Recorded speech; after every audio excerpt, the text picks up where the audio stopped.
And I'm ready to egress. Sultan, you are go to egress.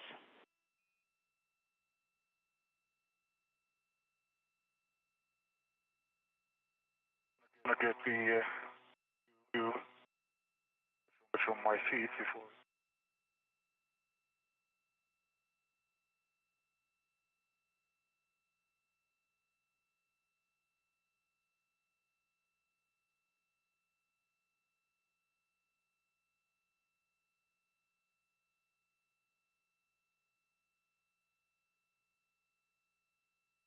The astronauts have been working through preparation of their tool bags, as well as ensuring their tethers are in the proper configuration.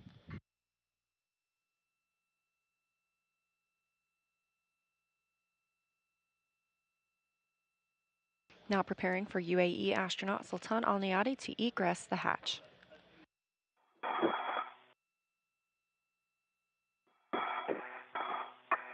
Still coming out. Yeah.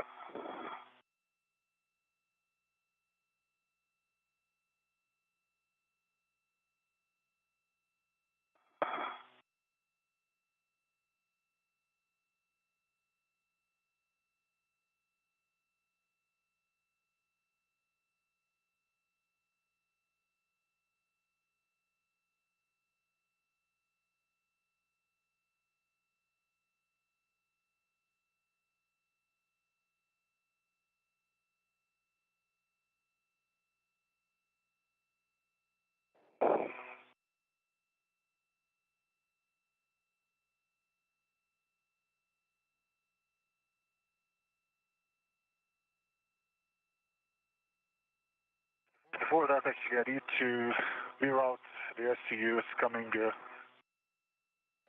between my safety tether. Okay. Keep on. Make sure it's right. So.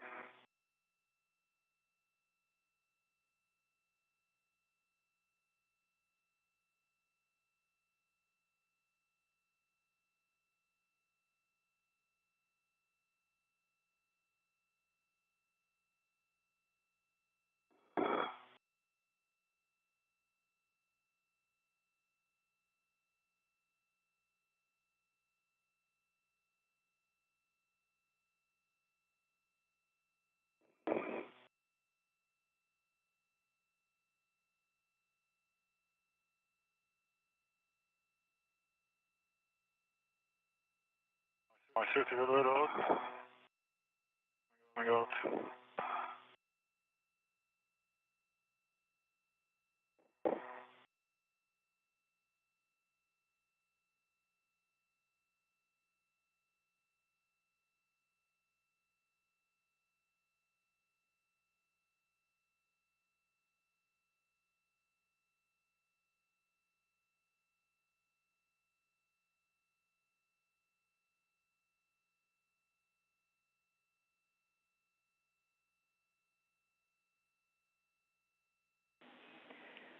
And Sultan, once you get out and set, your next step is to receive crew lock bag 1 and stow it if you want to do that right now. Otherwise, you can leave it temp stowed for translation adaptation.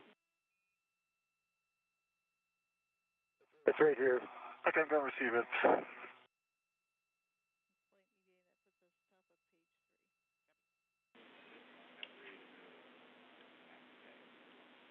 At 30 minutes into today's spacewalk, UAE astronaut Sultan Alneyadi has egressed the hatch, the first ever spacewalk for an astronaut from the United Arab Emirates.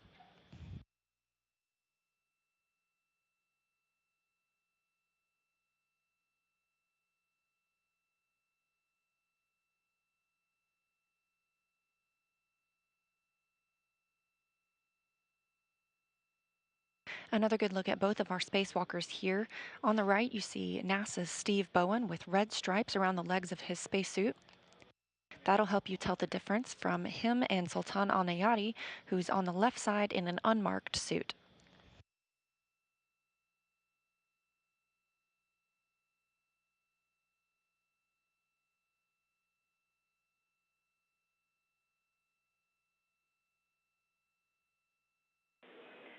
And Steve, while he is working crew lock bag 1, just want to let you know that we noticed that the wire tie caddy is not staying tucked to the IDA bag. Just wanted to put your awareness on it in case you want to tuck it in somewhere or add another ret. Yeah, let me try and fix that again. I thought I had tucked it in when I pulled it out. It's a better place to tuck it.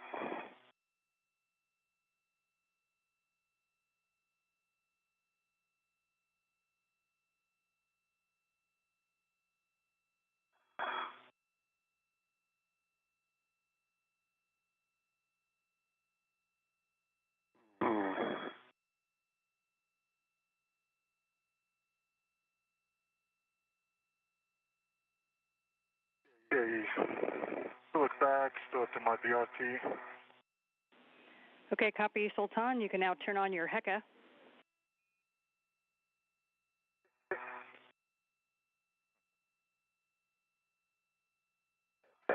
That should be better.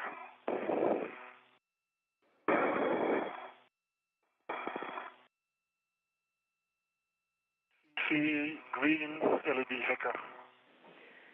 Okay, we copy your HECAs on, and just a quick note to congratulate the UAE for having their flag on an EMU outside the International Space Station for the first time. And gentlemen, you can get it set up for your buddy checks. Thanks so much. All right.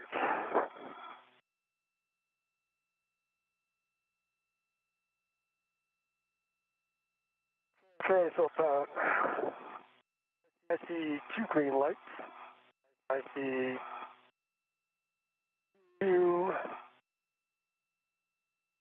latches up. I see 3 latches up, 1 is taped. Yep, that's a BRT. And I see your right each other. Going to the airlock. That one goes back to the airlock, the gate closed slider locked on the small hook. On your red hook, the gate closed slider locked. See the red reel, which is unlocked, and the yellow hook, which is locked. Gate closed slider locked on the green reel, which is unlocked. To my right wave feather, which is gate closed slider locked on me. So I see us in a good config. And I see safer handles. Check your safer handles again. To your left safer handle down. To your right safer handle down. My heart is right. Good checks on Sultan. Secures. See, it'll be HECA, WSE.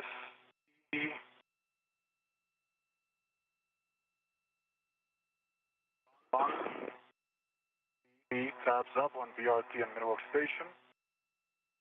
Right, safer handle is down. Your safer handle is down as well. Right, have your other gas closed, locked black on black. Is connected to my anchor hook, both hooks.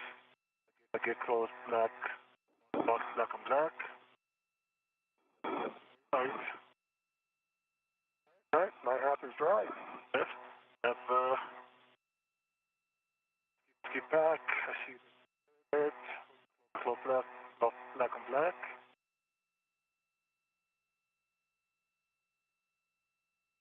Okay. I'll check those when I drop them. Okay, cool. I think you're in a good config. Thank you. If your hat is dry, my hat is dry. All right, nicely done. My gloves are nominal. Steve, your next step is going to be to translate out to the anchor hook location, up the CETA spur and out face 1, and you're looking for mile marker 5760. Sultan, you're going to hang out right there. Once Steve is clear, you can tend the thermal cover hatch closed as much as you can. Obviously won't go all the way.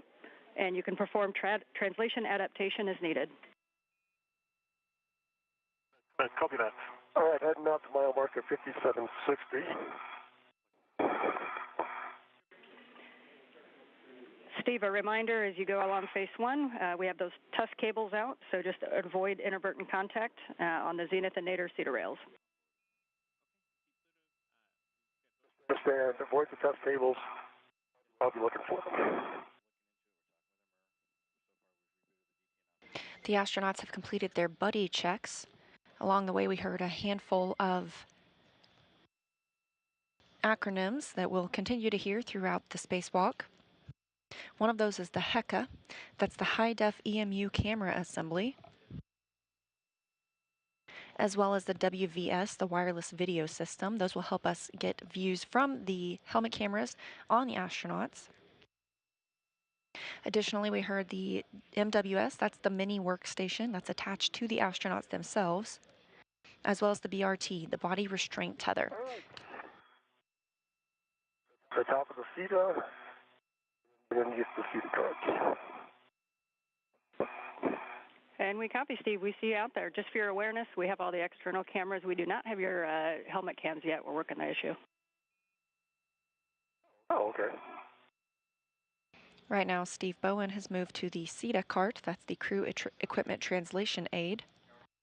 Meanwhile, on screen here is Sultan Alneyadi. He's working to close the thermal cover.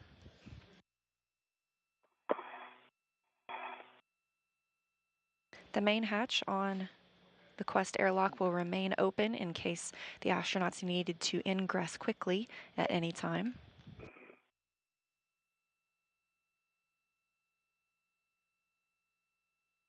As this is his first spacewalk, he also has a little bit of extra time to get used to maneuvering outside in the vacuum of space.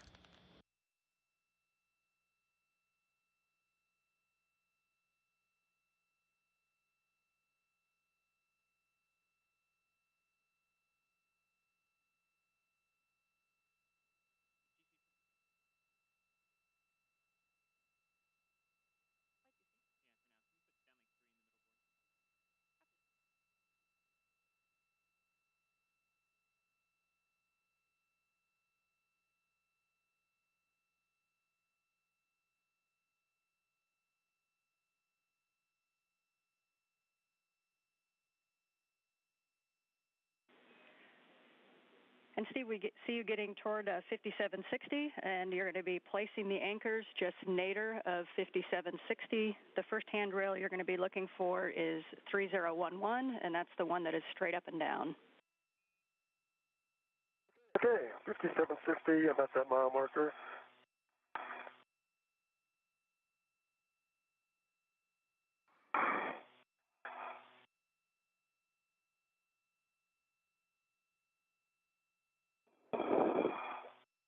All right, 3011.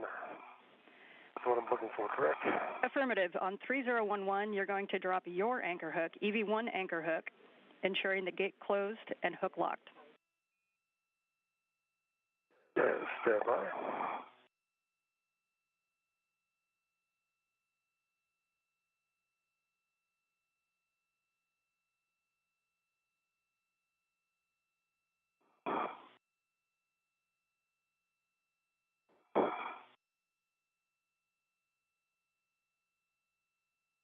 Okay, EV1 anchor hook, 3011. It is closed. Black on black, it's locked. The green reel is unlocked. Okay, good word, Steve. You're now going to go just inboard to the diagonal handrail 3217, and you're going to put Sultan's EV2 anchor on handrail 3217.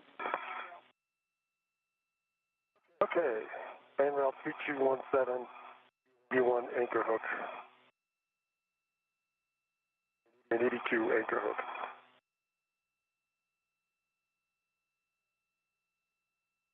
All right, I have EV2's anchor hook, gate closed final locks on 3217. Now feed sending back to the airlock. Okay, we concur you guys are in a good safety tether config, so with that, you can give Sultan a go to release his weight tether from the airlock D-ring extender. Sultan, you have a go to release your weight tether from the airlock D-ring extender. All right, copy that, releasing my weight tether from the D-ring extender. Steve, you can continue outboard toward S6. Reminder to give us a gauntlet call prior to crossing the Sarge. And your next step is going to be to drop your green hook at out on S5. And reminder that at the Sarge, you're going to translate zenith. Sultan, once you have your waist tether... Sultan, once you have your waist tether off, you can close the thermal cover. Okay, copy that.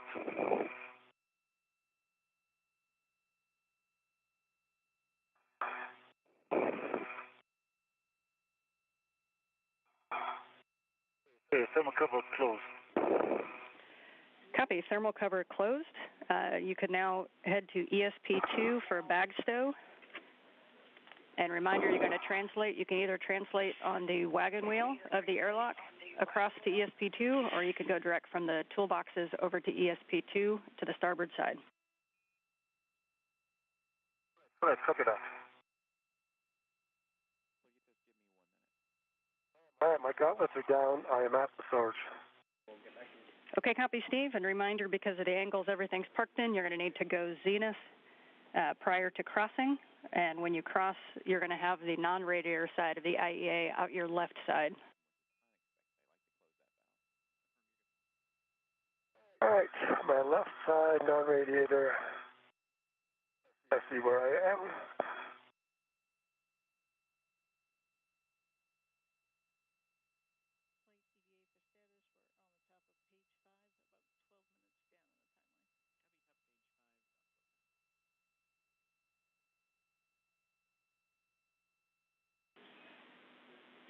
And Steve, as a check, once you cross the struts, the first whiff, you're going to see our whiff 2 and 6 and handrail 2203, and then you know you're on the right path.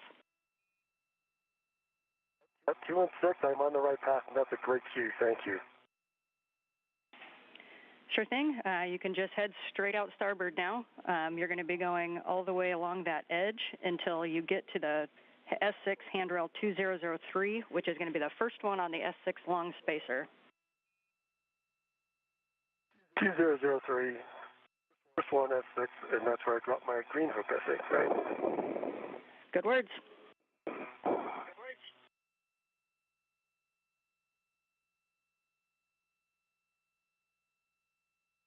This view coming from the helmet camera of Sultan Alneyadi. The International Space Station currently flying. ESP2, you're going to be going to the starboard side, just forward of that trunnion pin. The good news out there is that there's no NBL structure to get in your way, so you should make that corner nice and easy. And you're going to be looking for handrail 8007. To that 8007, and I did notice that NBL structure here. Thanks. All right, I'm at 2003, stopping to drop my green hook. Copy, green hook to 2003, and just note the barber pole on the one side.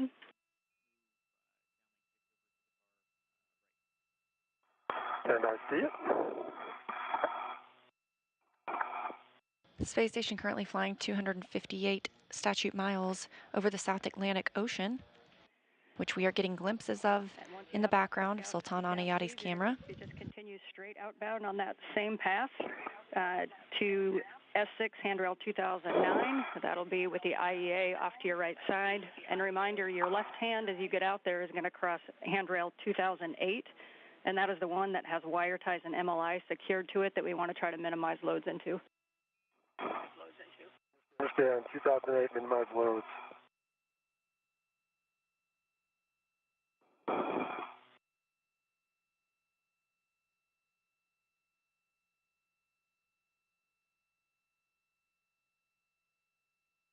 Okay, green hook.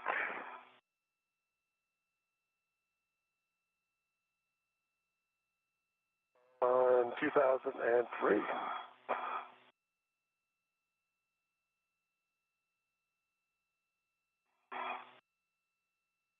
It is gate closed, fire lock. I bet that not is on that hook, but it is. All right, put this key down a little bit more. Yeah, good word, Steve. You're right, it doesn't need to be locked, but we'll take the belt and suspenders anytime. So you're just heading outboard to 2009. I agree. Heading outboard. And this video coming from Steve Bowen's helmet camera.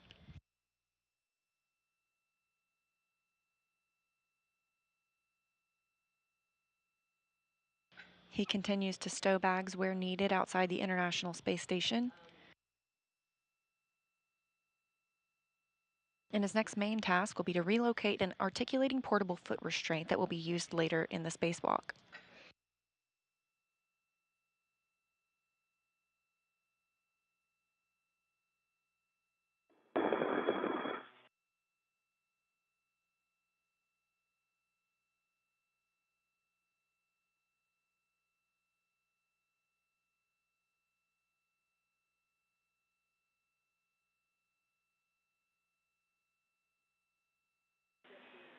And Steve, that's you're passing that BCDU MLI right now on 2008, and that's what we want to try to not put loads in. I think you saw it as you went by. I did. I slowed down, make sure I reached across it. And I'm at 2032 in 2009 now, so I'm at my next work site. Copy. Yes, you are. You can stow the IDA cable bag right in front of you, and there's going to be an integral tether to 2010 on your left and another to 2032 on your right. All right. I'll get that in work. And then reminder, we are going to have another large, small adjustable from the lid of the bag over to 2032 as well. So there will be 2 connections on 2032. Copy.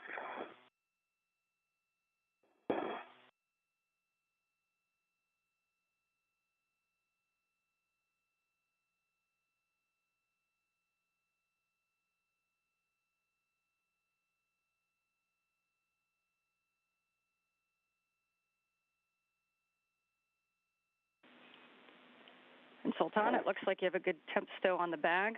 When you're ready, you're going to translate back toward the airlock the way you came to go up the CETA spur, and your next stop is going to be the port CETA cart to retrieve an APFR. Right, copy. Port CETA cart.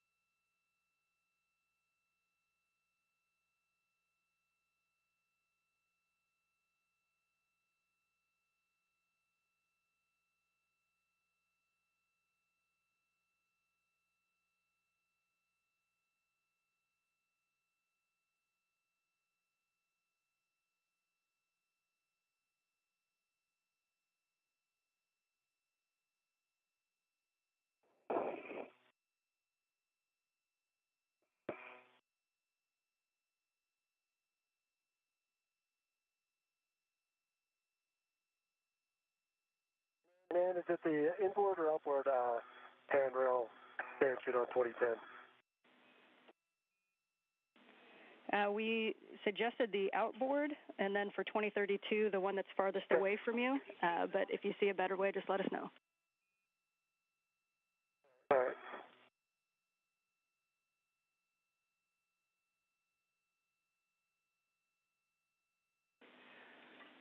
And actually, Steve, I had that backwards. On 2010, we suggest the inboard, but again, whatever you need to get it tacked down tightly. All right. Have it down on the inboard.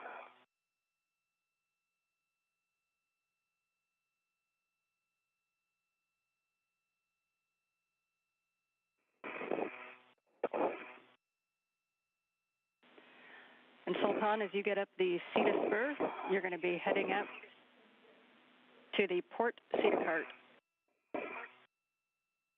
Right, copy.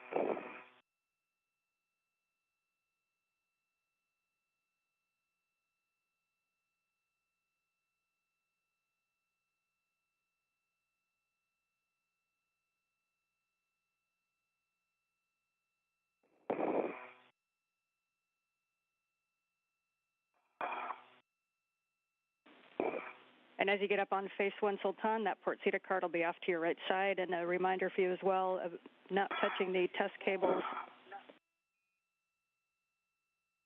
Right, I got it.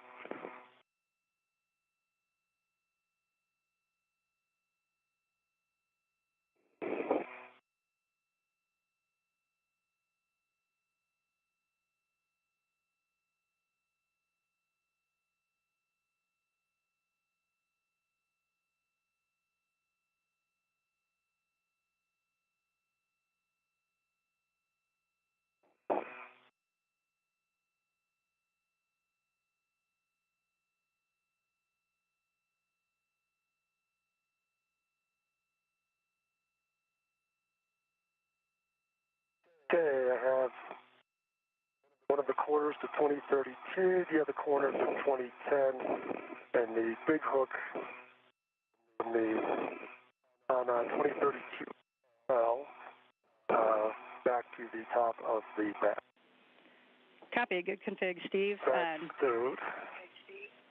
And we will take a glove inspection and a HAP check and ensuring your gauntlets are in place. Okay, my gauntlets are in place. HAP is dry. I'm checking my gloves. Okay, copy, Steve. Then you can continue your tour of station, and you can translate back inboard to the starboard CETA cart to retrieve an APFR, and you will retrieve your green hook on the way. Okay, retrieve my green hook, head back to the starboard CETA cart. My gloves are good. Copy, good glove check.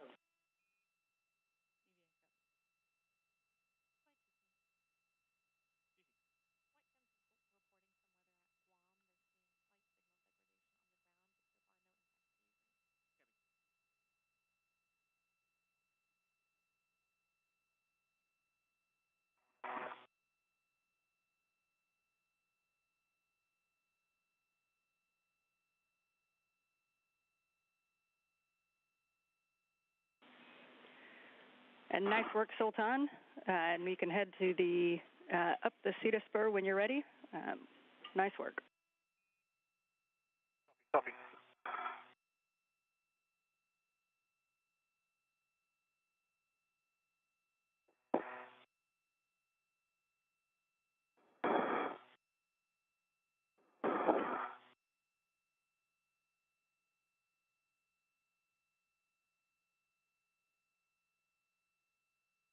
Okay, stop and retrieve my green hook.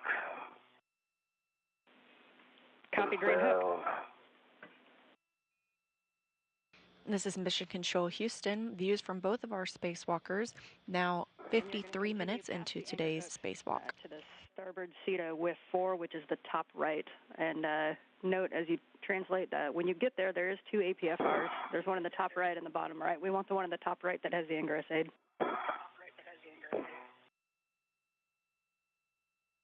All right, I understand.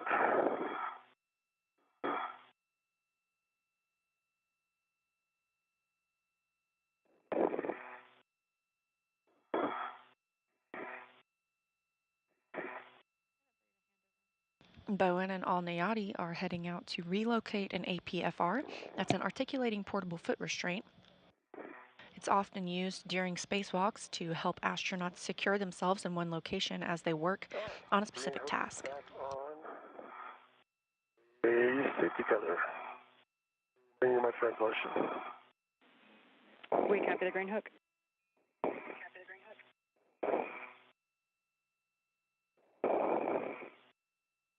And translating under the empty. Copy, Sultan. And Sultan, as you get out to the port CETA cart, you're going to be picking up the APFR that's on the bottom left. It's bottom left with 2, and that will also have an ingress aid on it. Copy, bottom left, left 2. The Ingress aid.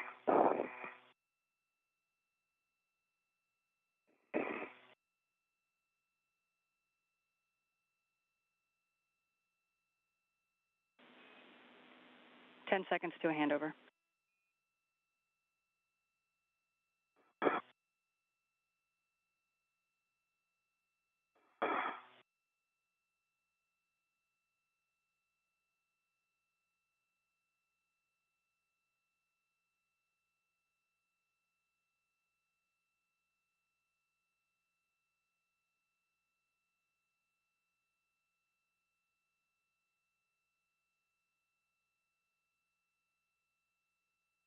This is Mission Control Houston. We are in a satellite handover with the astronauts aboard the International Space Station as they continue today's spacewalk. Again, they are heading out to relocate an articulating portable foot restraint.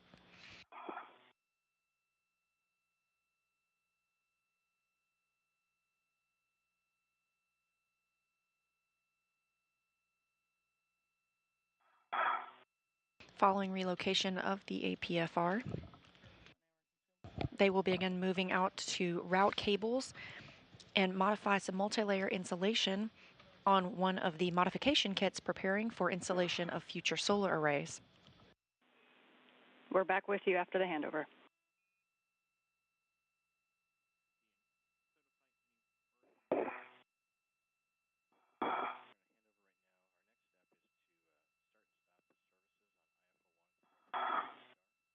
All right, passing the anchor hooks. Copy.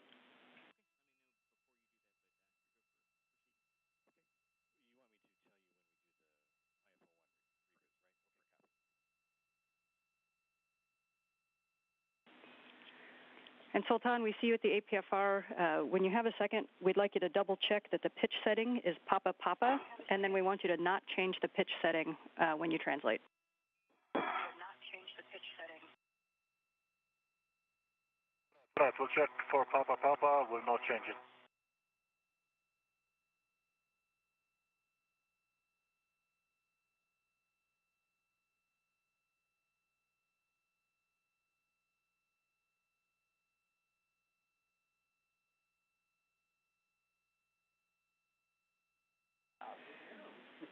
Sultan, that was an impressive fix. You have surgeon's hands.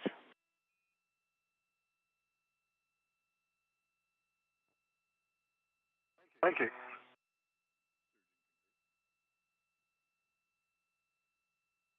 All right, I am at the starboard speed account. Yep. Get up on it. Okay, copy, Steve. And you're looking for the top right, WIF 4. And we are going to have you keep that APFR in the WIF and adjust the pitch knob when you get there. Understand. Top right, WIF 4. Adjust the pitch knob while it's still in the WIF. Yep, and for... And I see Foxtrot on this APFR. And Sultan, understand that you see Foxtrot. That's affirmative, yes. Copy, Sultan. Standby 1. Steve, for yours in WIF 4, we're going to have you leaving the APFR in the WIF, adjust the pitch setting to Fox. And Sultan, we were expecting Papa Papa on yours, so we're talking about it for a second. Affirm.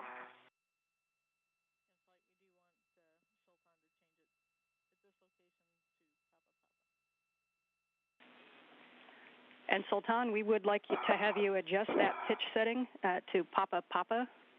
So just the pitch setting, and you can leave it in the WIF if you'd like. And so Steve, Fox, Sultan, Papa Papa. Copy, Fox, that should work. We are now 1 hour into today's spacewalk. The astronauts have made their way out to the SETA cart, the crew equipment and translation aid, and they are both working on a separate APFR, articulating portable foot restraint. Verifying the settings are needed to be used later today.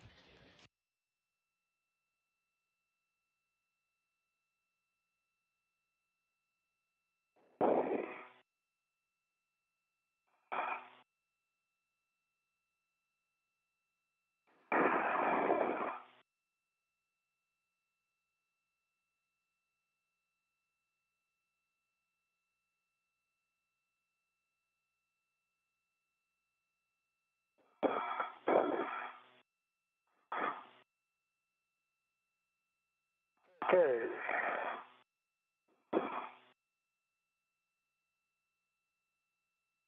Thank you, Fox.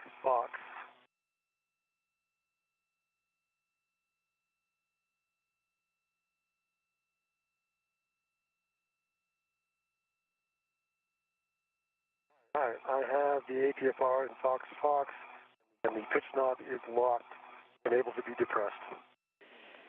Those are great words, Steve, as you know. So you can retrieve that APFR now with the Ingress aid and stow it on your BRT. All right, that's going to be in work in a minute.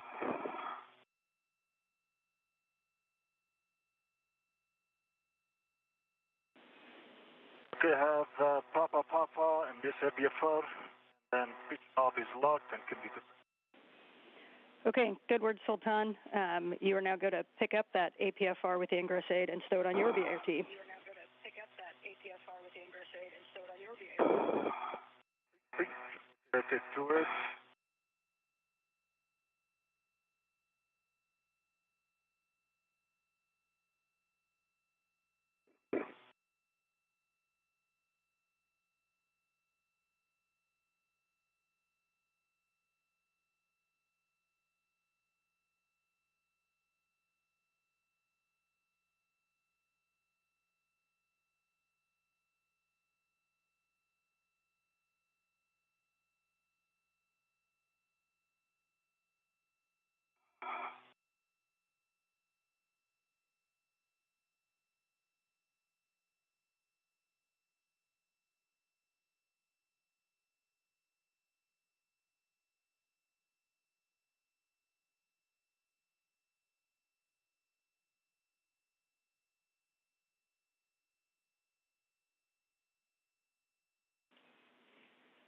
As you both work those APFRs onto your BRT, big picture, you're going to be pretty synced up now. You're going to be heading out to S6. Just note we're about 5 minutes to a sunset if you want to set your visors accordingly.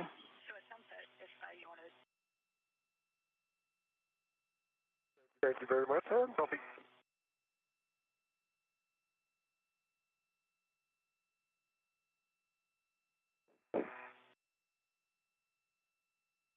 Again, the crew members continue with the first task of the day, which is fixing the appropriate settings on these articulating portable foot restraints. They will stow those on their body retractable tether.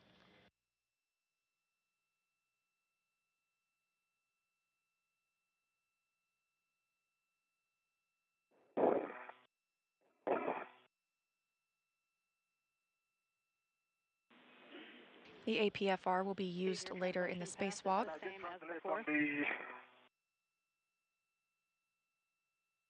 Copy.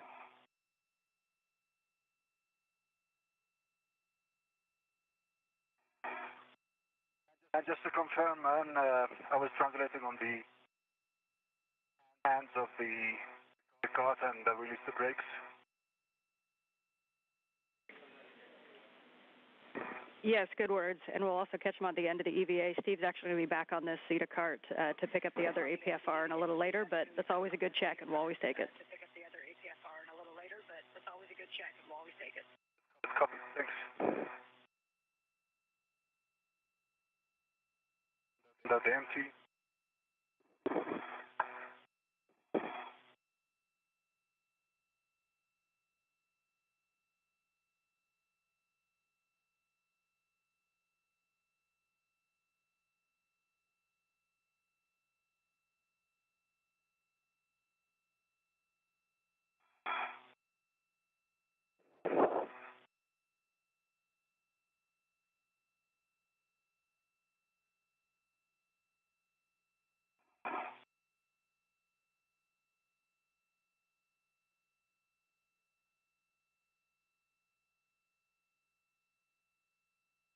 Hey, the rep the APFR. APFR is in the jaws of my BRT. The wave of Sultan as he goes by. Hey, Sultan, how are you? Good.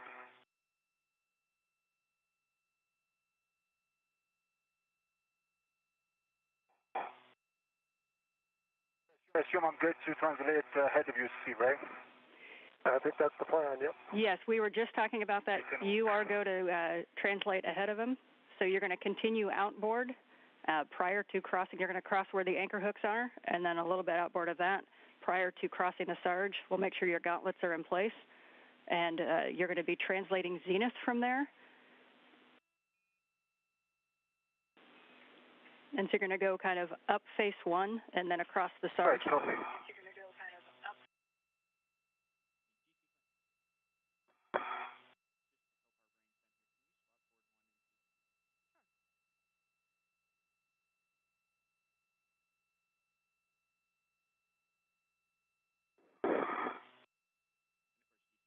All right, keep an eye on my tether there as you go by it there, Sultan. Thank you, Steve. I see it, and I see our anchor hooks.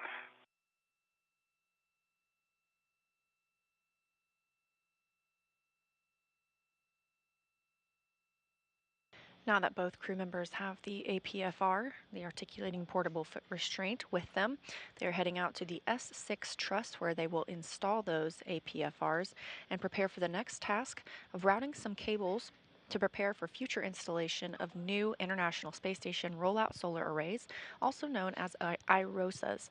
These will be delivered later this year.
Man, my gauntlets are down.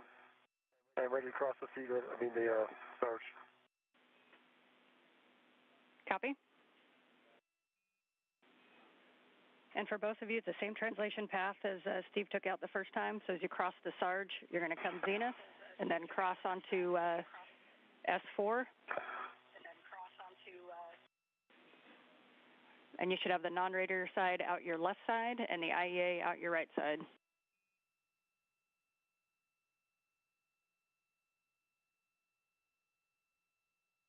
And I copy, thank you. Good night, Tom.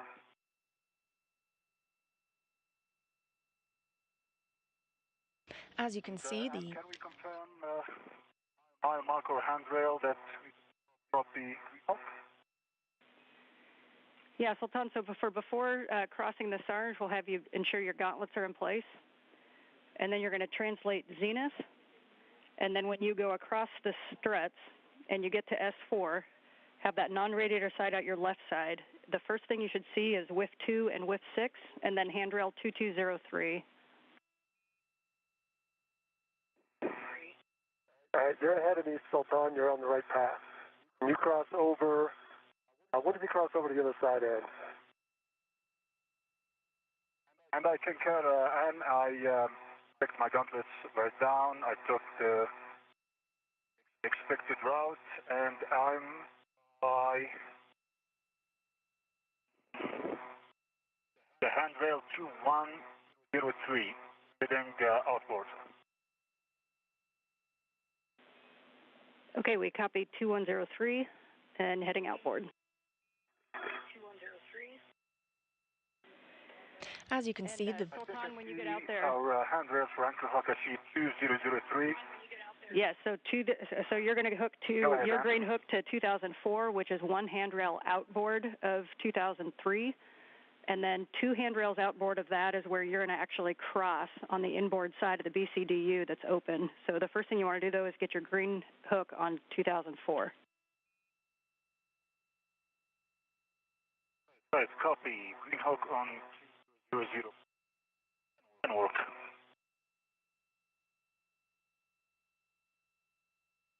This view from the helmet camera of Sultan Alneyadi, United Arab Emirates astronaut, on the first spacewalk for an Emirati astronaut. Lighting looks a little different outside the International Space Station right now, as the station itself is in an orbital nighttime. Again, we'll see several changes in, we'll see several sunrises and sunsets today during the spacewalk, as it currently flies 265 statute miles over the Indian Ocean.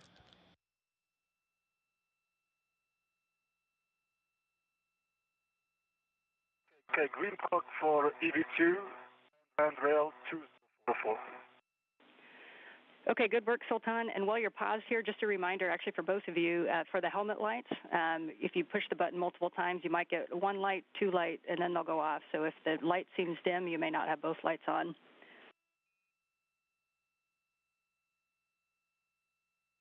Thank you, Ed. Copy. And Sultan, you're going to continue out along S6. When you see WIF 9, you're going to take a right, and you're going to see handrail 2024, and that's going to be just on the inboard side of the BCDU. So you're just going to head straight across. Just on the inboard side of the BCDU. Copy that. And Steve, you're just heading out to where you were before to drop your green hook on 2003, and then head straight all the way outboard. And then head straight all the way outboard. And I'm working on that now.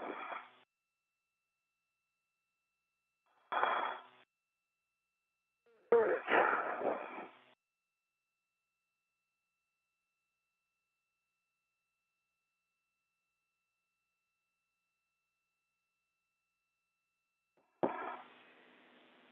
Yeah, and that short handrail there, Sultan, is 2025, and then it'll be a kind of a reach around to the other side, and then you can go outboard, and you're going to be looking for your S6 with 15.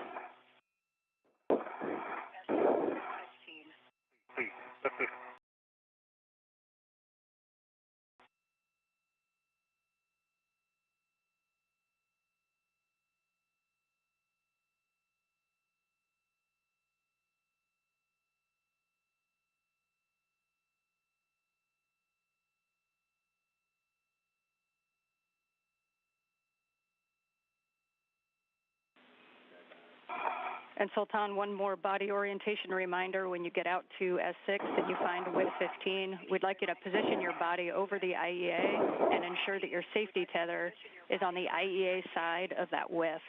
And there's two WIFs there. WIF 15 is the one that kind of points in the direction of the radiator. WIF 15 is the one that kind of points in the direction of the radiator. Right, copy. I see what 15.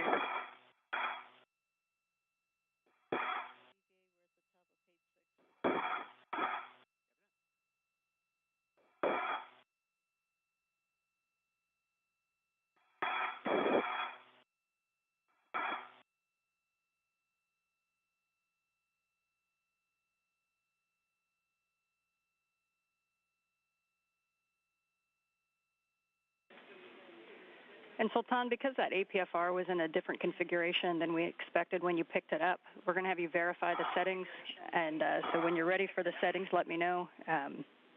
You are going to be installing it at clocking of 12. We're at 12.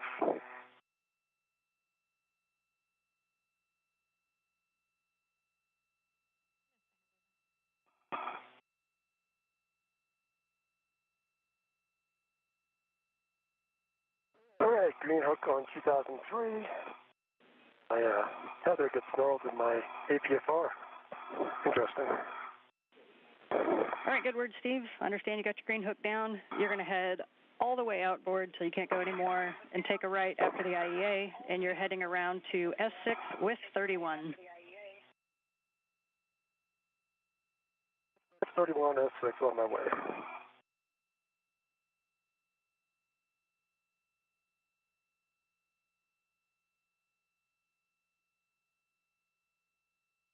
Yeah, and I see Papa Papa, and on the call I see call currently and ready for the settings. Okay, your full settings are going to be 12 Papa Papa Fox 8. 12 Papa Papa Fox 8. All right, 12 Papa Papa Fox 8 in work.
In a brief loss of signal with the International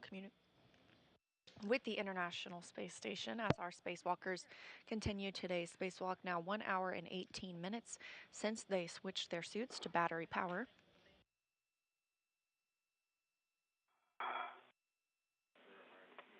Back with you after a handover, so if you called it, I missed it. We've got Sultan working 12 Papa Papa Fox 8 and WIF 15, and Steve, you're heading to WIF 31. I am heading to WIF 31.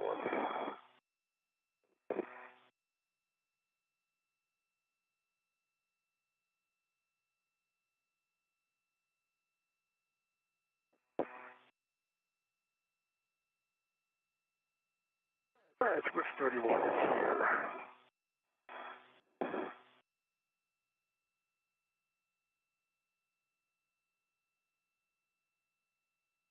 Okay, and I have good installation, good full twist test.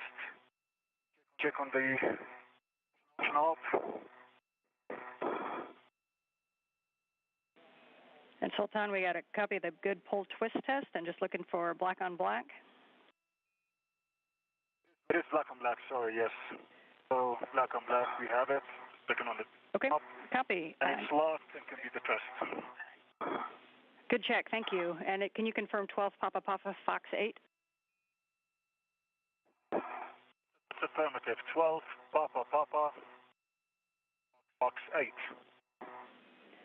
Copy, good work. You can hang out and take a couple pictures while Steve gets his APFR installed. Steve, you've got settings of 6, Fox, Fox, Fox 2. Fox, Fox, Fox 2. Okay.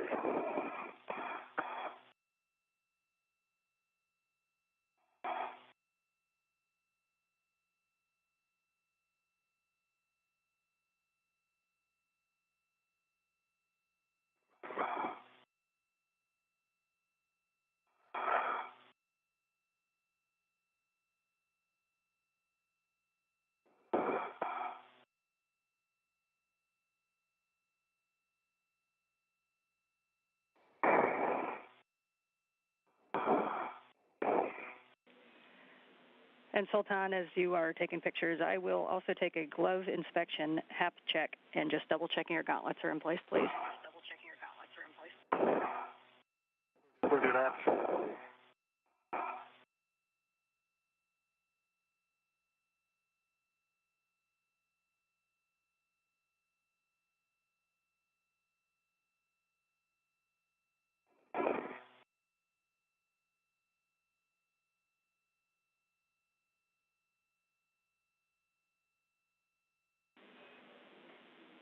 And again, for Steve, your settings are 6, Fox, Fox, Fox 2.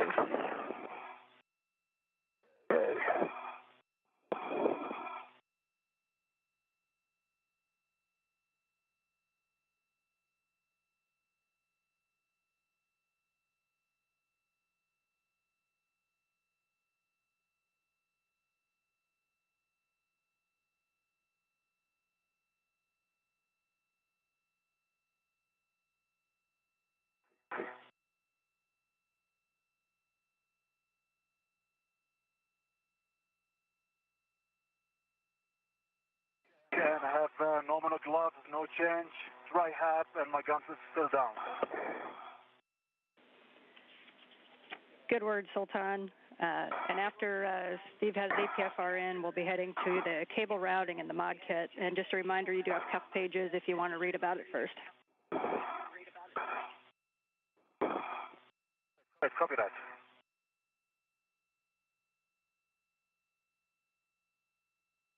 As the astronauts install their articulating portable foot restraints, they will then begin moving on to the next task, one of the major tasks today, which is routing cables in preparation for future installation of International Space Station rollout solar arrays. I see. There.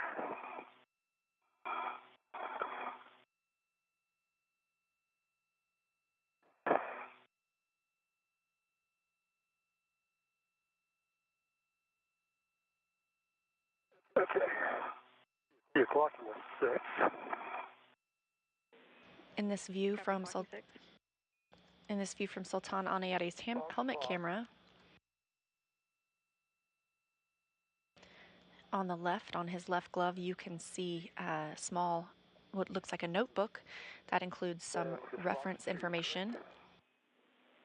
Affirmative. Fox 2. Yeah, I got Fox. Go to 2.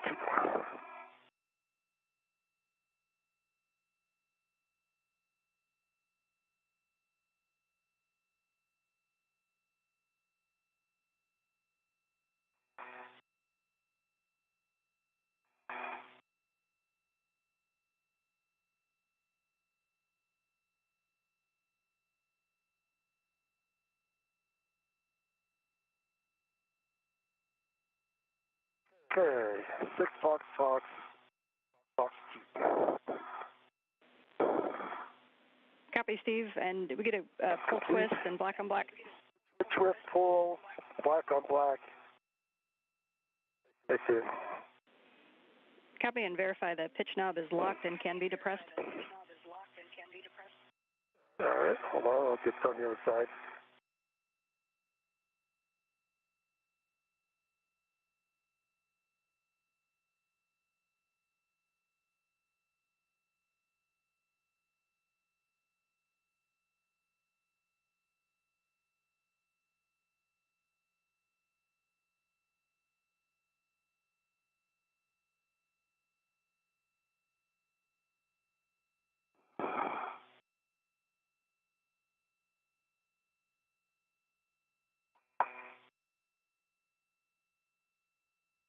All right, knob is locked.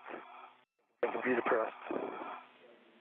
Copy. Good word, Steve. That completes the installation, and so we'll take a glove inspection, hap check, and gauntlets, please.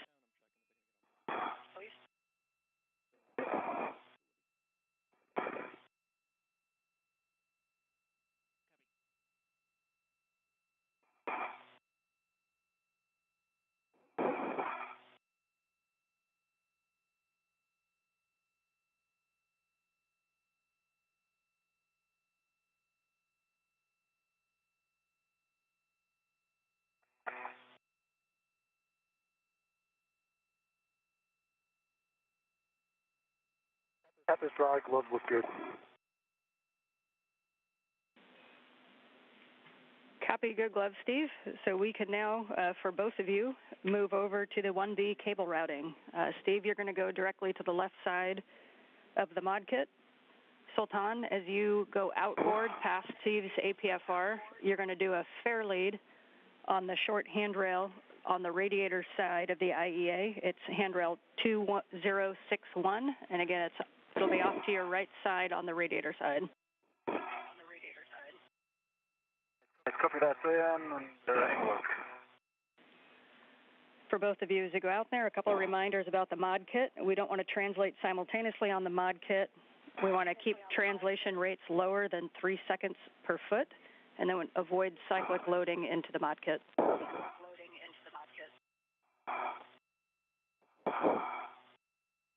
Copy? Copy that now.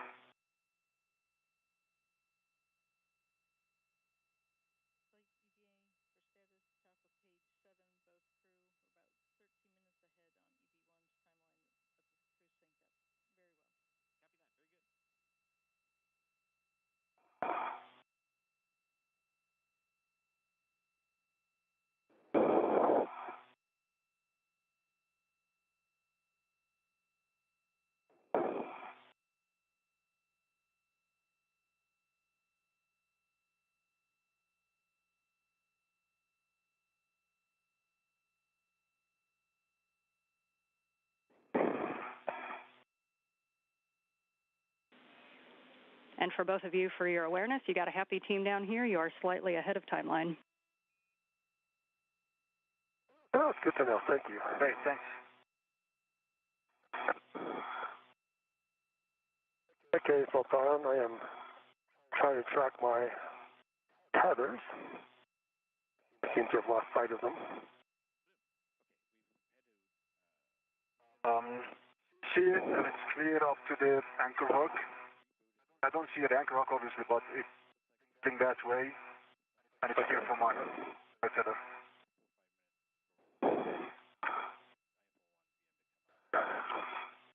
And I think it's behind me. oh, sorry, you mean body, all right. Yeah. It is. Okay. Can you help me do a quick... If you can, yeah, just keep your feet low and keep rotating counterclockwise as you're doing. Put counterclockwise? Feet towards the IEA, please. Towards the IEA, towards structure. Yeah, continue. Your feet down, bring your feet down. No, unwind just for 20 degrees. Continue. And try to lift them a little bit, lift your feet. Okay, now bring them down. And then do counterclockwise rotation. Yes.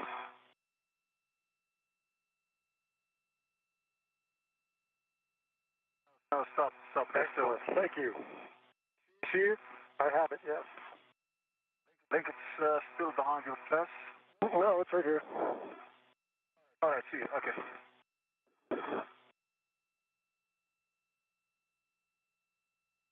And am I translating inboard of that APFR or outboard towards the radiators?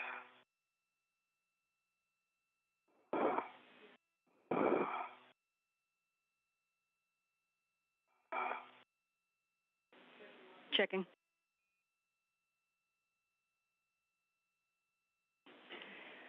And Sultan, you want to stay on the IEA side of Steve's APFR, and then just past the APFR is where you're going to kind of drop and look down on the radiator side, and that's where you'll see the short handrail 2061, and it should be up and down, so kind of perpendicular to the radiator orientation.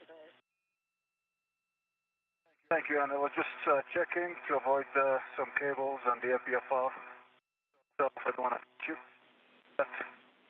Copy. And Steve, as you get out there, your first location target is going to be the left lower strut and the cable routing. Left lower strut cable routing. Thing over there. And if you see an all-white cable, then you're in the right place.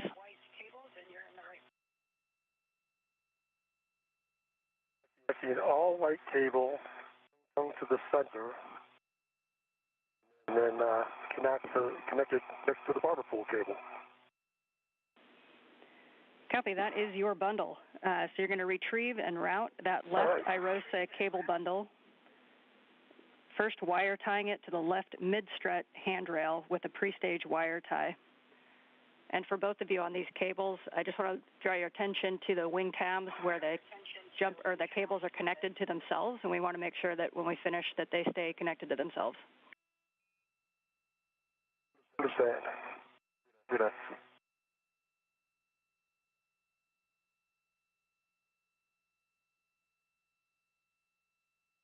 This is Mission Control Houston coming up on 1 hour and 32 minutes into today's spacewalk. And Sultan, the idea with that fair lead is just to keep the tether off to the right side. If you see a better place to fair lead that tether, you can. We think that 2061 is a good spot, but if it's hard to get to, then you can look for another location. Copy that, Yeah.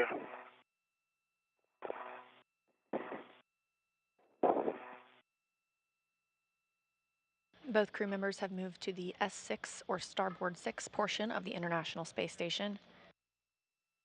They're going to be starting on the first major task of today's spacewalk, which is to route these cables to prepare for future installation of solar arrays.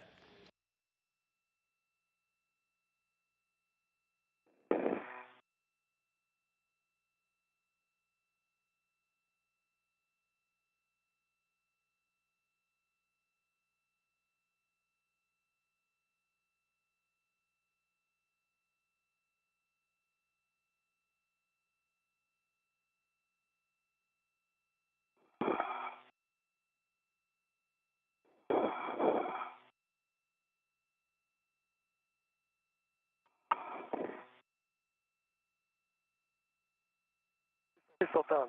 Hi, so... See where my safety tether comes in? Here. On my left, In front of E-ray you. extender. One point.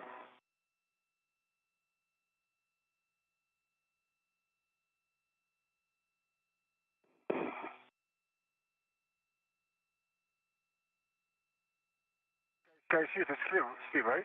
Okay, well, no. Now look. So my left wing, there's my left E-ray extender All here. right, yeah, it's... What's it handled on? You can swap your waist tethers and release the one you're hooked in now. Swap another local and then, yeah, release that one. Okay, then this one, Okay. that one's clear. And your session end effector is also catching that tether. Release it and just bring it on the red. Release it. Okay.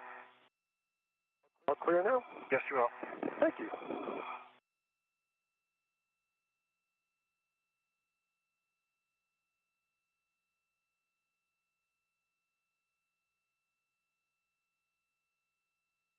The left side cables.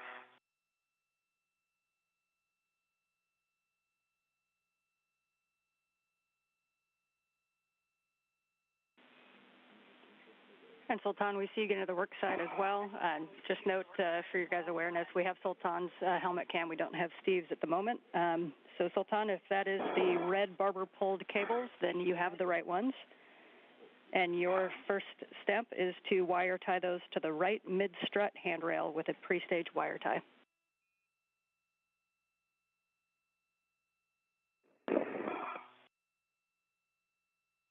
Right, I see the right cable and I see it's 1 Bravo with the Sharpie line.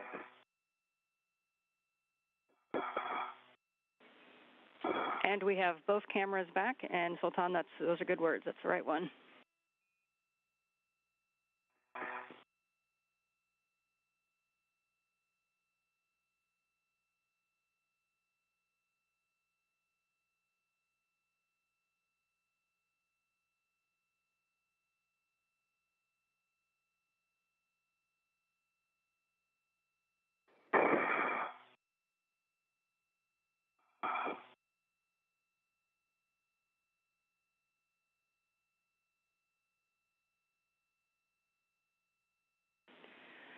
And just a reminder, as you're routing these, the wire ties will go to the mid-strut handrails that are pre-stage, and then all of the slack will be back toward the mass canister on the long handrail.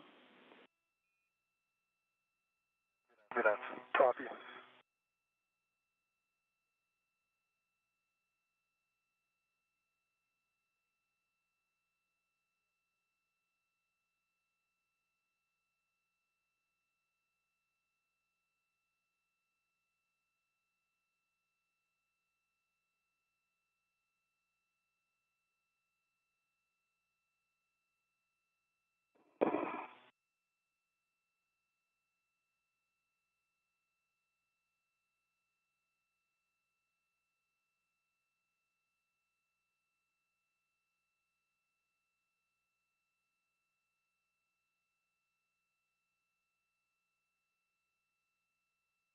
In this view from Steve Bowen's helmet camera in the background, you can see Sultan Alneyadi.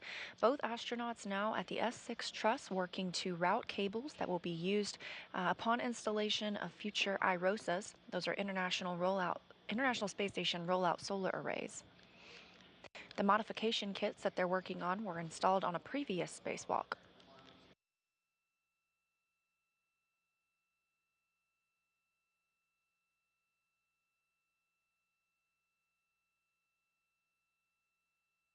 All right. 3 turns on the mid and heading to the aft. We copy the wire tie on the mid-strut and heading toward the mass canister.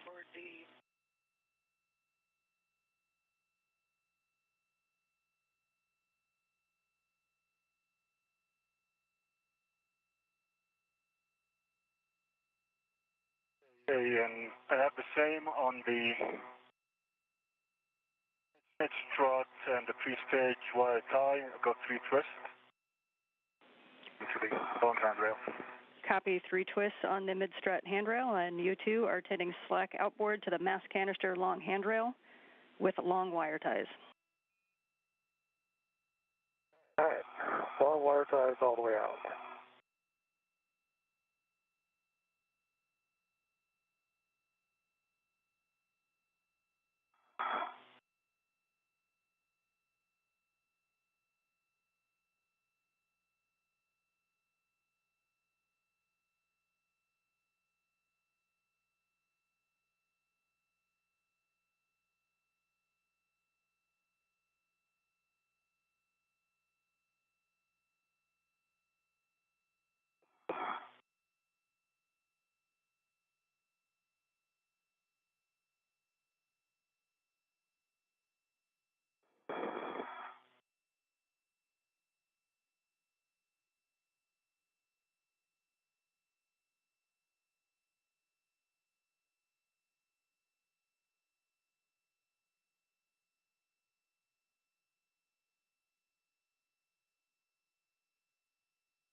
In this view from both astronauts' helmet cameras, you can get a glimpse at that mirror that they wear on their wrist. The panel on the astronaut's spacesuit, it's on the front of their spacesuit, and all of the dials. Integrated wire tie, or we use something from Yachty Caddy? And Sultan, you could use the long wire tie that's there integrated on the cable. Oh, thanks. Right, and that's 3 turns. Twist in the aft, try to make it look pretty.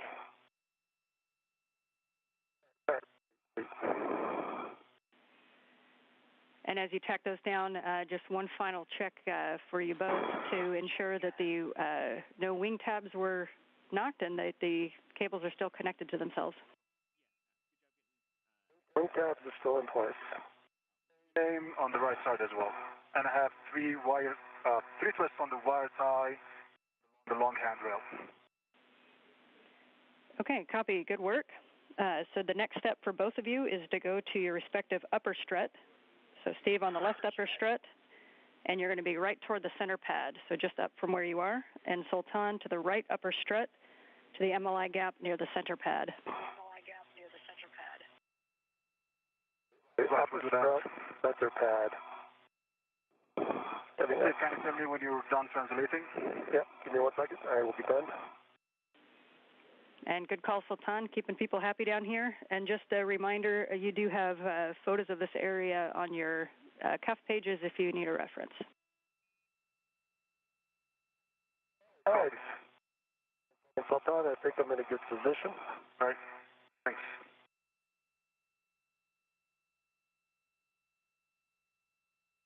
In the background of this view from Steve Bowen's helmet camera, you can see the curvature of the Earth as we prepare for an orbital sunrise on the International Space Station. All right, Steve, you're going to be closing the MLI gap that's near the center pad. You can use integral MLI wire ties or wire ties from your BRT as needed.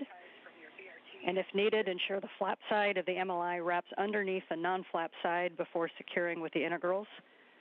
And we want to just ensure that there's no metal showing. Okay, I understand. And if you look just past your work site, you will see a beautiful sunrise about to happen if you need to adjust visors accordingly. I do. I do see a beautiful sunrise.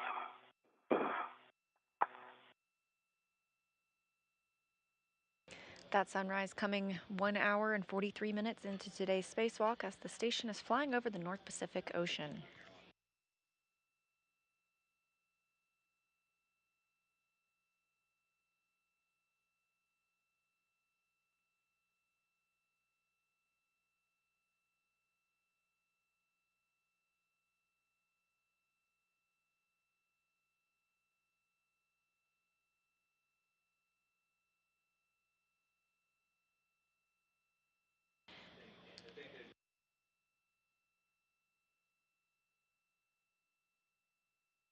And I'm with the right mid-strut to mountain bracket.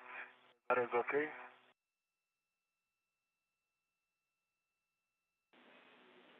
And Sultan, say again, you said you're at the mid-strut? Yeah, the upper strut is the workplace for Steve now. I don't want to go there. It's busy. I'm saying I want to start with the right mid-strut to the mountain bracket station. So we're not anticipating that the right mid-strut on this side needs to be looked at, but you can on the upper strut on the other side near the mounting bracket. You can go toward where the M14 bolts are. So it's just on the left side of the upper bolt. So if you pull the square MLI with the two bolt holes over the M14 bolt boss. Copy that. And I think I'm complete with this MLI if you all want to take a quick look. I see no metal showing. And Steve, we're taking a look at that right now. We'll also take your call. The right upper strut is kind of right in front of you. If you're in a good position to get both of them, you can. Let me get that one too.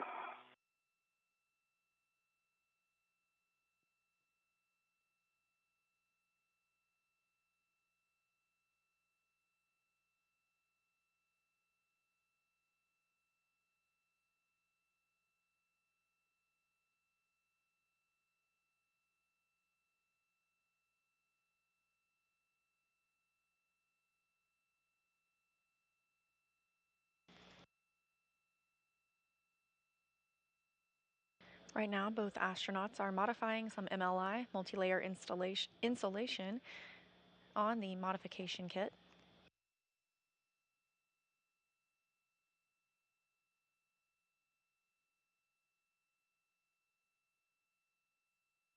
This view in Steve Bowen's helmet camera, and to the right of your screen you can see Emirati astronaut Sultan Alneyadi.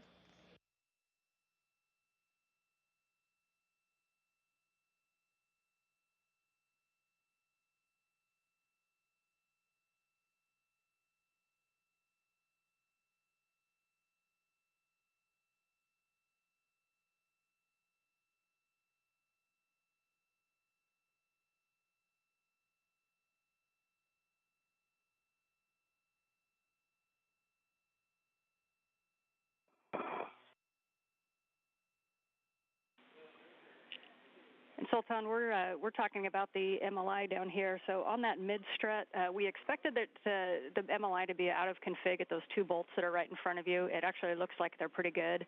But right by your right hand, it looks like there's an MLI flap sticking up on that strut. So we were just wondering if you could maybe adjust those wire ties and get that flap more securely down on the whole mid-strut. I copy that. I just did this mid-strut 2 bolts and integral wire tie is secured under them. You're saying there is a flap on my right-hand side that you need to be secured? So now it's off to kind of your left, but wherever you see a flap sticking up, you can go ahead and tack it down. Right, I see it. Head in, and how does that look on the other side? That's right there. To stand a little bit more.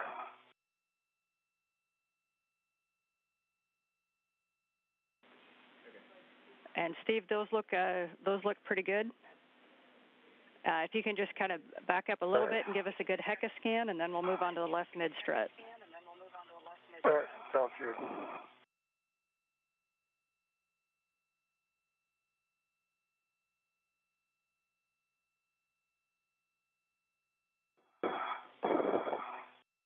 Okay, so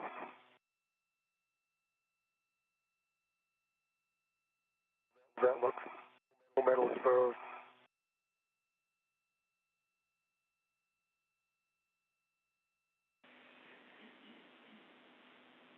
And for Steve, we're good with the MLI on the upper struts. Nice work. So you can move on to the left mid-strut. We expect there was an MLI gap between the collar bolts and the mounting bracket.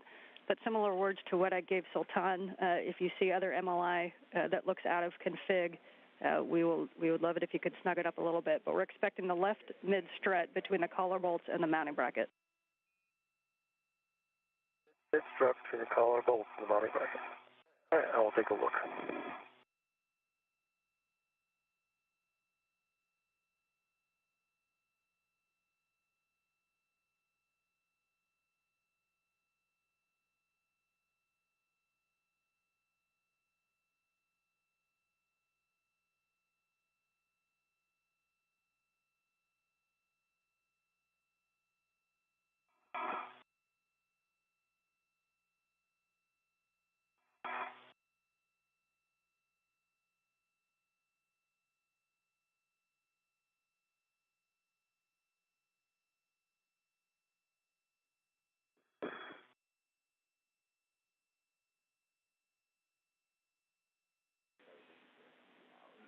And Sultan, that's I see you kind of working the collar bolts on that strut. That's definitely a little bit out of config, especially on the mass canister side. So we'll definitely take a good cinch up on that one. And for both of you, if it's possible after we fix the MLI to not translate on it, that would be preferable. Thanks. Yeah, trying to work on that.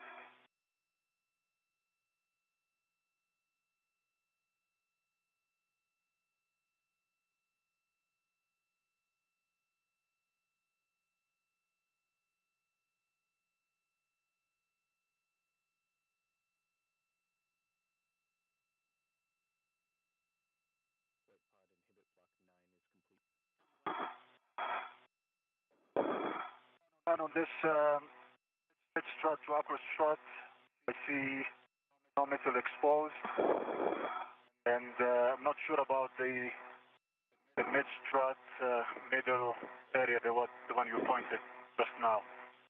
To me, from this side is covered. Do you have a view on it, Steve, from this side? There's a gap on this side. Okay. You may have to come inside to look at that. How does mine look, by the way, since you were looking across at me? Yours is covered. I didn't see any that point, but between the two wire ties, the metal is exposed from here. Okay.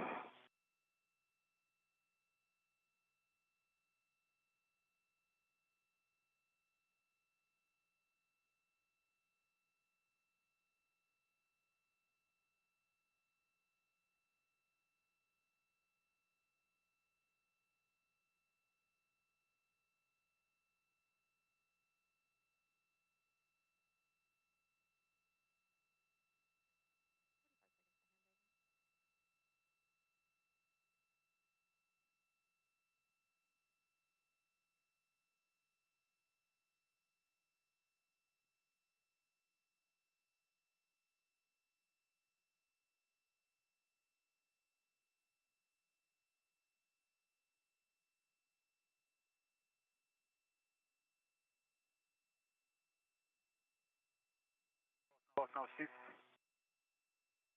Hold on, I'm not in a good spot. Just a second.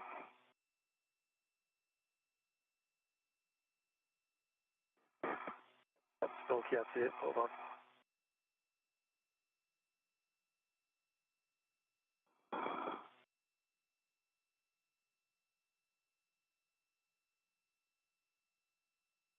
This is Mission Control Houston, 1 hour 52 minutes into today's spacewalk. The 4th spacewalk of the year, 8th for Steve Bowen and the 1st for Sultan Alneyadi. We are in a satellite handover with the International Space Station. Expect to regain communications shortly. The astronauts are now working on routing.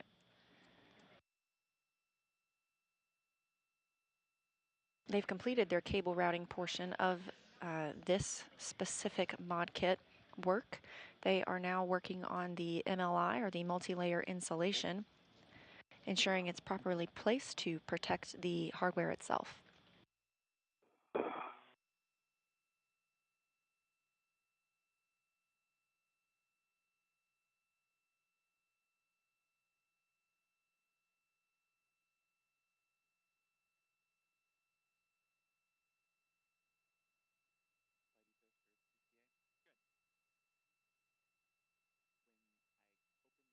After the astronauts complete the work on the 1B MLI, they will move over to the 1A mod kit and continue the same type of multi-layer insulation work. There won't be any cable routing necessary at that mod kit, but at the completion of this work, the astronauts will have prepared these areas for future solar array installation later this summer. Mine looks so bad. Is that covered? I want to take a look at yours. Yours is covered, but still between these wire ties, only I think you can add a long wire tie in there to hold this down. I can give you... I got one. I'll get it. Don't worry. Take a look at yours. Yours looks like it's covered now. And Sultan, we're back with you after the handover. And Sultan, we appreciate the good, thorough inspection on the right mid-strut. So Steve, as you continue to work that left mid-strut, Sultan, you can move to the mounting bracket to cycle the soft capture features. Right. I have one on my side, right? There is one on your side. There's kind of one in the center, one on the left, and one on the right. So the expected config when you get there is that they're going to be pulled down and in the little J hook. We just want you to pull it out, release the soft capture, and then re-engage the soft capture.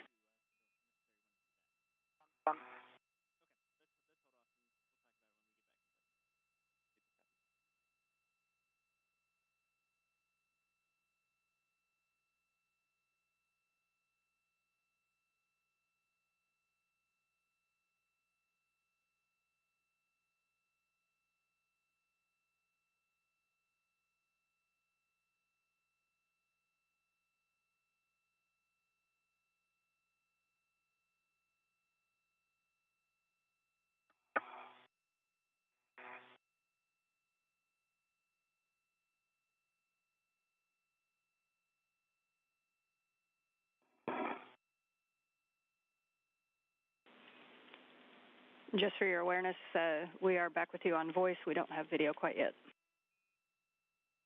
Okay.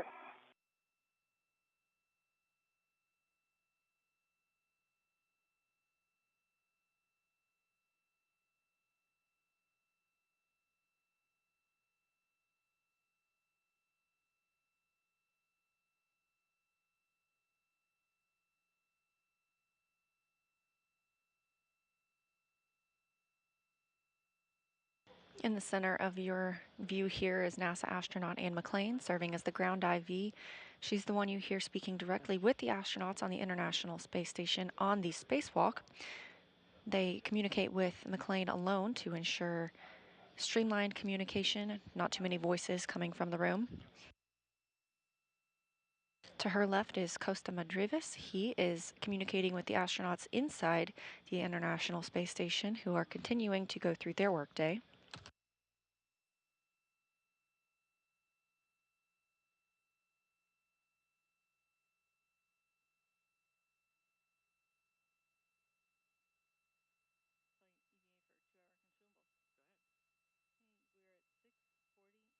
Yeah, get a long wire tie on there with 3 truss.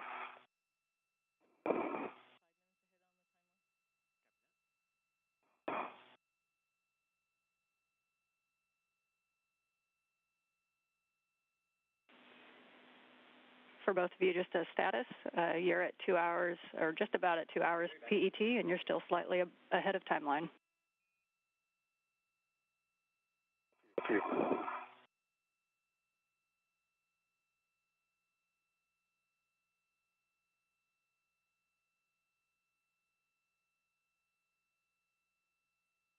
All right, Sultan, how's that look now? Look pretty good?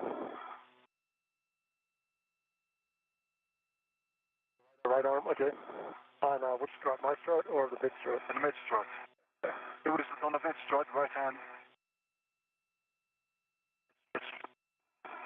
In the new wire tie and the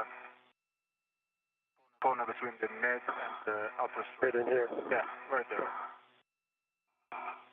It's really tiny if you can touch the flat. Yeah, I think if I gotta get in there to do that though. All right, give me a second.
And Steve, good catch. We were just looking at the same thing.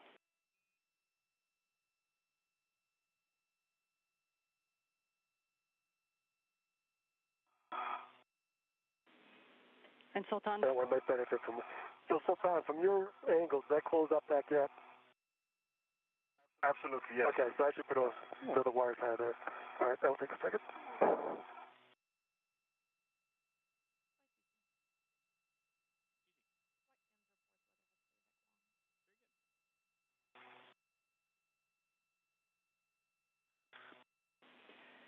And Sultan, correction to my last answer, you asked about the soft capture features. There's one on your side, and then 2 are kind of tended more over toward Steve's side on the bottom of the mounting bracket. You want me to do all 3? We do need to do all 3. Okay, I'll do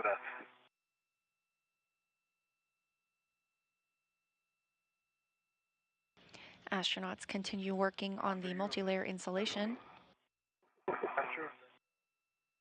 So what I'm trying to get around the corner here.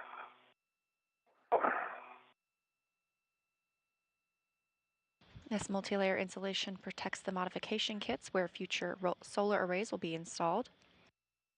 And that view that we had from Steve Bowen's helmet camera, International Space Station, flying over Illinois.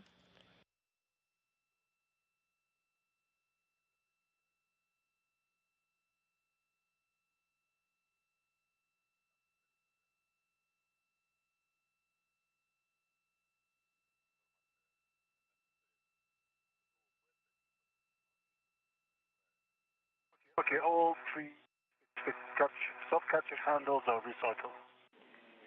Copy, thank you. Thank you, Sultan. And Sultan, so the last thing we'll take from you is a HECA scan of all MLI. Anything you could see on the right side and on Steve's side. We just want to make sure there's no gaps in the mid and upper struts and that the mounting bracket is clear of MLI. Okay, I'm scanning the upper strut now. Then the other side that I can't see covered.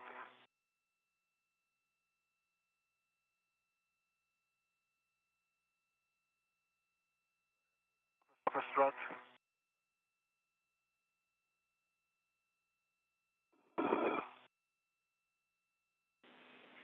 And Steve, as you finish up, same thing. Same thing from you, Steve. Just a good HECA scan of any of the MLI pieces that you can see, and a verification that there's no MLI on the mounting bracket. There you go. All right, let's see what we got here.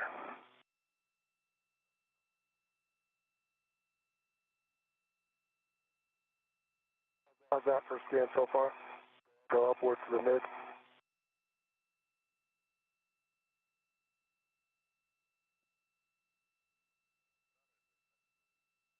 This one up. We appreciate the views. We are talking about it. All right, gentlemen, good news. You did so good on this one that we're going to head to 1A and do the same thing. All right. Copy. And before translating, please a glove inspection, HAP check, and a gauntlet check from both.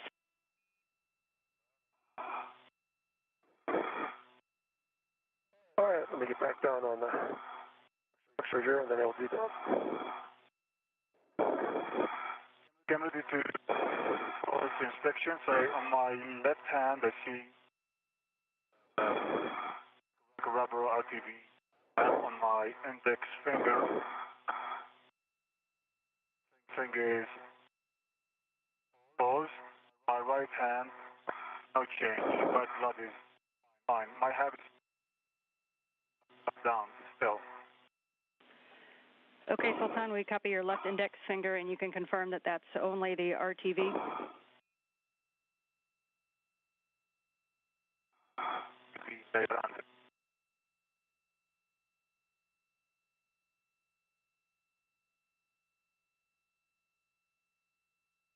All right, my gloves.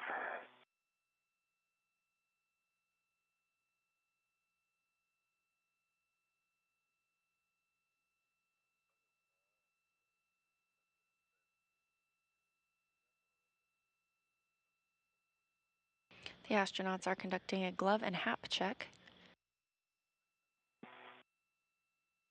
They took a look at their gloves often to report the status. We copy, Steve. Reminder on your way to 1A to pick up. Dry. Good check, HAP dry. And reminder, Steve, to pick up the wire tie caddy on your way. Thank you. I will do that.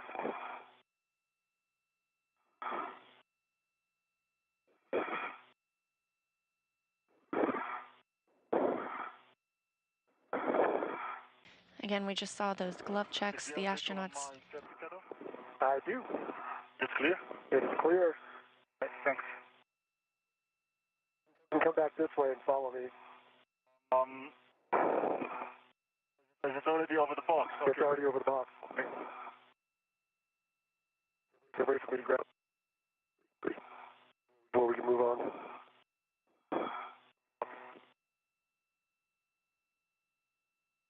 Astronauts are periodically asked to take a look at their gloves to ensure there is no major damage. Additionally, they are asked for a HAP check. That's a helmet absorption pad. They're able to lean their head back and feel that helmet absorption pad to ensure there is no liquid in the helmet.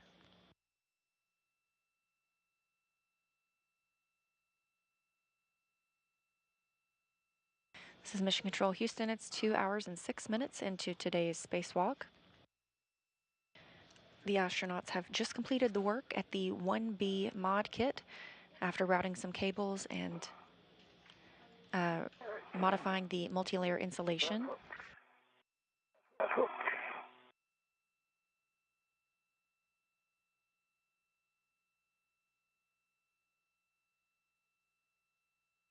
They'll now head over to the 1A mod kit, where they will do the same installation work as previously.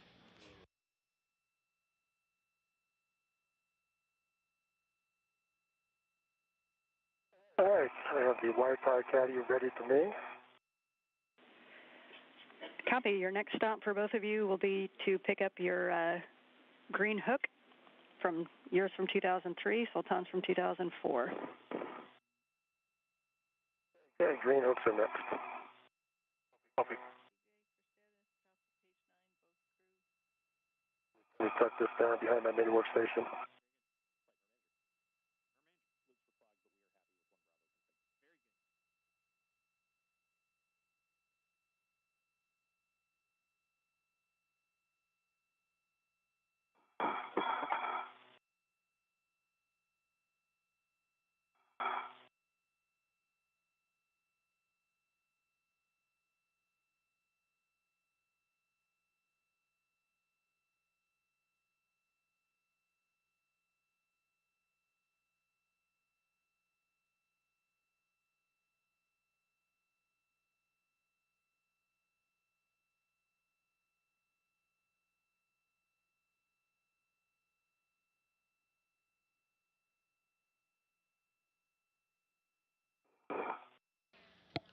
These beautiful views coming from NASA astronaut Steve Bowen's helmet camera.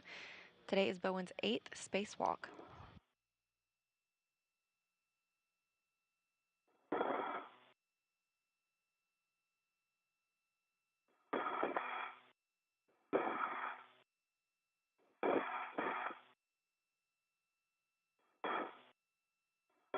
Looking down below, the International Space Station just flew over Puerto Rico. You can also see the solar arrays stretching out from the International Space Station. So as you come up to your green hooks, after you pick them up, you're going to be moving nadir kind of down towards your feet, the way you're oriented right now, next to the A-frame to get over to the 1A side. Okay. This side of the A-frame? Yeah, okay. Yes, we recommend outboard of the A-frame.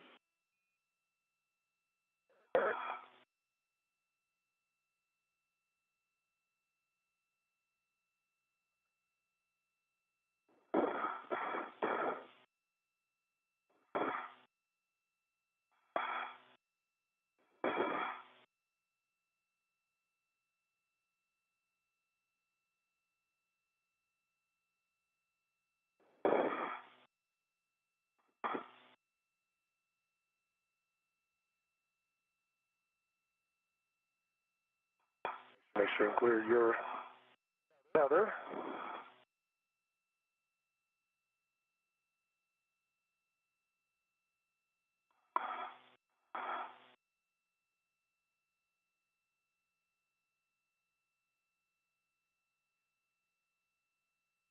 Okay, green hook back on. We copy Steve's green hook.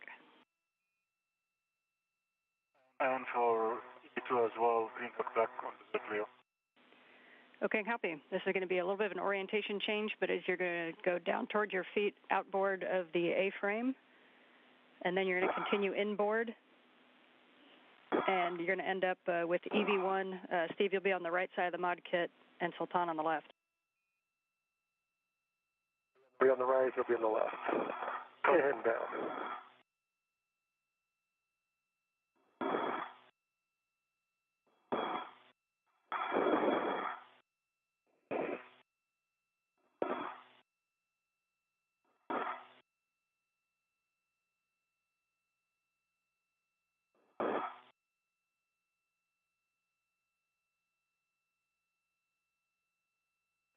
Okay, so I am on the right side.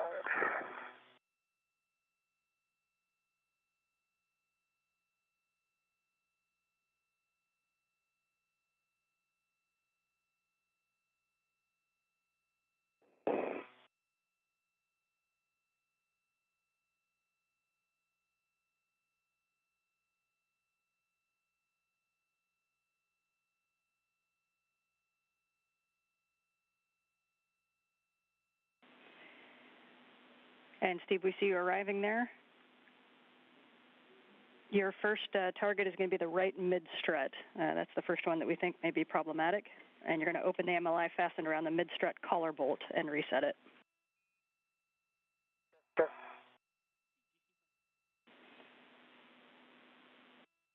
The astronauts have now arrived at their next work site.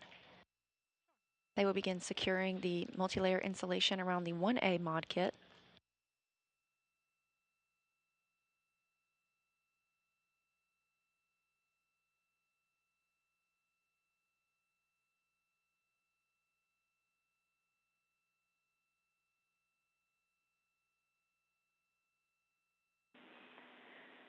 Sultan, your first target is going to be the center pad of the left upper strut, so kind of the area that Steve worked out at the other area. Upper center pad.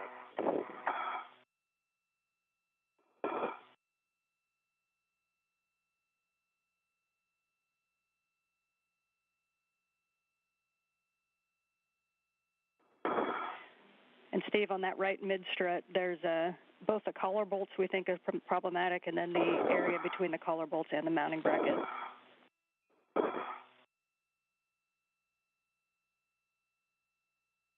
Okay, let's take a look.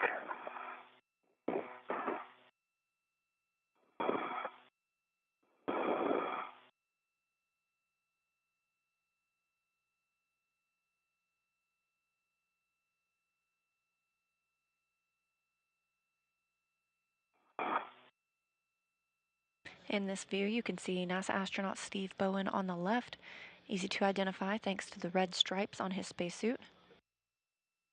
On the right is UAE astronaut Sultan Alneyadi. He's wearing an unmarked suit, but if you look closely, you can also see the Emirati flag on his left shoulder.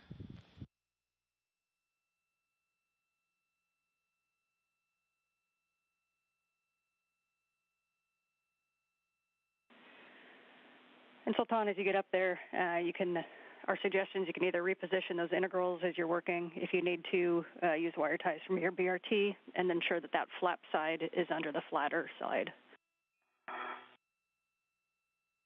Let's copy that on. I'm opening the whole thing and start to.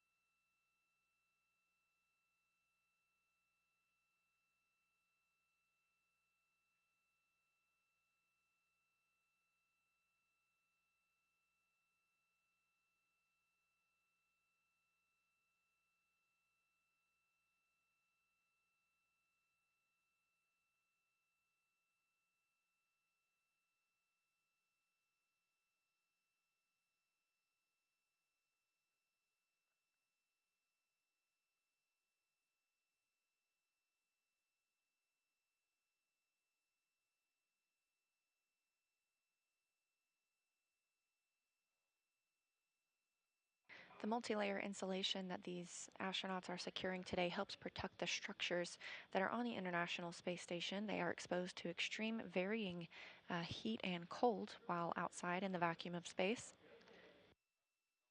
And this multi-layer insulation helps protect against any extra stresses that those temperatures can cause.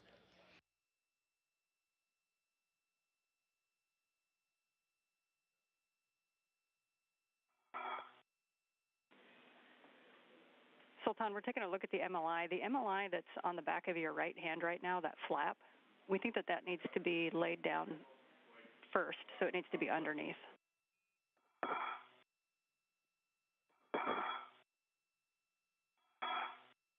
Forget about the mid-strut. Yeah, that's correct. That flap that's kind of underneath the, yeah, that one needs to go down first. That's right. Understood. Thanks.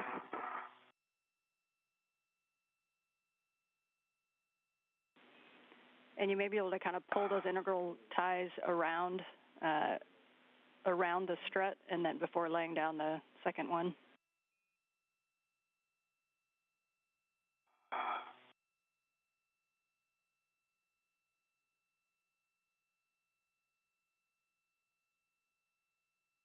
Thanks.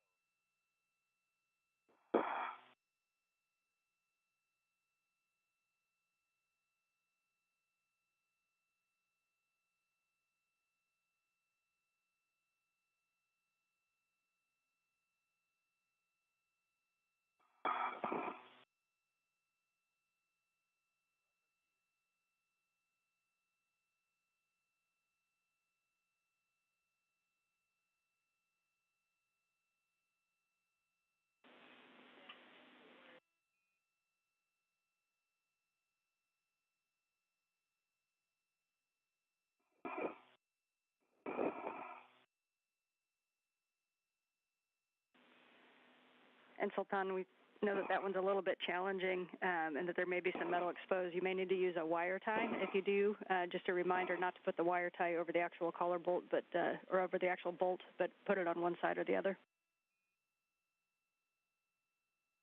Let's copy.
Output power LED is on, but the white LED on the back of the laptop is not on. Okay, and how does that look? And Steve, that is buttoned up nicely. You got to go from the MUR on that one. So on your side, we can have you move to the right side of the mounting bracket to cycle the soft capture features. Okay.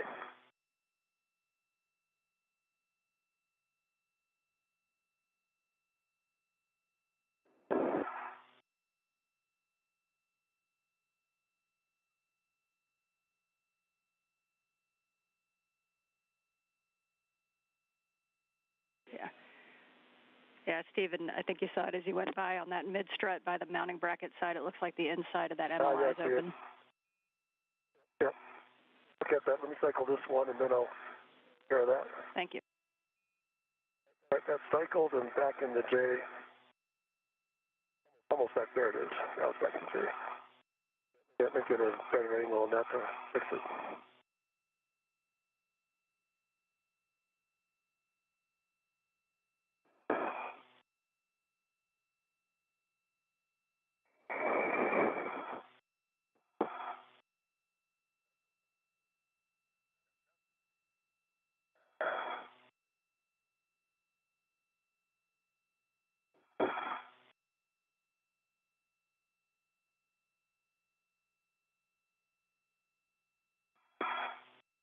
Let's come up with it.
And I don't know if you see a view in my camera, but long wire tie on the section of the mid-strut.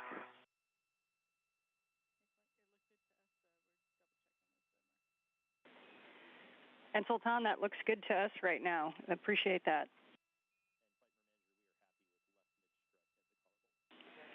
And so, Sultan, if you would just take a look along that whole left mid-strut between the collar bolts and the mounting bracket and just ensure that there's no metal showing. Work.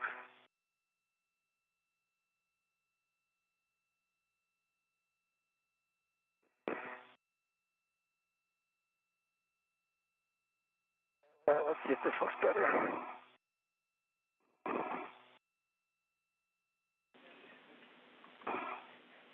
Good work on that, Steve. We're looking at the images. While we have you right there, just to your right side, there's a soft capture feature. So we saw you grab the middle one, and I think you're going for it. That we'll need to grab that soft capture feature on the right side and make sure it's in the J-hook.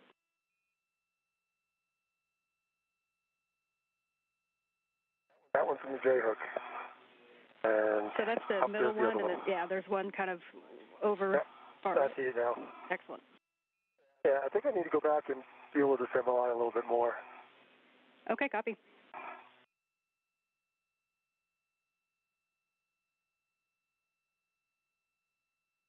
I want to stay in the J here. I pulled it down, had to cycle it in, got it that time. I think I have to go back and take a little look at this thing. Okay, copy, thanks. And Sultan, when did you move off of there? Oh, you got all three of them. Okay, thank you.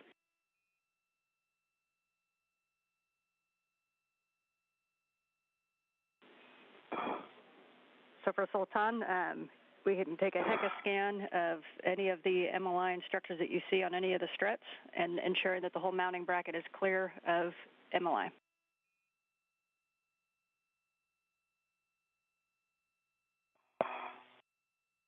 Right, didn't work. But the heating port between the mid-strut and the strut are covered now. No metal exposed.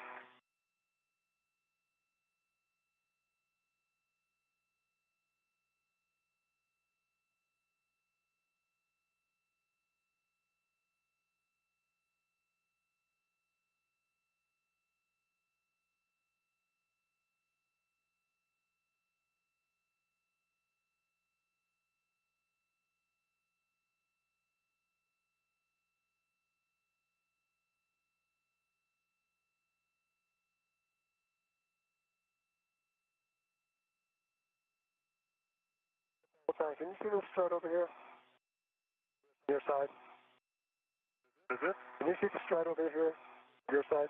No, it's covered. It's covered now? Yeah.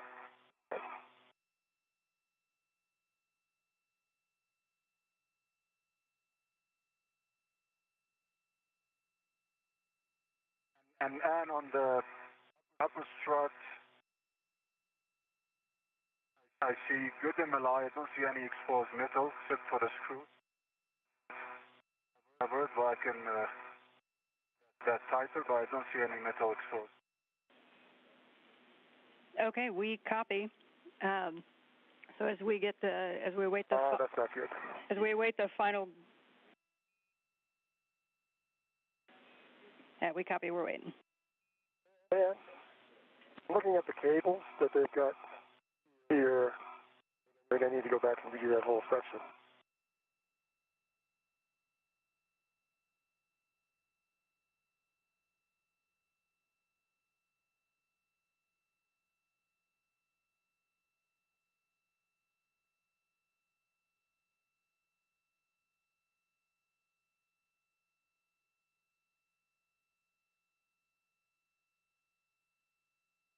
This view from NASA astronaut Steve Bowen's helmet camera as he continues to cover the mod kit structure with multi-layer insulation.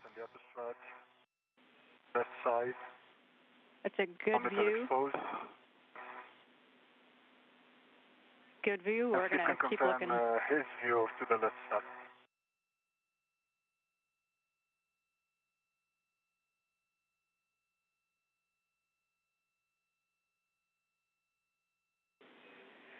And Sultan, the flap that's right in front of you, that you're kind of the one you're playing with, we may ask it to, well, we will ask you to put a wire tie around that, please. The end work.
Now 2 hours and 30 minutes since the spacewalkers switched their suits to internal battery power, kicking off the start of today's spacewalk.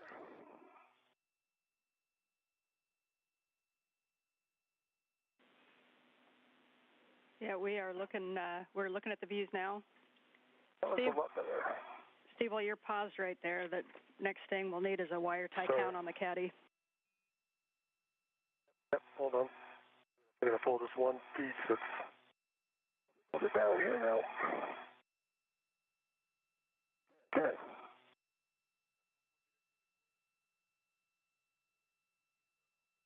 Hey, wire tie caddy. I have, let's see, 1, 2, 3, 1, 2, 3, 4, 5, 6, 7 long, 2 short.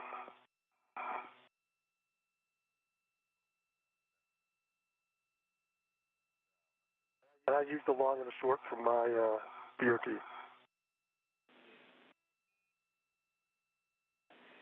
And Steve, sorry, can you repeat the quantities again? It's 7 long, short, with it. 1, 2, 3, 4, 5, 6, yeah, 7 long, 2 short. 7 long, 2 short. We are there with you. We appreciate that count. And like I said, I used 2, 1 long, 1 short from my BOT. Okay, we copy.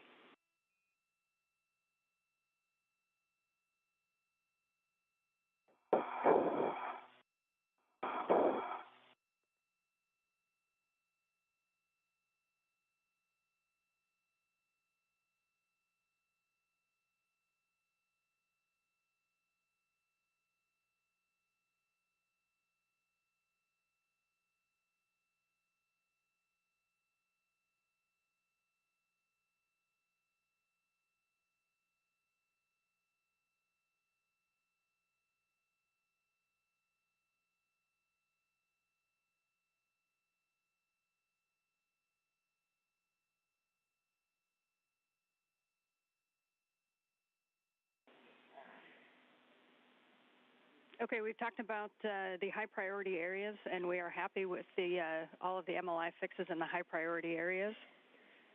We have one area that we'd like you to take a look at if you think you can get there without translating on the nicely tacked up MLI, and that's on the upper strut near the mass canister, the areas that you worked out at the 1B, Steve.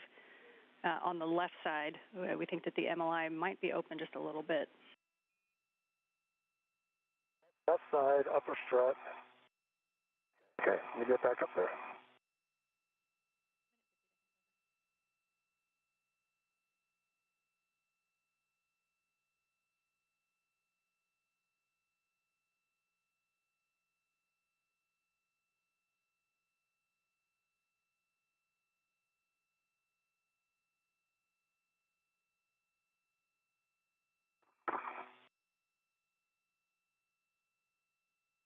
Up here, actually looks pretty good.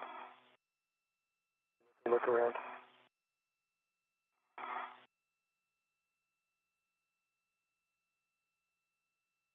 Push out left side, I think looks pretty good. Maybe it's on the inside. Copy. Yeah, if you get a good look on both What those. do you think? I think the upper strut looks pretty good. And Steve, are you able to get an eye on both the left and the right uppers? Yeah, just here's the left, let me go look at the right. And I'll tell you the kind of problematic area that we're looking at is the left upper strut, but kind of on the back side from where you're looking at, so on the mass canister side, and just if you can try to get eyes on it. It's kind of the area that you worked out at the 1B. Okay, let me take another look out here.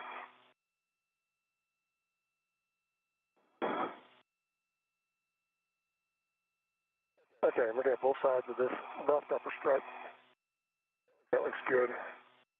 The right upper strut up at the top. Let me go take a look up at the very top here. Yeah, I can probably tighten that. I see what you're talking about now. Copy. Thanks, Steve. A second to get sure.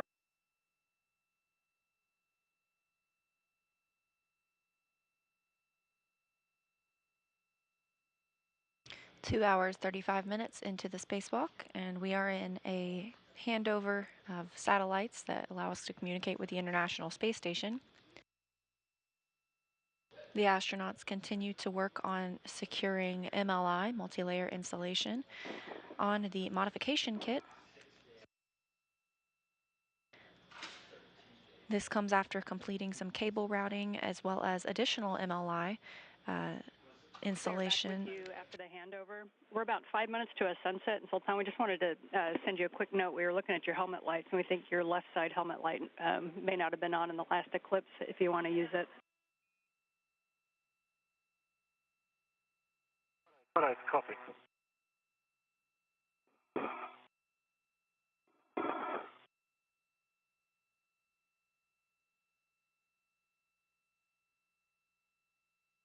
The modification kits where the astronauts are working today are where we will have future IROSAs, International Space Station rollout solar arrays installed. I don't know if you see a view of my camera.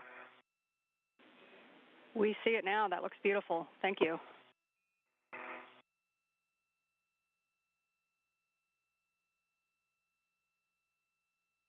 Four new IROSAs have been installed on the International Space Station.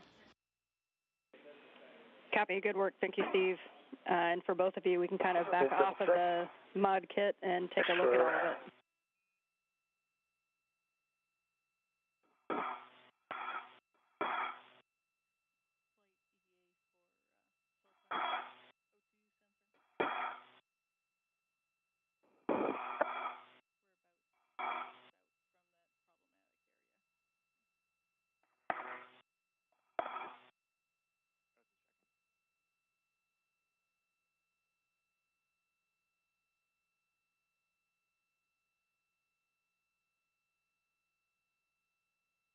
All right, quickly before the sun goes down, that's the upper struts.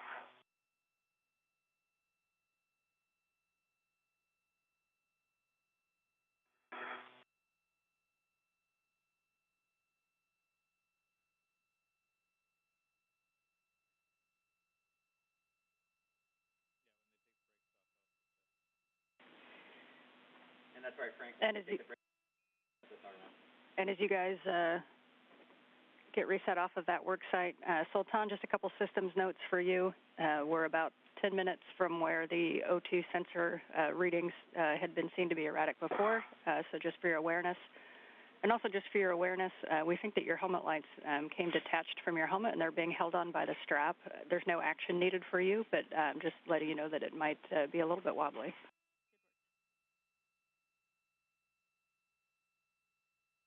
Okay, copy that. Keep an eye on it.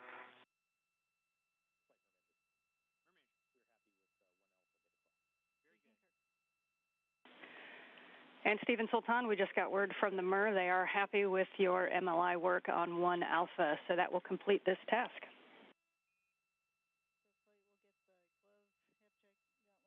Okay. Yes, thanks. So to To get done with this work site, Steve will have you hand the wire tie caddy to Sultan, and Sultan, you'll just carry it on your MWS, and that bayonet fitting might keep it a little bit tighter onto your MWS. And for both of you, a glove, hat, and gauntlets before translation, please. Yep. Right, copy.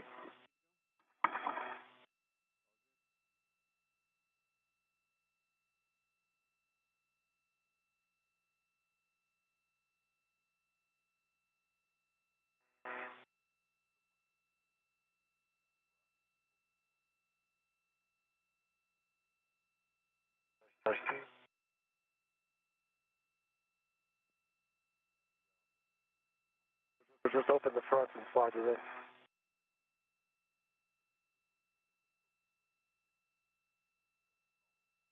Reps. Want to drop it back? If I can get it.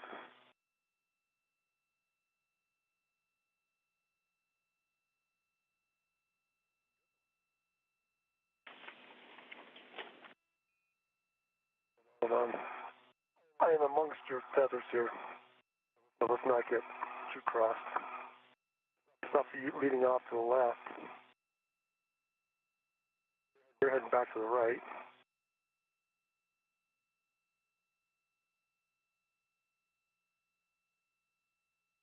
Do you want me to go ahead of you and then pose? Yeah, I'm trying to figure out how best to do that. I can do it. I'll just pick up my local and then I'll head. Let me double check where mine is. Okay. Let me get low so you can get by me. Okay, go ahead, bye.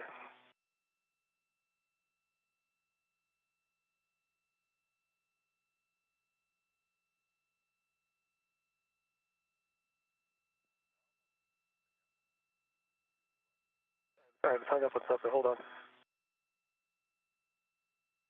Yeah, there you go. I'll put it on a handrail.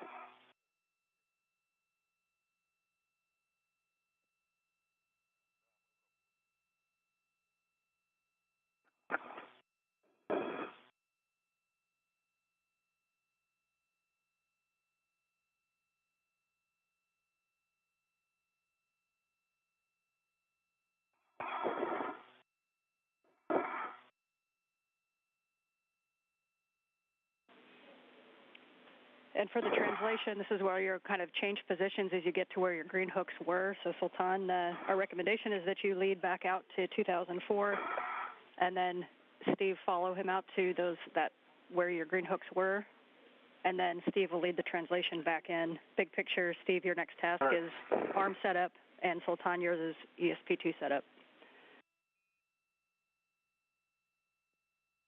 All right, copy.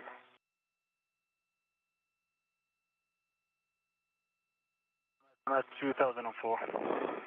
Okay, let me get up there and swap myself around.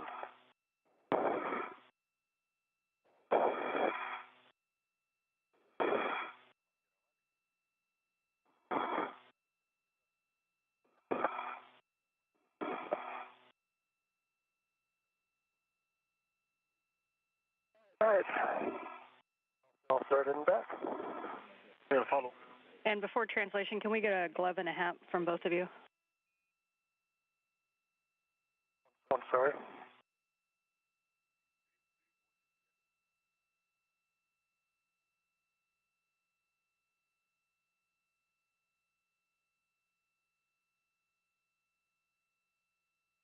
Both gloves look good.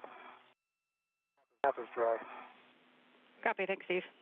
And for EV2, no change on the gloves. For EV2, no change on the gloves, and hat is dry. Okay, copy, thank you. So, Steve, you'll lead the translation in. You're heading to the port CETA cart. And you will leave your anchors right where they are. So you're going to pass the anchors. And Sultan, you're going to be heading into the ESP2 work site. So you're going to follow Steve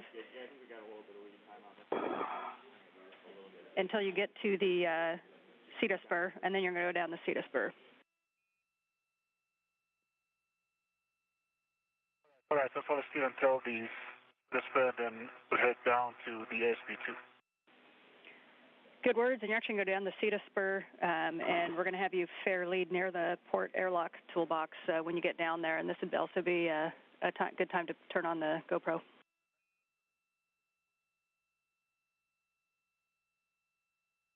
Copy.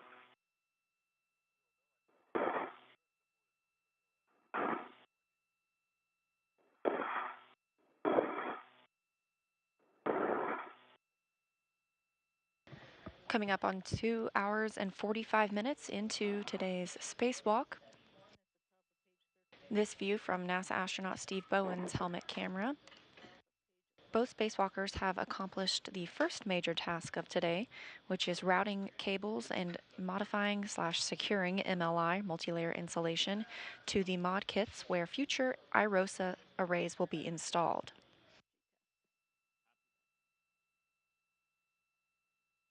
The astronauts are now translating to their next work site. As you translate, you're sitting at about 2 hours and 45 minutes PET, and you're about 10 minutes ahead of the timeline. And we just got the call that all the inhibits are placed for RFG, so we are going to pursue that task.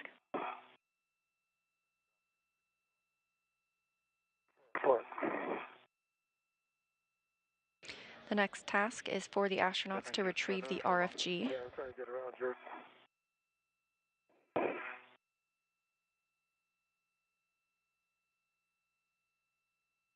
I think it's close on the cables. Hold on.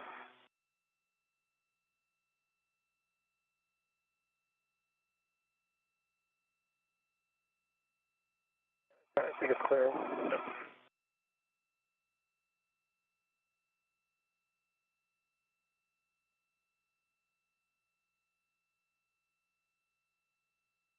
What that's going on.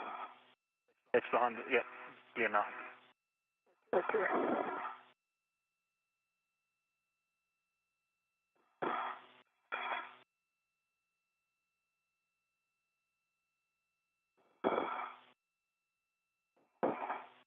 Okay, let's make sure this doesn't go behind me again.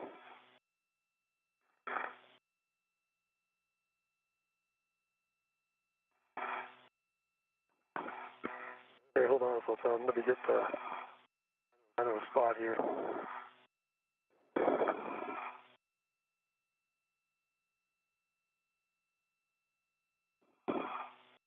Again, the next task for our spacewalkers is to retrieve the radio frequency group.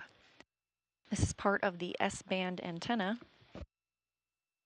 The S-band antenna is our critical command and data link to and from the space station. Of course, we do have redundancy, but the RFG is the brains, essentially. Where are mine? The wires.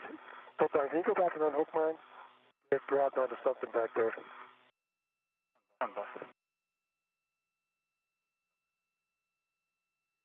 The radio frequency group houses the electronics, high gain and low gain antennas on the S-band system.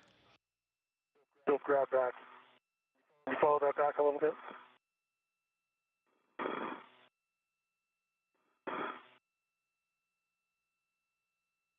The astronauts will remove the RFG and bring it inside the space station. Okay. You see, the wire is folded, so it's caught back on something. So if you follow it back a little bit, you'll see what it's hooked on. Okay, let me span it.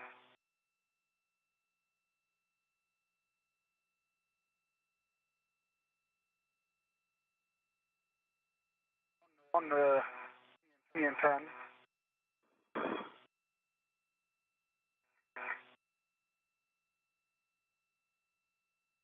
Okay. Converse, please. Yep.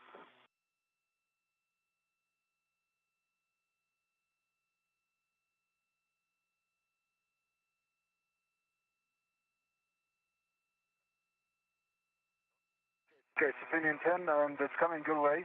I see it. Thank you.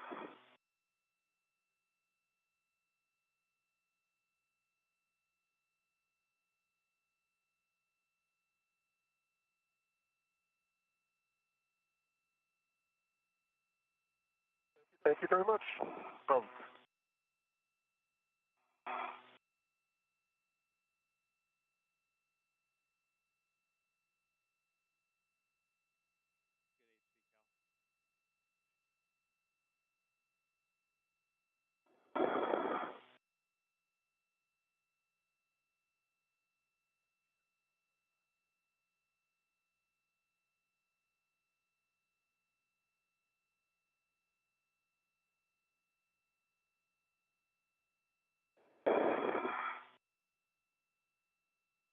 All right, so your tether currently goes behind me. I need to get it up and over my head somehow. Stand by until I come close to you. Yeah. Actually goes behind me.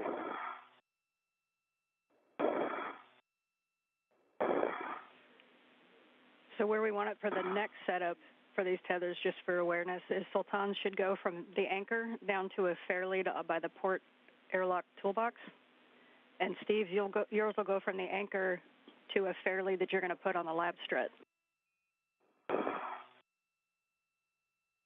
Yep. All right, so Sultan, the way to solve this problem is your tether goes behind me, but it's underneath my safety tether.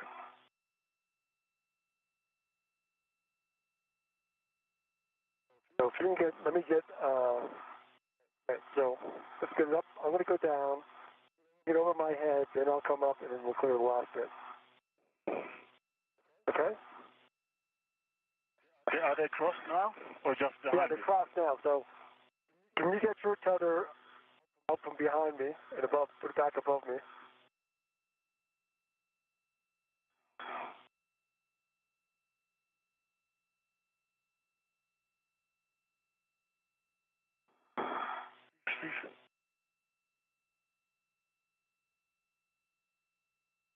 Can you go a little bit nadir as well? What? Yeah. Towards me, just a little bit towards me. I don't know. Let's see.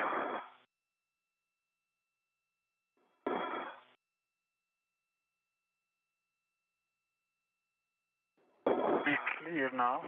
Okay. See it in front of you. Let me get back up here and take a look. It's clear. Right now, I press you, and that'll be fine. I agree. Okay.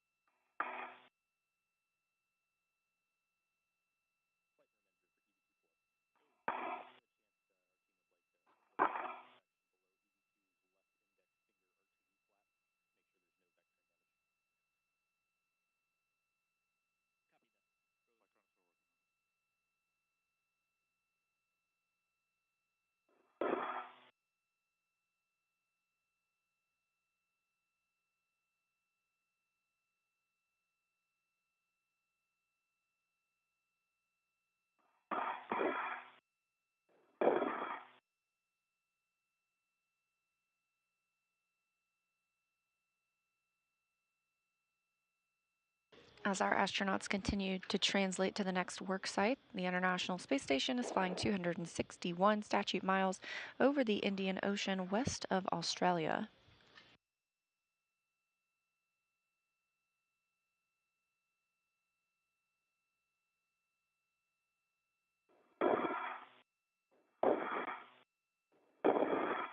As you can see in the view, the astronauts do have lights on their helmet to help them work during these nighttime passes. All right, Steve, you're going to go under the MT to the port seater cart, and you're going to be looking for the APFR in the top left whiff, which is whiff 3, and it should have an Ingress 8 on it.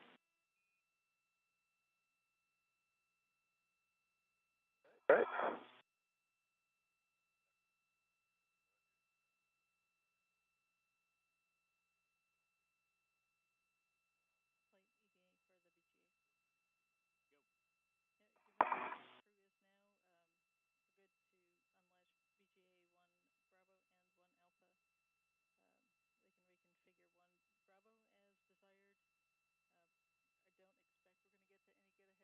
Yeah, and I'm going to go down the super spur now.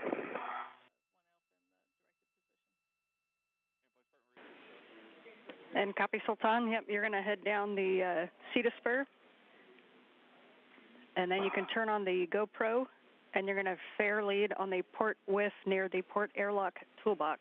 And when you pause, I have a couple words for you on your glove.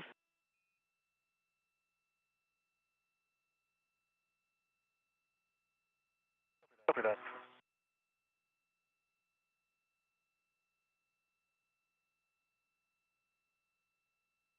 Hey, whip 3 is the one that's currently in the middle on the swing arm, correct? Yes, width 3, which is... And it's set. Papa, Papa. That's correct. Papa Pampa, and then we ask that you don't change the pitch setting for translation, and you can stow that on your BRT.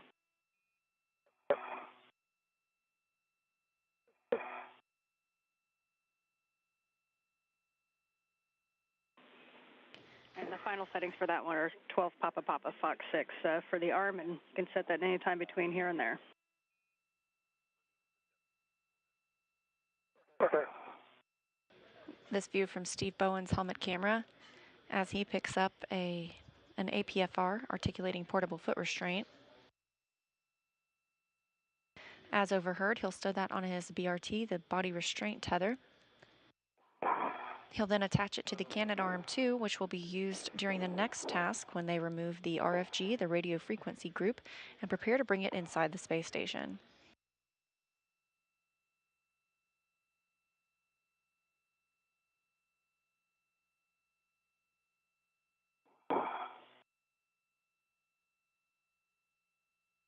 And I'm going to go up to clear his safety tether.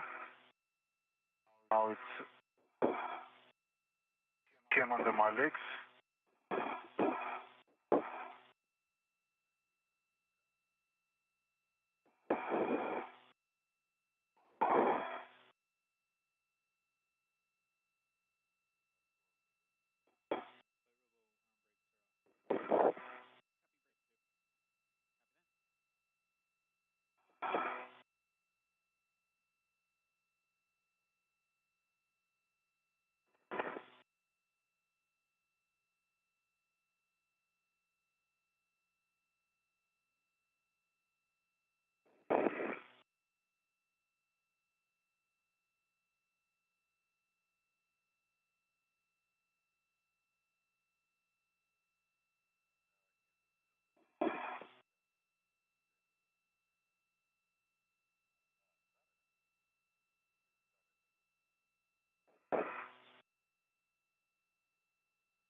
And Sultan, we see you trying to clear that safety tether. Let us know if you need any assistance.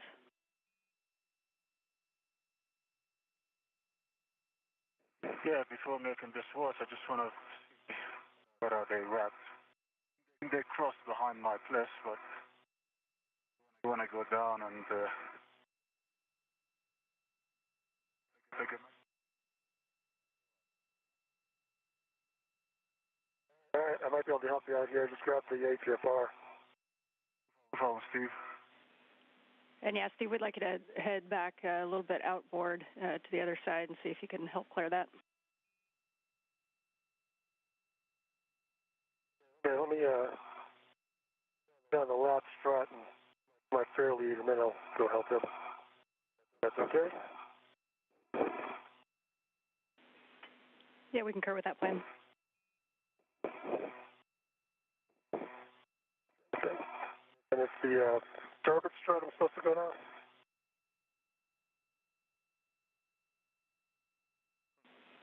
It's the... And fair lead.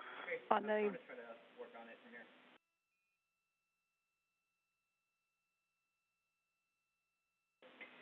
On the starboard lab strut handrail.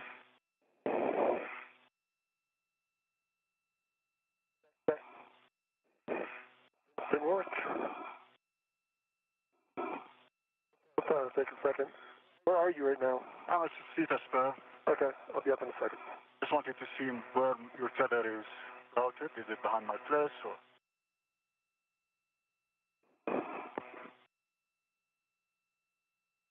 Let me get my adjustment.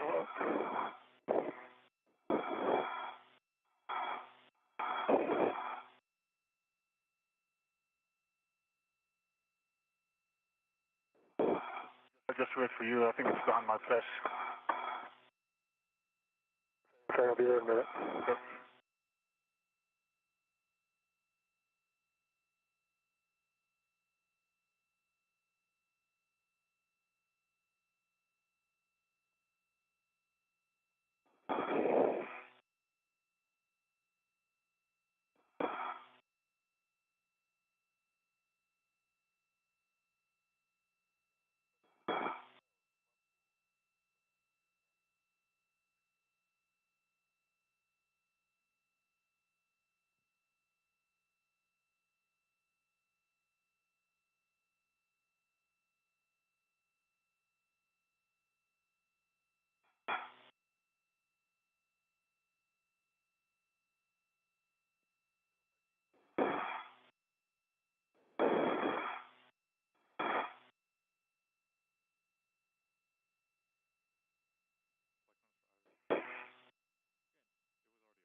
Steve, I think we're clear. Okay, let me check. Let me get my, Yeah, it was right behind my PGT somehow. All right, so you got it cleared. You see it? Not yet. Okay. Then heading down the Cita spur.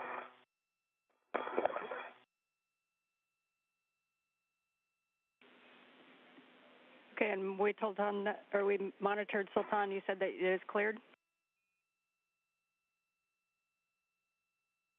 It is cleared and it was wrapped around my PGT, unfortunately.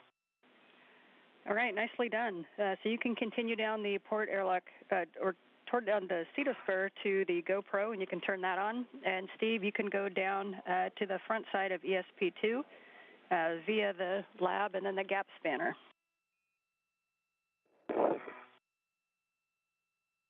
All right, on my way. I get this in correctly.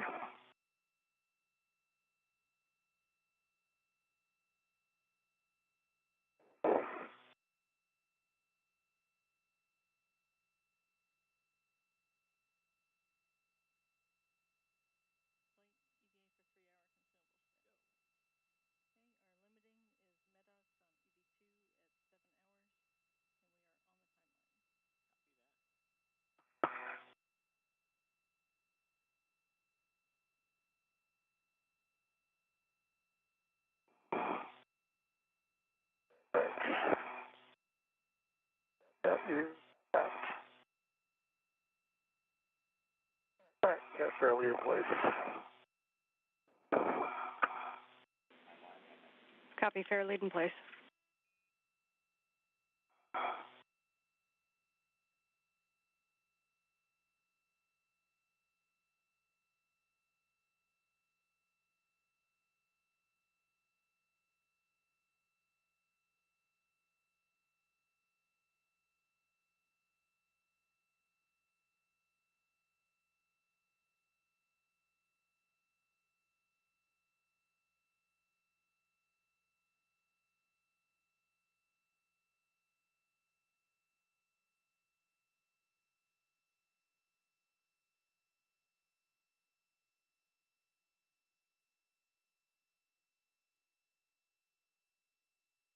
Okay, camera's on.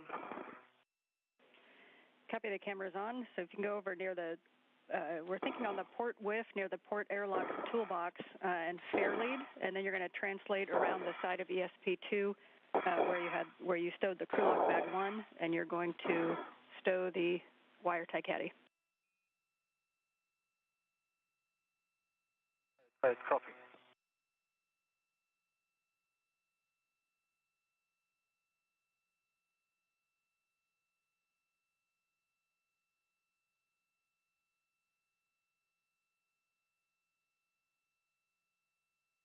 Okay.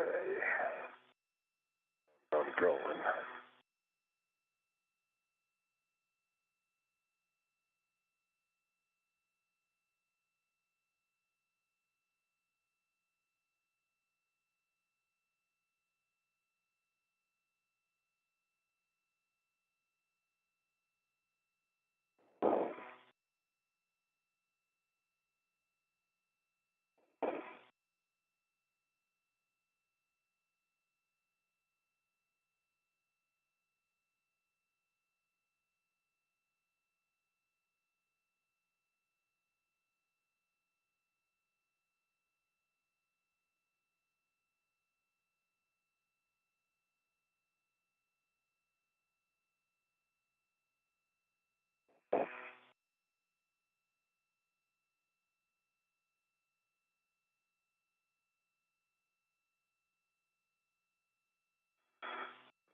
And Steve, as you get in a good position on the front of ESP2 there, your next step is going to be to give Frank a go to GCA to the APFR install and ingress position. So you just want to position yourself to where you are clear but can see everything. Okay, let me get myself there.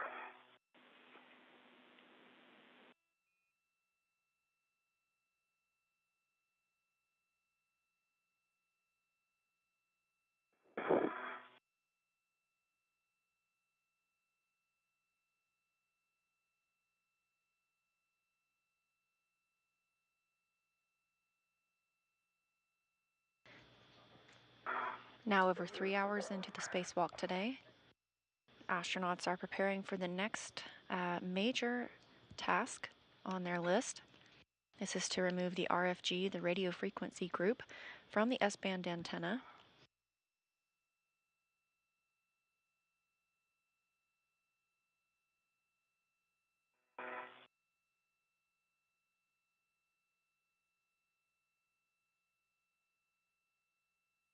Again, the radio frequency group is the computer and electronics that control the S-band system. And this portion of the system will be brought inside the International Space Station before being returned to Earth for refurbishment and eventual return to the space station.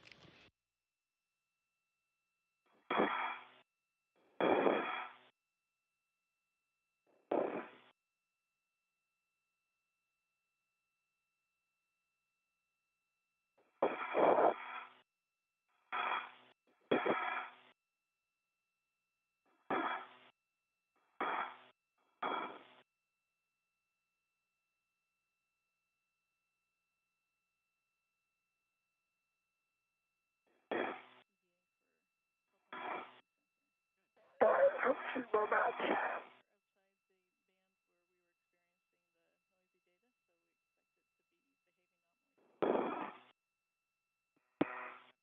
Okay, so that's where we're going.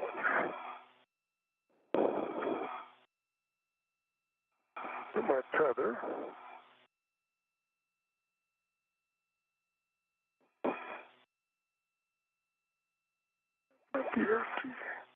Yeah, and I'm at the ASP and I have the bag in front of me.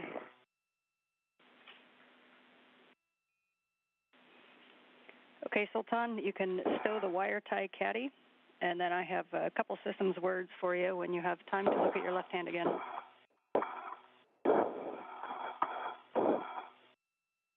All right, copy.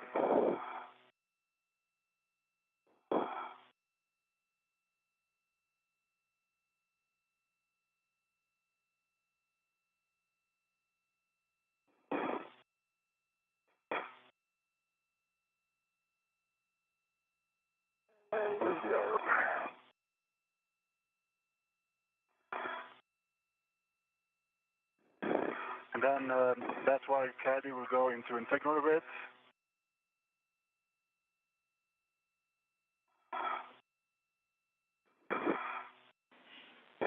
And yes, Sultan, we're going to stow the wire tie caddy into crew lock bag 1.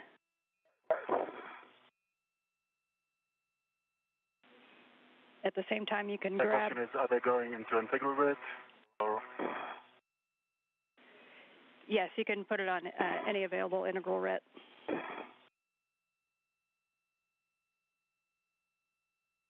Okay, Frank, you have a go to GCA to the Ingress, the install and Ingress position. Steve, we copy GCA to published. Our published position is 1.1 meters station aft, and we're starting motion. Okay, I'm watching. Good motion. Good motion.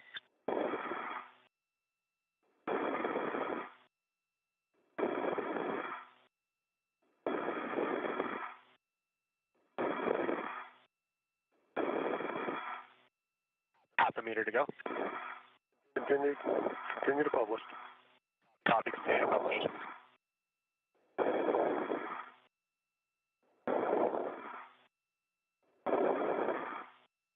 Ramping out. 50, that's your published position. All right, let me take a look. All right, could I get another 30 centimeters station aft? The additional 30 centimeters station aft. Multiple voices in the mix now as NASA astronaut Woody Hoburg inside the space station is commanding the Canadarm2. Steve Bowen will be on the Canadarm2 to help with some stabilization for the RFG removal. Copy, hold position. And you can put brakes on, GCA complete. Copy, GCA complete, stand by for brakes. See the brakes are on, you go for APFR install and ingress. Go for APFR install and ingress. Copy. And Steve, you can install the APFR onto the arm. You're looking for 12 Papa Papa Fox 6.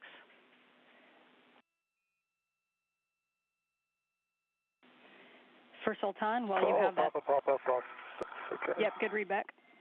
For Sultan, while you have that bag in your hand, you're going to retrieve the large small ret that's on the handrail of that bag, and you're going to put the small hook onto handrail 8007, which is the same handrail that your temp stowed on. 8007, copy, small hook on... Copy.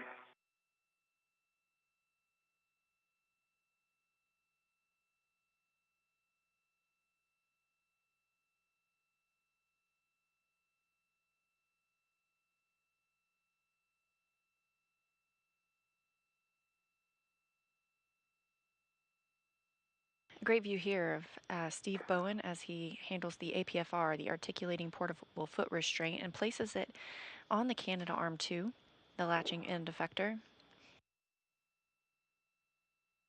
Okay.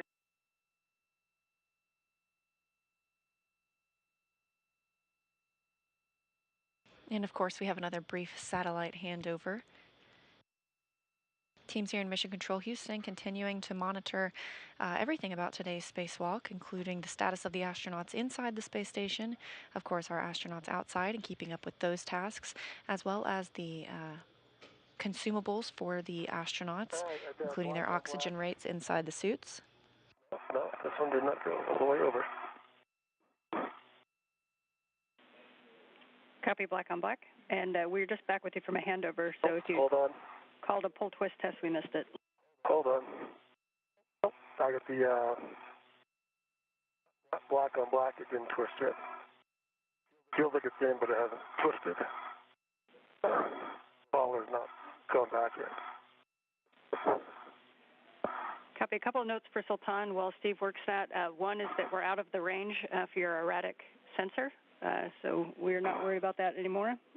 For your glove, what we want you to do is take a look at the flap and see if you can look underneath it and make sure that there's no additional damage to any other of the glove structure other than that RTV. And just a reminder that on the index finger, you've got that turtle skin underneath that RTV as well. I copy, and I did report initially that that flap has another RTV flap, but nothing is exposed.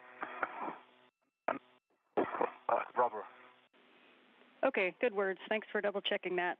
So Sultan, your next step is going to be to pre-stage the long wire tie on the clamshell MLI. So just double check that you have a long wire tie left on your BRT. If I'm going to get any from the caddy, I only have short on my BRT.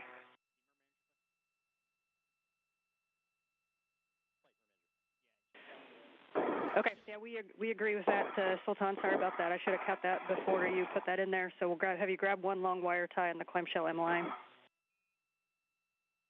Right, copy and work. All right, and I'm having a hard time with this black on black in the collar.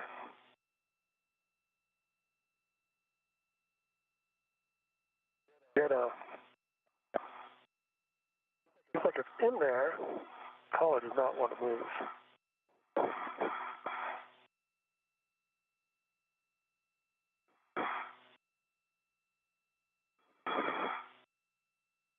Any suggestions? We're taking a look.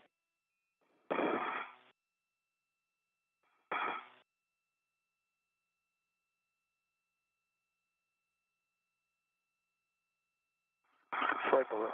That moved it a little bit. There we go. Now it's black on black. I cycled, but then it came out. Well,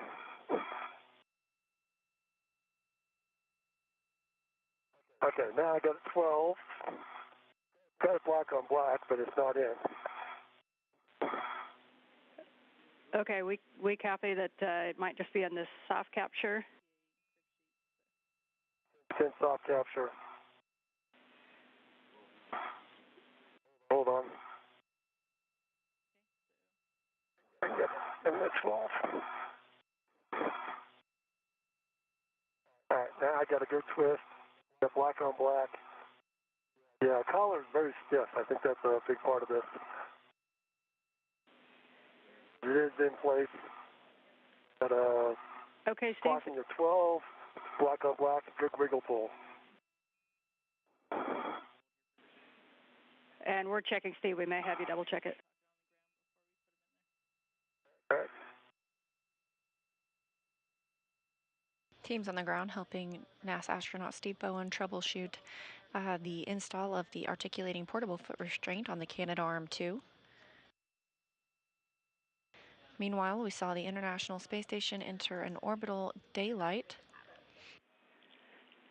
Okay, Steve, we're going to have you give that one more really good pull test, and rather than pulling on the boot plate, if you could go down to where the load limiter is, just obviously making sure you don't squeeze the paddles, and just make sure we have a good pull test. I got a good pull test. I'm not... Okay, I got black on black. I got a good wiggle pull test. All right, that is good. We appreciate the setup. So your next step is going to be to assist Sultan with the RFG setup. Okay. I set off the APFR. So we can have one of you install the long wire tie onto the clamshell MLI, and we'll be assessing the clamshell MLI for snugness, And then we also need to retrieve the EVA scissors and cut the MLI strap. Okay, I have the wires, Steve, and I'll install them now. Clamshell. Okay, let me get cleaned up a little bit. Sultan, I just gotta... Yeah, what's my BRT is tangled up on?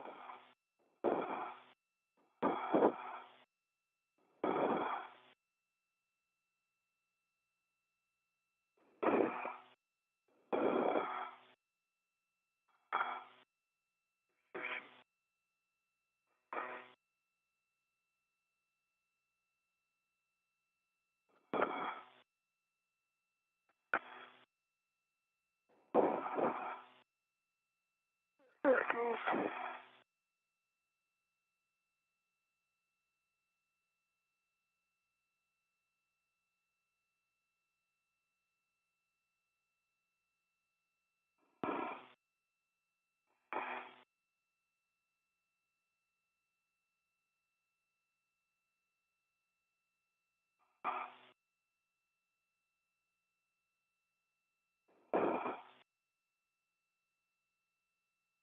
All right, Sultan, we're coming up.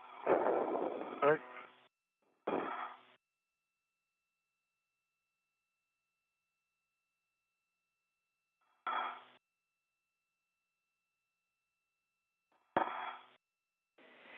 And Steve, we think what you could start doing is undoing the quarter turn fasteners on the MLI tent. I can do that. And Sultan, you can move over to that clamshell MLI for the long wire tie. See that, I'm just 52, there is in the end, surprisingly.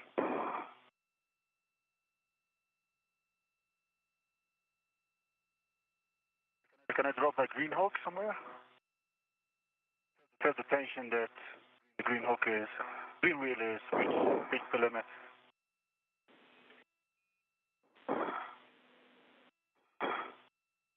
But that's fair lead, maybe.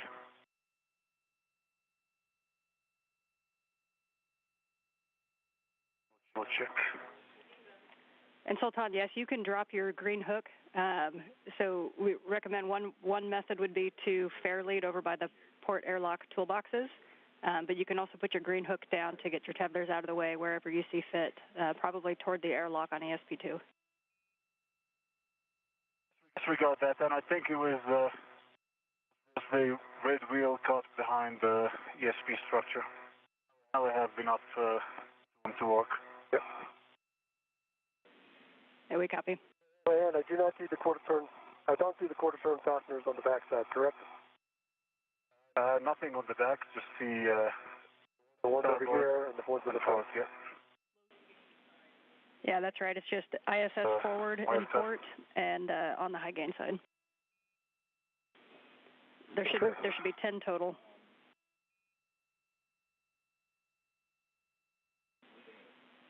And then on the ISS starboard side, there's going to be a MLI Velcro flap that you can remove.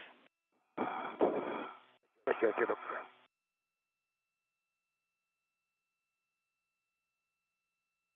All right, let me see what I can do.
Okay, well, tie installed on the handle.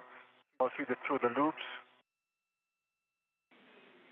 We copy, Sultan. And just a reminder on the, a couple cautions for you guys around the antenna. We don't want to exert any more than about 7 pounds into the high gain antenna. We want to minimize loads on the low gain antenna. And once we open it up, we want to avoid the white paint on the RFG and minimize loading into the flat face of the clamshell. All right, it's copy. Everyone copies.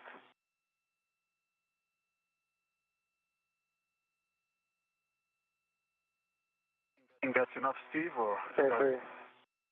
Yeah, you gotta twist it on there. Tuck it back through again, then twist it on itself.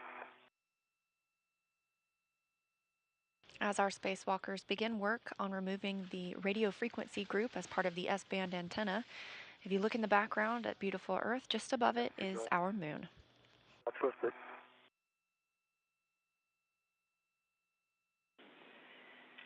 And Sultan, once you get on there, or once you get that on there, you can kind of put your hands on the clamshell and assess how much it moves on the antenna itself. This will be where Steve is holding the RFG when we feed it into the airlock. Right, I'll try to do a better job of tightening this. I think, Steve. Just take the open end and tuck it around it 3 times. Just tuck it in and around it and then fold it down. So bring it back up. No, you don't have to do that. I'll do a flap, maybe. Okay, that's fine. That will help.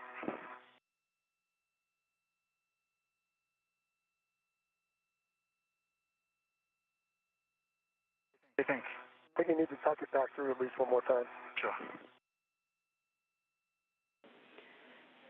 And Steve, by your left hand, there's kind of a Velcro seam along the RFG. You can open that up, getting ready to peel it back whenever you're ready.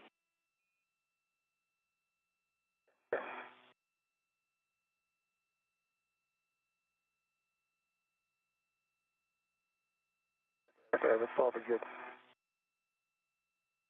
All right, you can get to the last 2 quarter turns there on this side.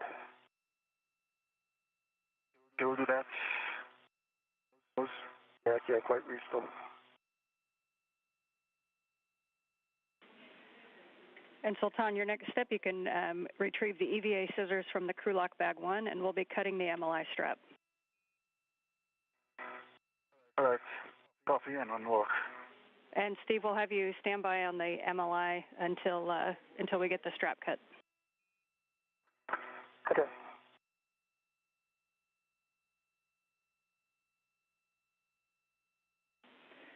As we get that MLI open, reminder to both of you that we've seen some MMOD strikes on the RFG, and so we want to minimize touching any potential MMOD strike areas and that Z93 paint area. Okay, let me know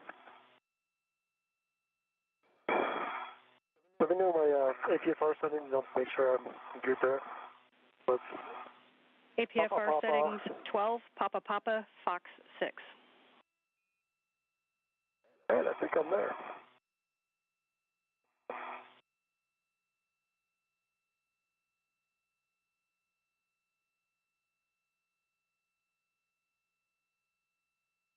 Okay, I have my scissors, EVA scissors in hand.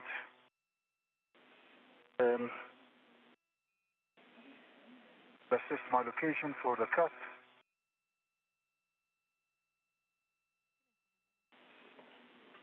Copy, Sultan. And when you're at the clamshell, can you give us any words on how snug the clamshell is on the RFG antenna?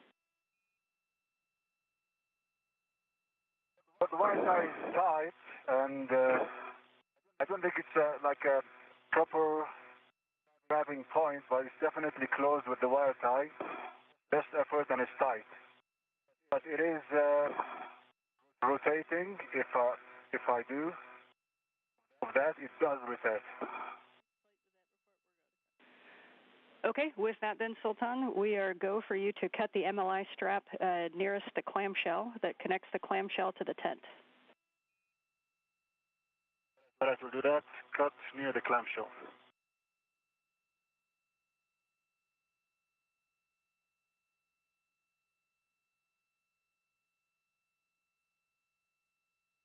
The first step in removing the radio frequency group is to remove the MLI, the multi-layer insulation that has protected the hardware. The RFG was not designed to be retrieved during an EVA. That you did get the small end of the large small on the handrail, correct? It is, but the large hook is still free. Where do I need to put it? Okay, copy. Yeah, the small hook on the handrail. And then we have a request for you to close the EMU scissors, or the scissors, until you're ready to use them. Copy, I'm ready to use them. Okay, you're going to cut that MLI, and we're about 15 seconds from a handover. All right, copy.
We are back with you on voice, waiting on video. No problem, and MLI is cut. Waiting for words on that. It is cut and with no part, no residue on the both sides. Just a small flap on the RFG clamshell. All right, copy. You can stow the EVA scissors in the crew lock bag, and I hope that was fun. We rarely get to cut things on EVA. And your next step is going to be removing the MLI tent and attaching it to that large ret that you have staged. Right. Steve, we're going to have you move toward the arm and have you start performing your safety tether swap and getting ready for ingress. Okay, let's talk me through that real quick. Sure I'm doing it right. Yes. So for the safety tether swap, you want to make sure your waist tether is down. And your first step is to lock your green tether reel. Lock green.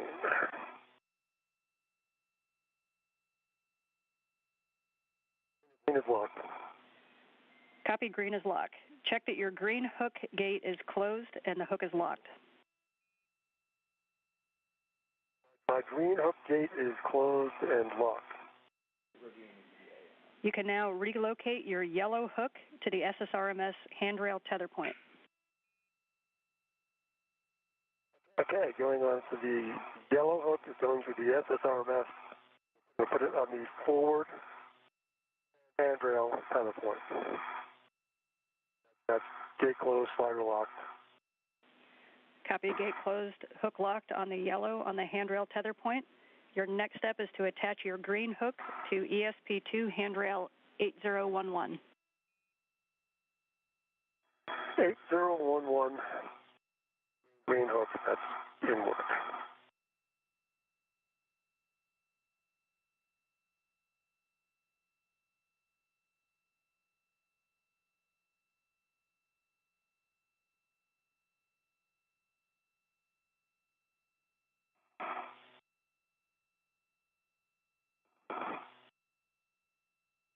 All right, 8011. Copy, green Green hook. hook installed. Copy the green hook on 8011, and you can unlock the green tether reel. Unlock green tether reel. And when you do that, you want to verify that the tether reel and the cable are clear of the RFG removal path.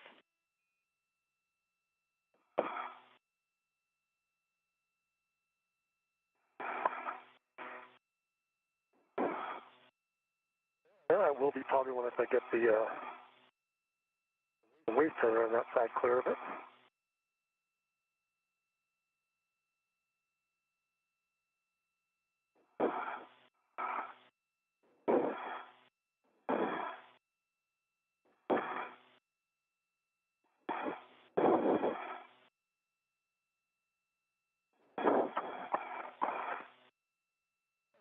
right.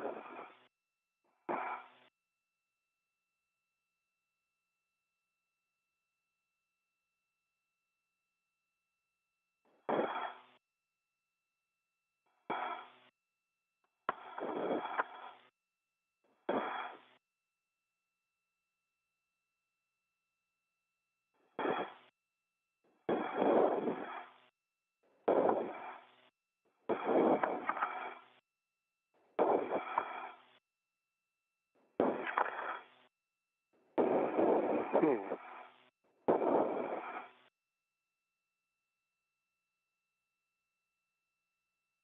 3 hours and 35 minutes. Drop my right safety tether, my right waist tether, 8011. I'm gonna lock it. I'm gonna undo my red hook from my left steering extender and put it on the other side of the green hook. No, actually, I can just undo the green hook. Never mind. Now undo the green hook again, put it on the other side of my red hook. Yeah, that's where we were just getting to. If we leave your load path, and then we can just redo the green hook. Yep, I agree with you. Sometimes I have to think a little bit harder than I have been, I guess.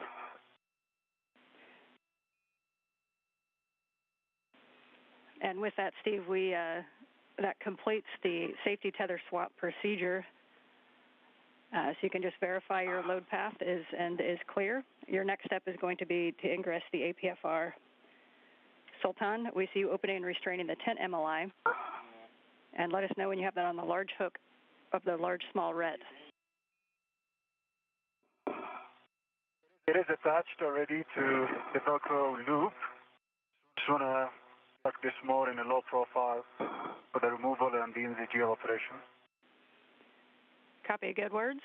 And would also take a baseline inspection when you have a chance of the white paint on the RFG from what you both can see. All right, cool.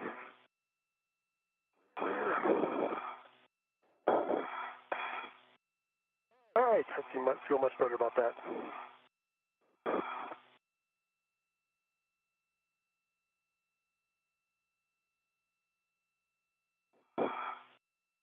As Steve Bowen prepares to ingress the articulating portable foot restraint, Sultan Alneyadi is removing some multi-layer insulation from the S-band antenna. This will allow them to more easily access and remove the RFG, the radio frequency group, which will be taken inside the space station. For Steve, as you get to the ingress, you're going to make sure your tools and tethers are clear, that the ingress aid is stowed, and you can attach your waist tether to the ingress aid. Okay, my waist tether is attached to the ingress aid. I'm going to detach myself from ESP2 and ingress the APFR. Copy. And Sultan, when you're complete with the baseline inspection, we'll take any words on any damage or flaking that you may see, and then we'll go for the cables. All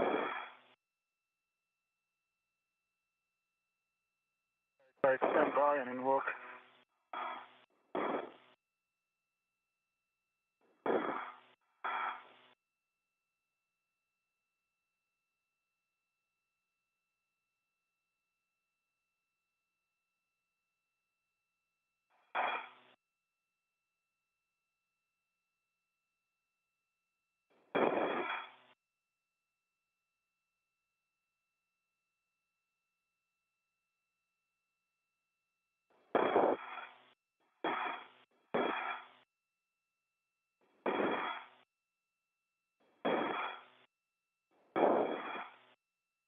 And I do see some MOD stripes.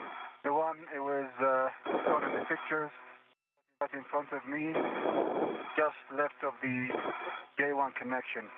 And I do see just smaller ones all around. I don't know if you see my camera here. Just tiny, very tiny, maybe. We see a little bit in your camera. If you look up a little bit more, we've got a good view of the rest of the box from Steve's camera. Yeah, that's a good inspection. We appreciate that, Sultan. So you're now go to demate the SASA cables from the RFG and give us an inspection. That's going to be the P9 from the J9 and the P1 from the J1. And then you're going to get the caps from the crew lock bag and cap both ends. All right, we'll do that. J9 from P9 and then J1 from P1. Thanks. That's correct. Okay, and I have Ingress the APFR.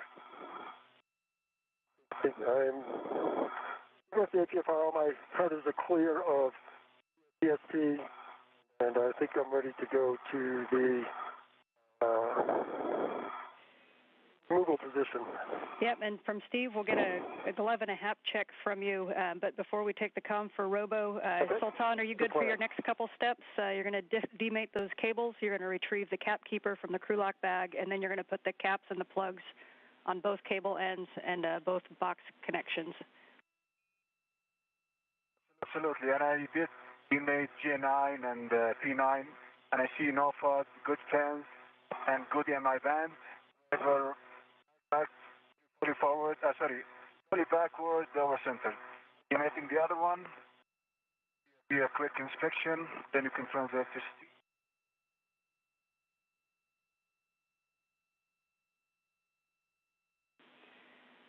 And Steve, if you want to give a double check on your feet on the APFR, we thought we might have seen a little bit of movement on your left heel. Correction, right heel. Okay, no, right heel. I was checking it. I was trying to play with it. Right, and same thing here on the J1, B1, good pins, no fault, good EMI bands, ready to cover all of these. Okay, Sultan, you are go to get all the caps, and we'll get words on those after we move the arm. And so for Steve, did you get your glove and hap check? Hey, glove's good, happens track. All right, Steve, you can you have the comms to give Frank the go to GJ to the RFG retrieval position. I'm going to try and get my right foot back in first.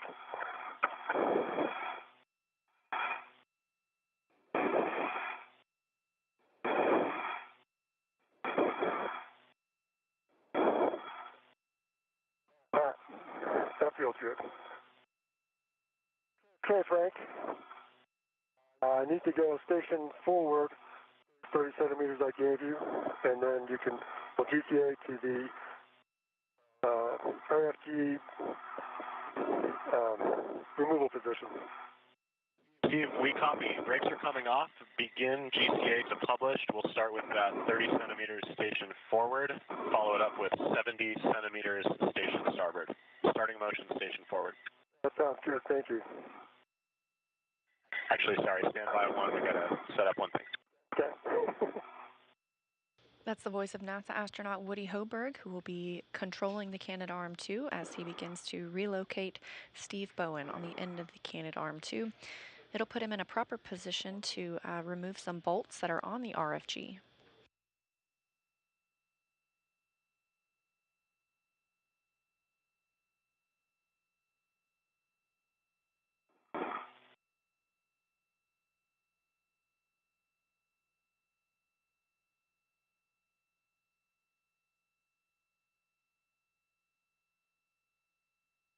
Sultan in the background has demated 2 cables from the radio frequency group and is installing caps to protect them for future use.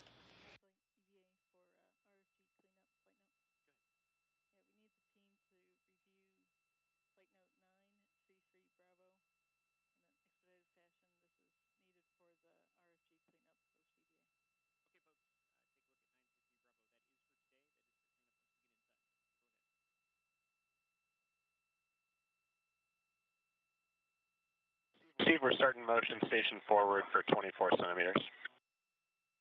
That sounds good. I'm ready.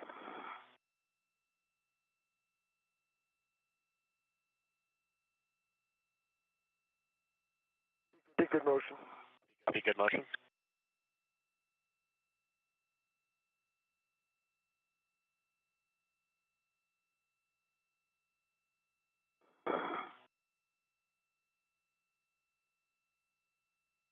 Okay, Steve, starting motion station starboard for 70 centimeters. That was like good motion. Good motion. Stop motion. Motion. Okay, let me take a look.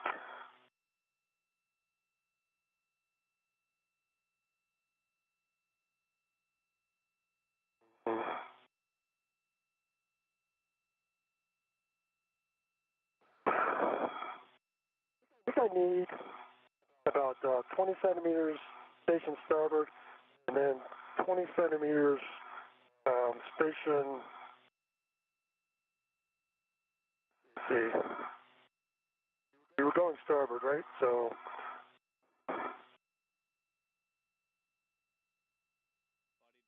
station later. Okay, Steve, we copy 20 more centimeters, continue station starboard, and then 20 centimeters station nadir. I think that'll do it. All right, starting motion station starboard. Motion. Copy, good motion.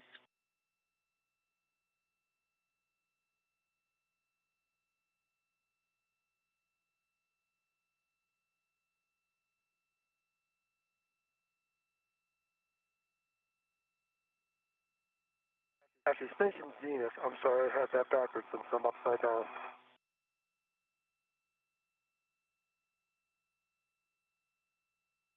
Okay, Steve, we copy station zenith. That should be towards your feet and your left side. Thank you.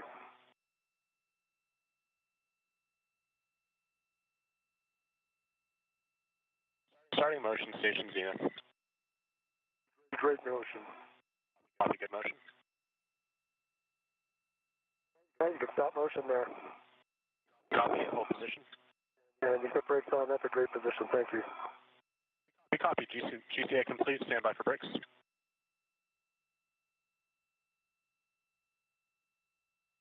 Steve, brakes are on, your go for RFG bolt release. All right, thank you. And we copy that the brakes are back on. So Steve, big picture, when Sultan is done installing the caps, he's going to hand you a large small ret, and you're going to put that large small ret onto the RFG, and then you're going to be driving the bolts. I understand.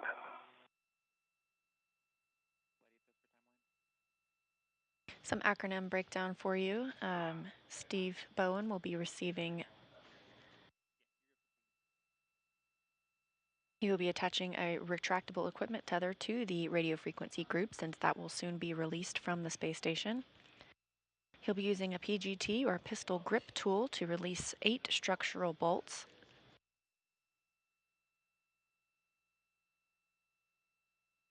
After those have been released, he will release 1 jacking bolt.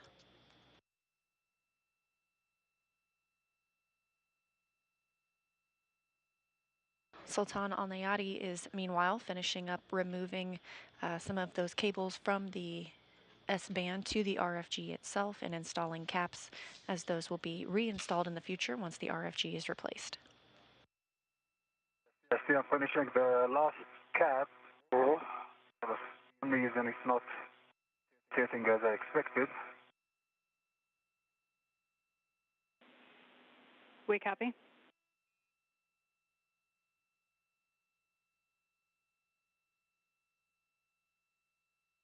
And one cap is installed on J1. The other one is looking for a better alignment here. We copy.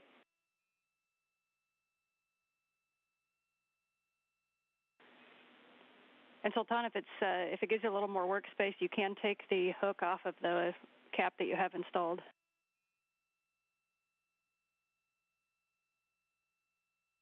Right, copy.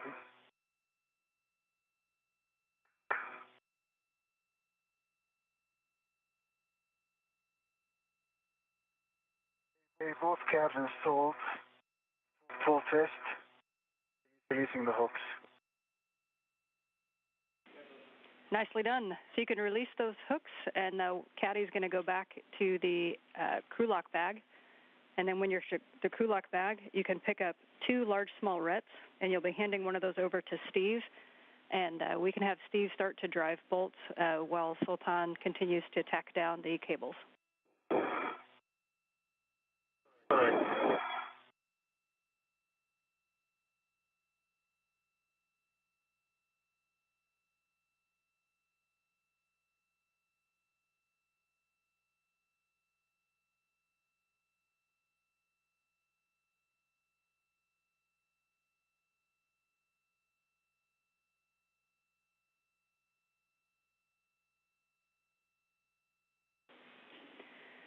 And Steve, just a reminder for you that you do have the page in your cuff if you want to take a look at the orientation.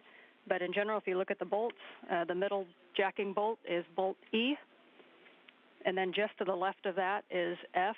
And F is going to be the first one that you do. And then you're going to go basically 1 left, 1 right, 2 left, 2 right, all the way to the ends. Copy. Yep, that is good. And then hopefully we won't need to know this, but if you look to the left of the leftmost bolt and to the right of the rightmost bolt is where you'd see the spring plungers kind of perpendicular to the bolts. Pretty small little spring plungers. Those guys. Yeah, that's a good spot.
And one more orientation note for you, Steve.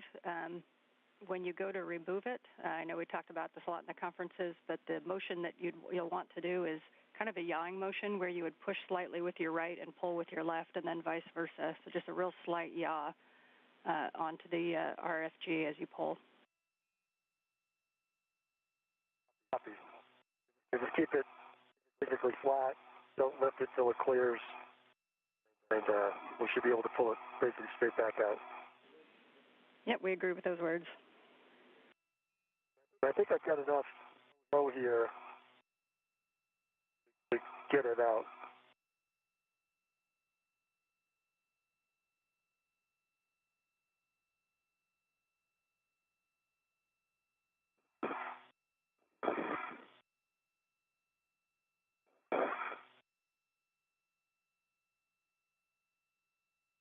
I think you're ready, Steve.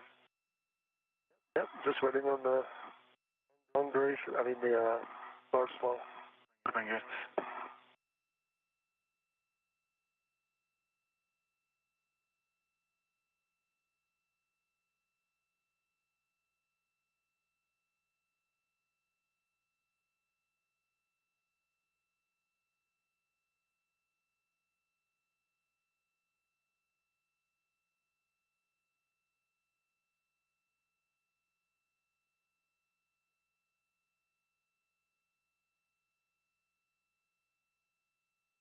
This view from NASA astronaut Steve Bowen's helmet camera. Again, this is Bowen's 8th spacewalk, using his handheld camera to take some photos of the hardware and maybe even Earth below. The International Space Station is currently flying 260 statute miles over Paraguay.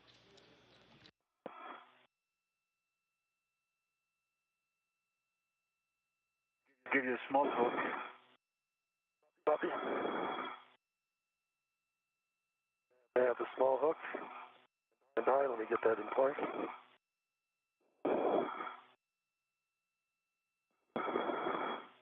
Okay, I have a small hook on. Release the large hook.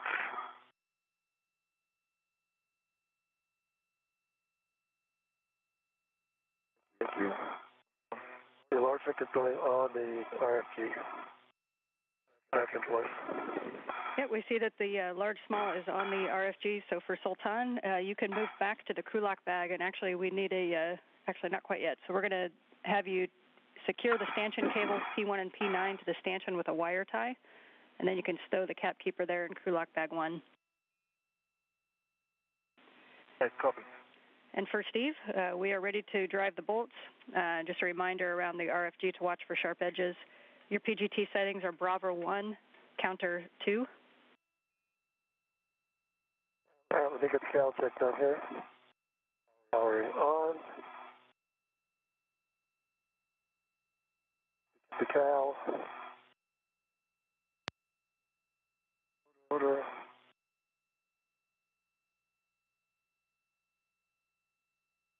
Break the cal pass. The D-test is good. And 41.17 volts. Sound right? All right, 41.17 volts. Anyone looking for what now? You want to set Bravo 1, counter 2. Bravo 1, counterclockwise 2.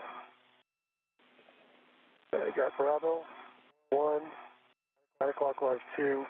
And the fifth bolt from the left, the fourth bolt from the right. Yep, so it'll be the fourth bolt from the left will be your first one. So F1, it's going to be one to the left of the jacking bolt. Okay, so they're numbered A through A from the right. Okay, one to the left of the jacking bolt. And I'm starting at how many turns? That's correct, and you should expect about 6.8 to 12.8 turns. Okay, that's in work. First bolt is 7. Again, Steve Bowen will release 8 of these structural bolts. He's using the PGT, or the pistol grip tool. It's essentially a drill. And it helps for him to be in the articulating portable foot restraint that's mounted to the Canadarm 2, so that he has some... Like the heel coil's coming out. It is loose and clear now, though. Maybe that's just the spring. Must just be the spring. Spring clear on Foxtrot. I'm ready for Delta. Copy. We are ready for Delta. That was 12.0 turns. Copy. 12.0. Clear that. Back to counterclockwise 2, going for Delta. Concur. Having stable footing during these turns keeps Bowen from rotating with the drill.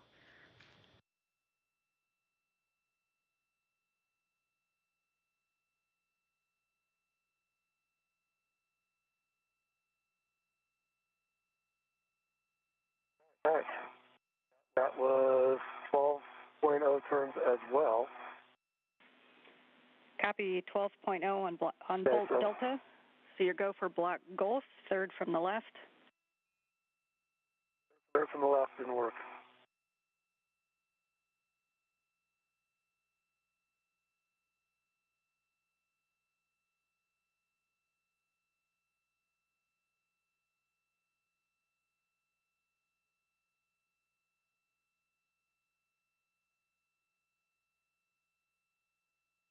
Yeah, that feels like it's clear as well. And another 12 turns. All right. Copy. Another 12 turns for block Golf. Your next will be block Charlie, third from the right.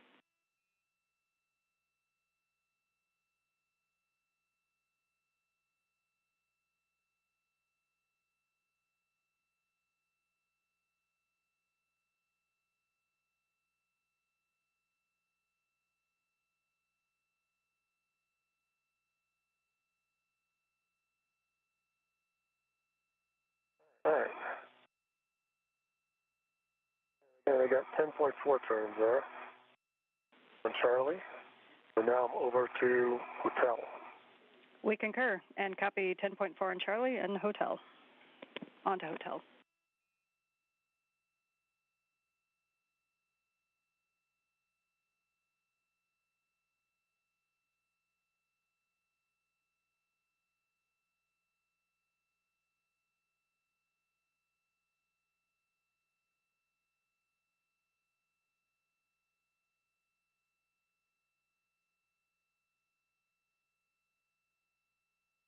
And 10.5 turns on hotel. Bravo. Next. Good words. Bolt Bravo, and we copied 10.5 on Bolt Hotel. We're now 4 hours since the start of today's spacewalk. Steve Bowen now helping release 8 bolts. That will help remove the RFG, the radio frequency group. NVGL cables, you want them anywhere in the stanchion?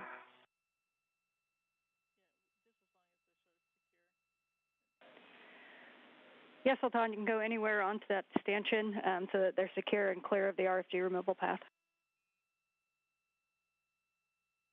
And 12 turns. And now to India.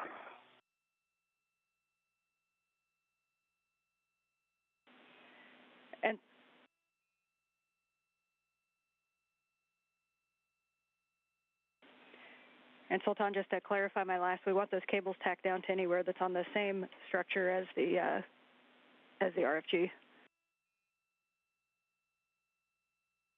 Understood. It's going to be on the same stanchion that's carrying the RFG. Copy.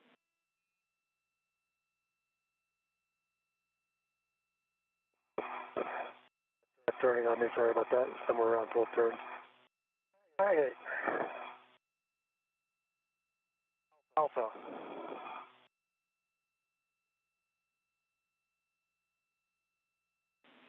And we copy that you're on to Alpha.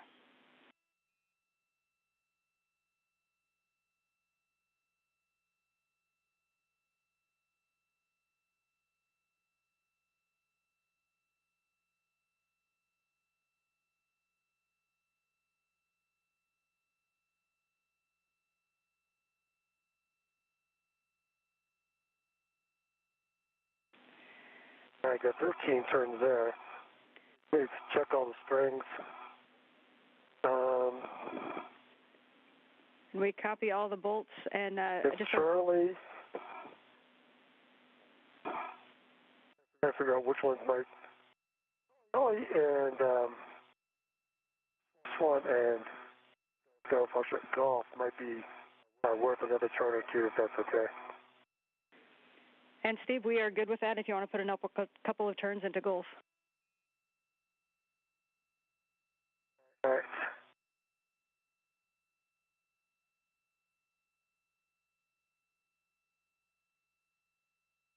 And they all seem run out. They all push back.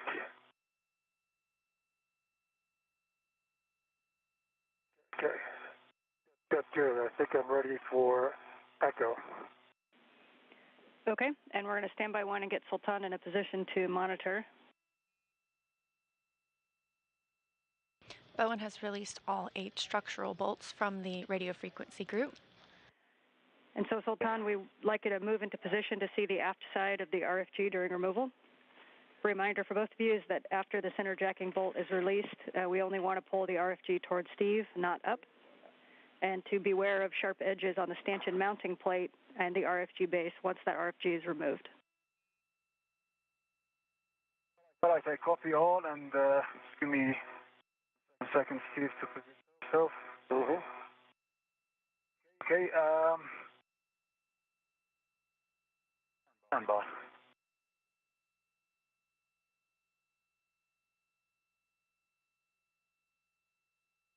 This view from Sultan Alneyadi's helmet camera, who's moving into position to help with the removal of the RFG.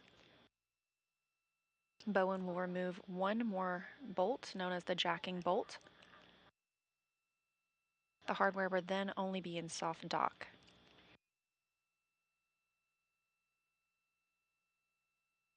And if you're okay with this, if they're okay with this, I'd like to move the big hook to my right-hand side, just to make it easier when I go to grab the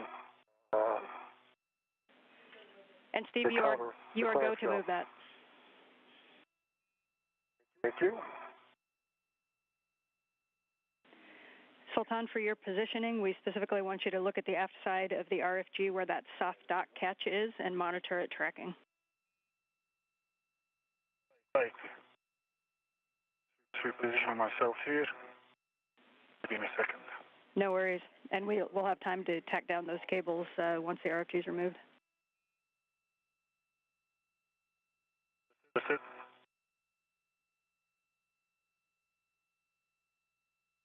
Okay, Steve, I have the aft view of the RFG. You are good to release. Okay. And we concur. And Steve, just one note, you're about 8 minutes to a sunset if you need to reconfigure anything before you have your hands full. I think I'll be okay. And what about settings again? Okay, so for releasing the RFG center jacking bolt, you are go to release that. It's the same settings, Bravo 1, counterclockwise 2, and you're expecting about 24.5 to 30.5 turns. Bravo 1 counterclockwise 2, 24 to 30 and a half turns. That's going in work. All right.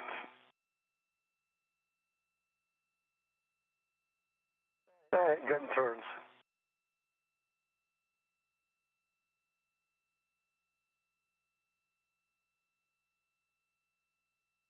Okay, torqued out at 4.64 turns at 12.1 pounds. And we copy, standby 1.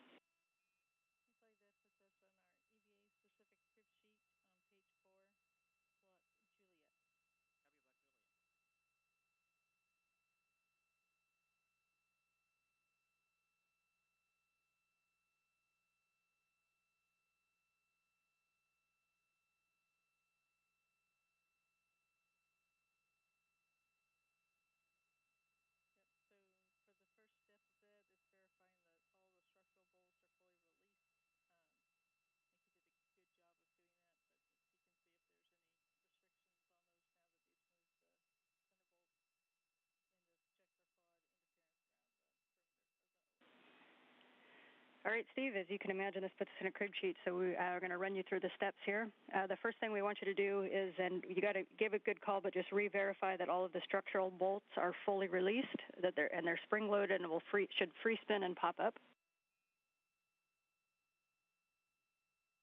All right, let me put my key away and I'll double check all those.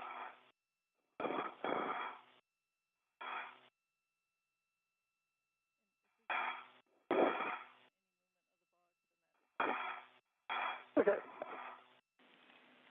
And Sultan, as he drove that jacking bolt, did you see any movement on the soft dock catch? Negative. To me, it was the same, and I didn't see any apparent motion. Yeah, everything seems loose. Okay, copy.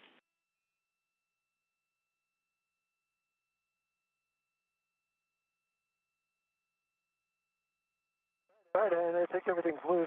Good spring on each one of them. Obviously, sometimes hard to tell when you can't turn. They all seem to spin, actually.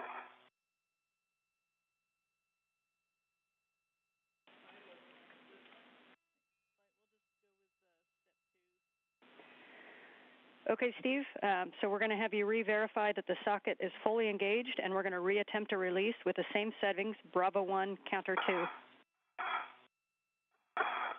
Hey, Bravo 1, counter 2. Bravo 1, clockwise 2. It is fully seated and torques out with a 2 additional turns. We copy it torqued out. Standby 1.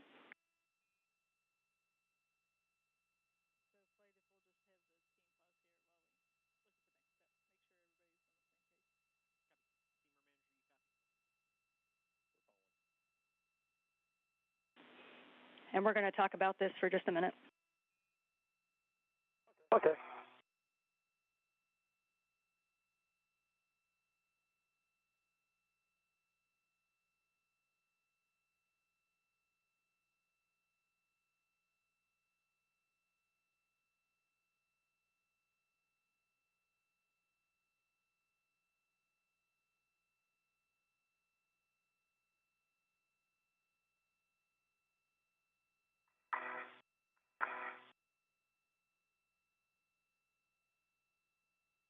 NASA astronaut Steve Bowen and United Arab Emirates astronaut Sultan Alneyadi are on their first spacewalk together, the fourth of the year. And still no words for you quite yet, but just for your awareness that we're talking about it because with the low turn count that we did get on the jacking bolt, it tells us that it's still engaged in the aft section. So we were talking about our next steps. I agree. Yep. The spacewalk began 4 hours and 10 minutes ago, and the astronauts are on their second major task, which is to remove the RFG, the radio frequency group, from the S-band antenna. The RFG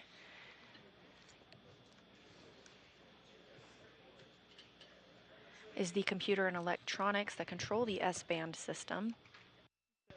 Bowen just released 8 structural bolts and is working to remove the one jacking bolt.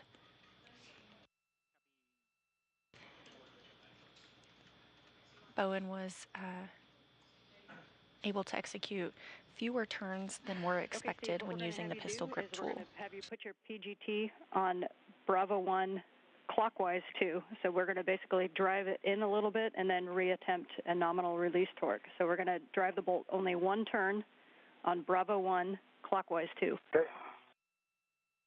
Okay, Bravo 1, clockwise 2. You do one turn. Good words. That's fully seated. And it torqued. And it torqued out at 12.0 as well. And no 0.004 turns. Okay, we understand that it only went 0.004 and torqued out. Checking. And we're about 20 seconds to handover, so you might want to take a picture. We're going to have to talk about this for a sec.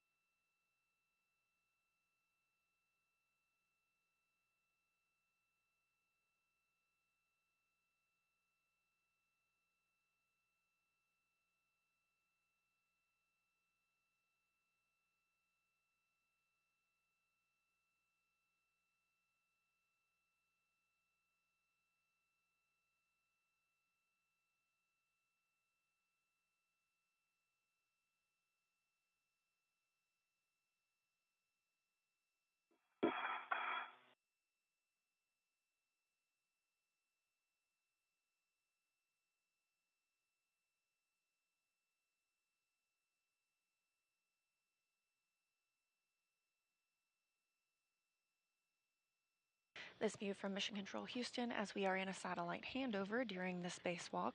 Teams here are troubleshooting the removal of the RFG, the radio frequency group that Bowen is working on. He's using the pistol grip tool to remove a jacking bolt that has given fewer turns than expected. Teams previously have outlined several different ways they can troubleshoot this, so they are working through those right now.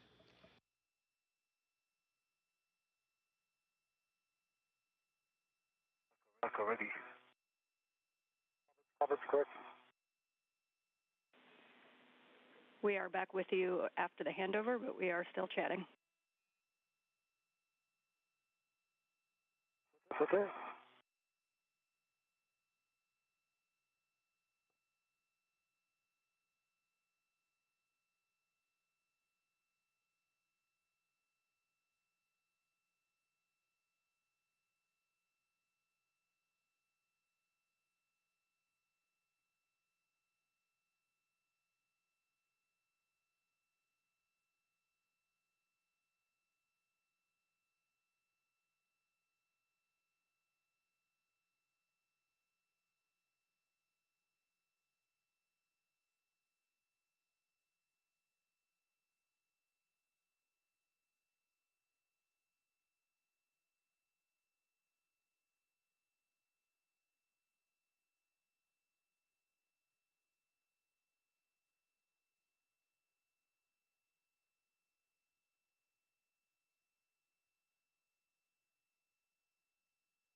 And Sultan, while we're waiting for words, you can go ahead and finish tacking down those cables if you'd like.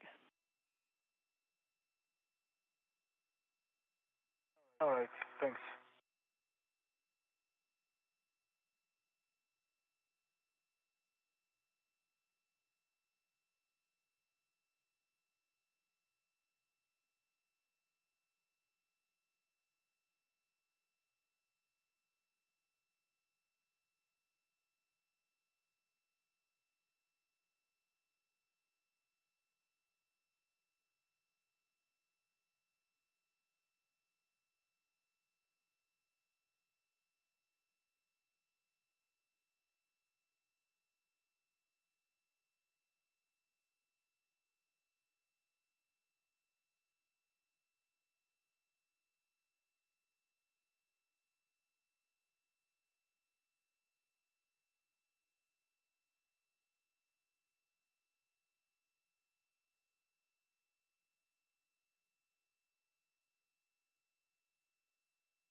Okay, Steve, here's the plan. We talked earlier about the yaw motion to wiggle the RFG. So this is where you're going to gently push on your left and pull on your right, and then vice versa to see if there's any bit of play. It's really critical right here that we don't go up and down. So you only want to go left and right with a slight yaw. And once you've worked that a little bit, we're going to reattempt. I see no play. Copy, we understand no play. And right and left, see no play. No play.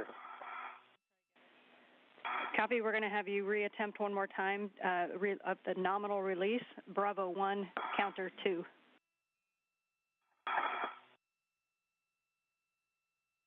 Bravo 1, counterclockwise 2. Good read back.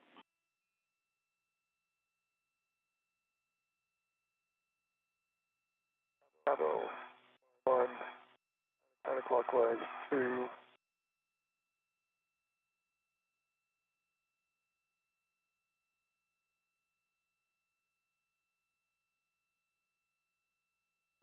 No joy. I got 0.1, 12.4 pounds torqued out. Okay, we copy, Steve. Stand by 1.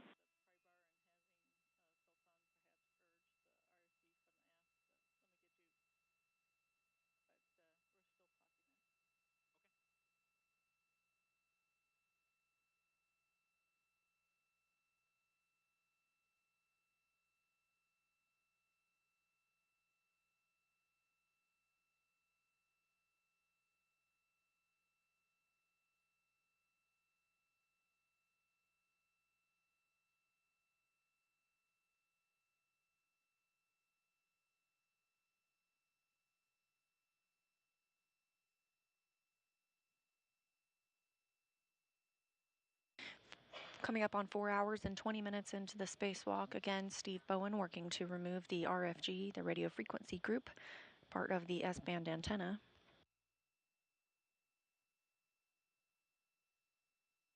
One jacking bolt is being quite stubborn. Teams here are helping troubleshoot next steps for Bowen as he uses the pistol grip tool to release the RFG from its stanchion.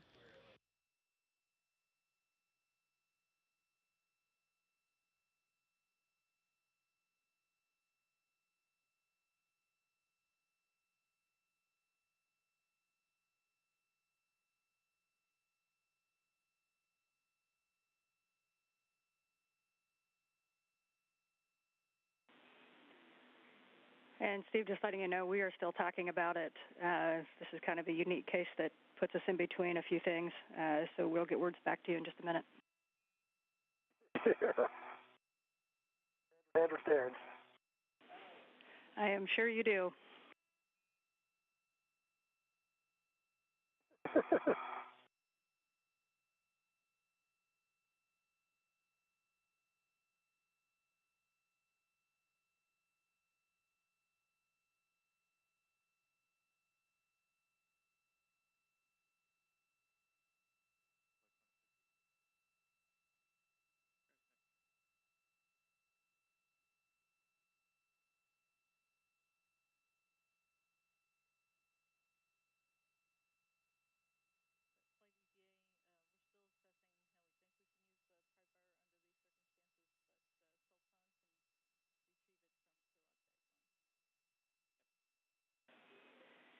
And Sultan, we still don't have our next steps, but it may include the pry bar. So just to save a little time, we'd like you to retrieve the pry bar from crew lock bag 1.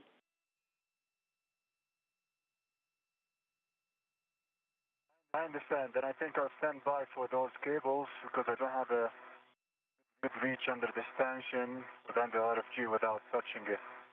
So I'll stand by for that and I'll prepare the pry bar. Good plan, Sultan. Thanks.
And for both crew, while we continue to talk about this, we'd like to take a glove and HEP check. And for your awareness, that's a time-based one. You're about 4.5 hours PET.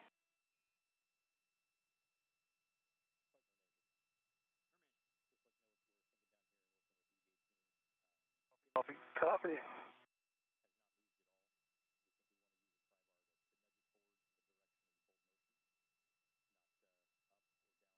And if you want good gloves, half is dry. And for EV2, no change on the gloves, all the same, and half is still dry. Copy. Thank you both.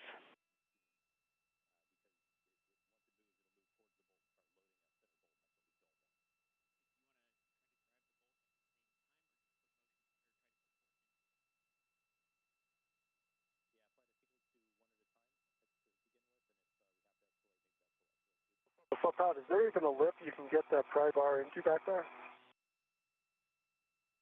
I think so, yes.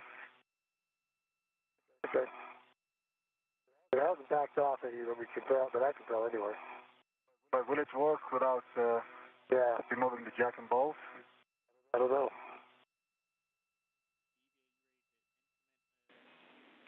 You guys are talking about what everybody down here is talking about, but stand by 1. Yeah.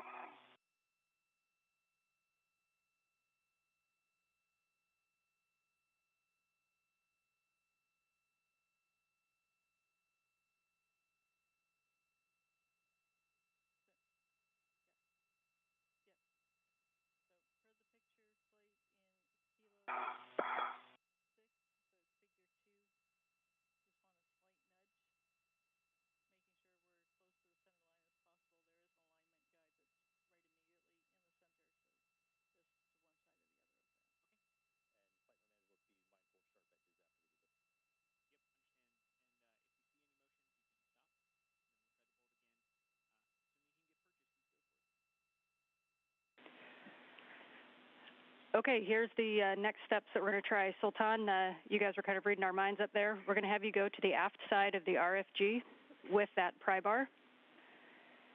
And what we're going to do is we're going to line the pry bar up in the middle of the RFG with a small end, and let us know if you can get, if there's a lip or like a catch.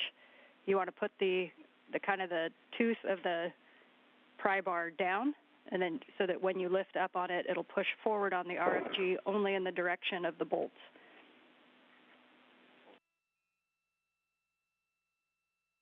I think I have a small lip here, and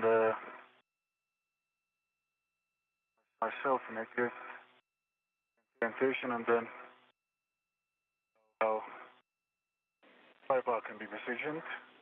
Okay, and just to let you know, both the overall plan, we're going to see if we can get any push on that RFG. Once you see any movement at all, then you can stop what you're doing and we'll try that bolt again.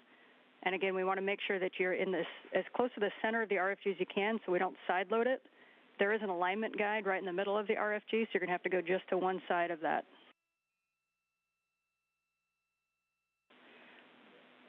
And when you do put the force into it, it's going to be a slow, steady force. We don't want any impulsing.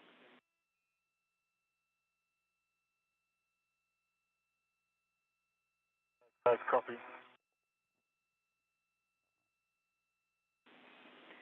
Yeah, and just a little further words, we don't want any kind of impulse hits on it. And the limit is about 75 pounds, but just a nice smooth turn on the crowbar or the pry bar to see if you can get that pushed.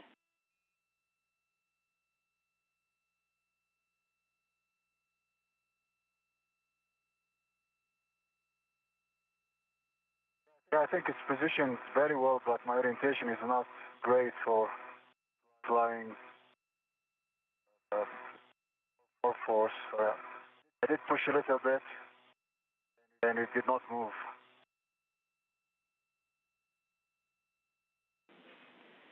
Okay, Sultan, and you can reposition as you see fit to make sure we're getting a good force impulse or press smoothly onto the aft side of it.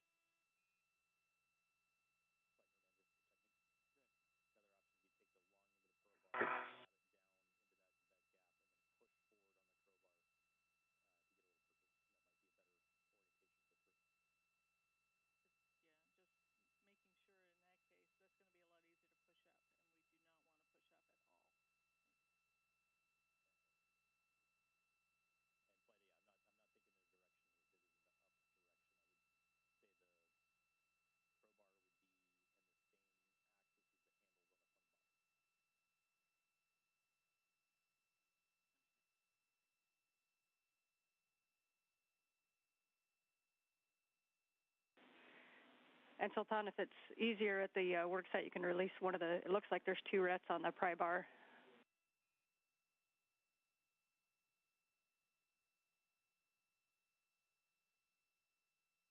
Okay. Back.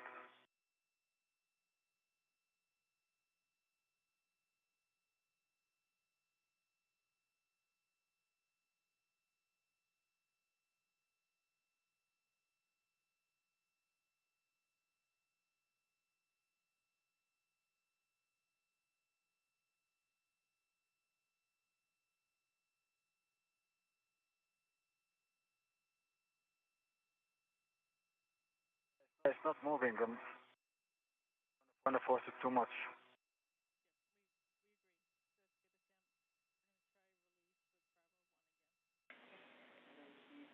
Okay, we copy, Sultan. Negative motion, nothing. Okay, stand by.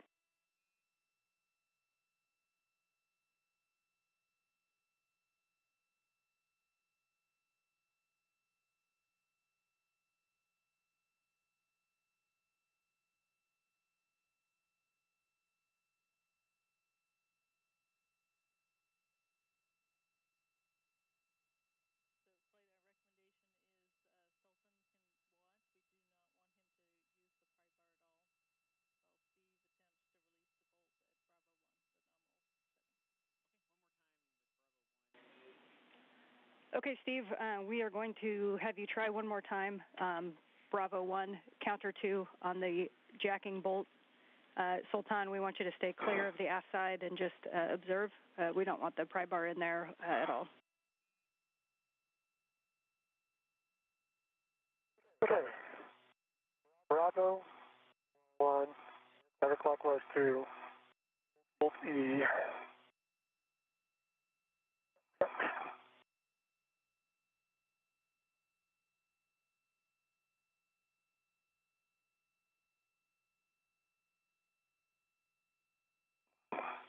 All right, I got 0.15 turns and torque down to 12.4. Okay, we copy.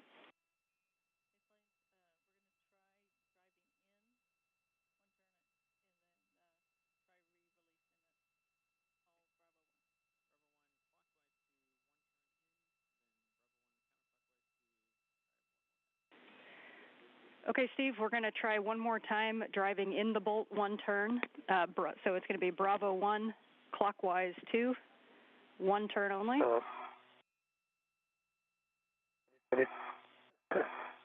Bravo 1, clockwise 2, I need the cow. Hold on.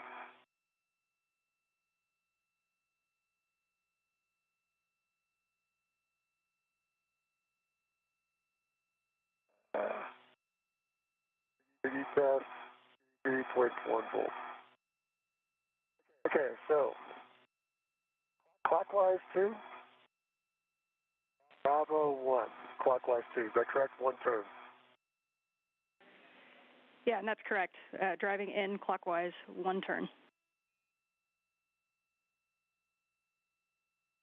Okay, here we go. Worked out at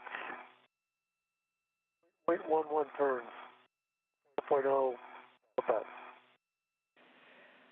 Okay, Steve, and we're going to go Bravo 1, counter 2, again to reattempt.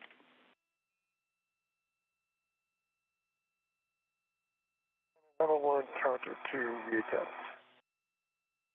Bravo 1, counterclockwise 2.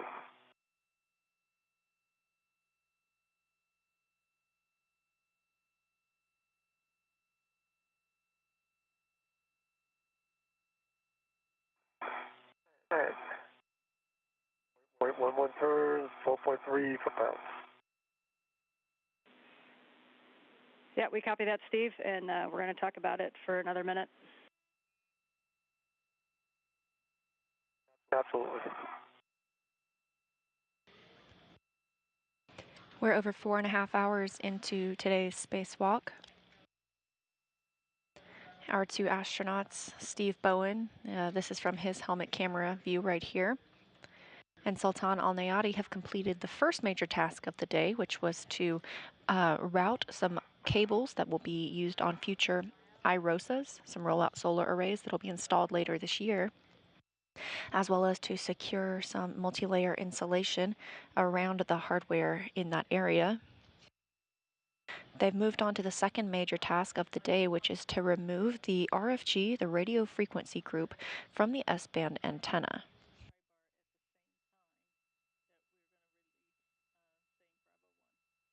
Bowen has removed. Okay, gentlemen, the next step that we're going to take is we're going to coordinate those 2 movements. So, Sultan, we're going to have you place the pry bar where you had it before, and Steve, you're going to reattempt to disengage with a nominal torque of Bravo 1, counter 2, and then coordinate your movements so that Sultan is pushing on the back at the same time that Steve is driving the bolt. All right, Bravo 1, counterclockwise 2. And, John, if you're ready. Okay, hold on. Let me get clear. All right. 3, 2, 1, go. All right, I torqued out again. And no motion here. 0.7.16 turns. We copy. Stand by 1. The RFG was not designed to be removed during a spacewalk. And there's one bolt that's giving the astronauts trouble right now, so teams on the ground are helping them step through some additional procedures that may help them remove this piece of hardware. The goal is for the team to remove the hardware, bring it inside the space station, and eventually return it to Earth for refurbishment before it is launched back again.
"20 seconds to handover, and we are still talking about this one."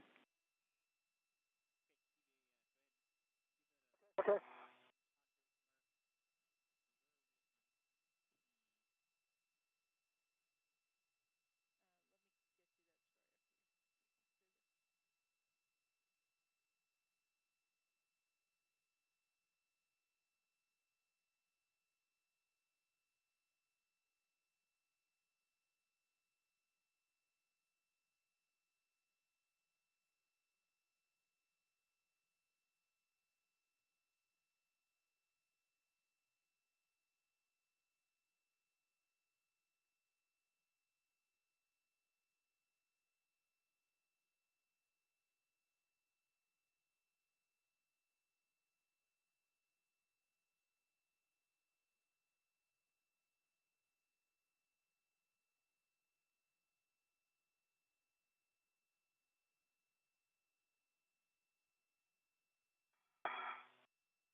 We are still with you both, and we're still talking it. Mm-hmm. Okay.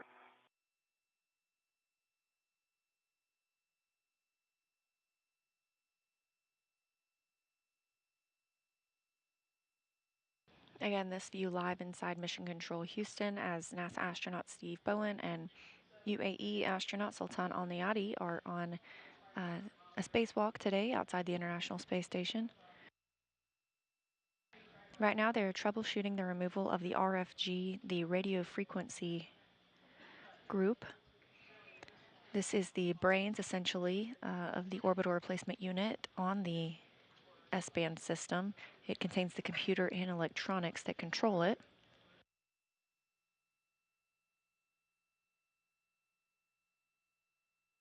We're looking to remove this piece of hardware that you can see from NASA astronaut Steve Bowen's helmet camera, bring it inside the space station for eventual refurbishment.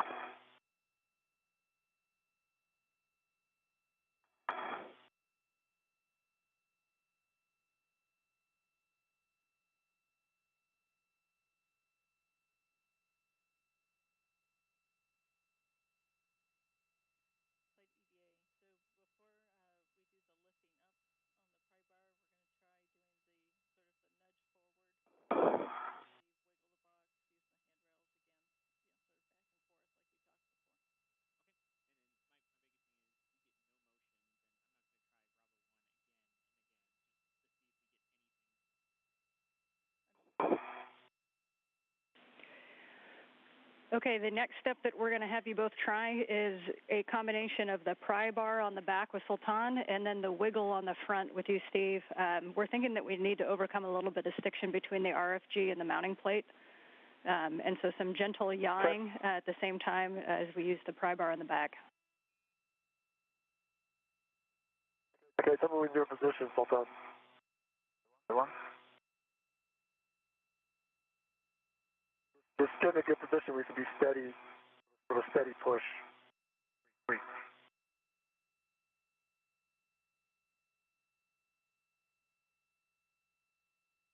Okay, I'm in position. Okay, we'll start yawing.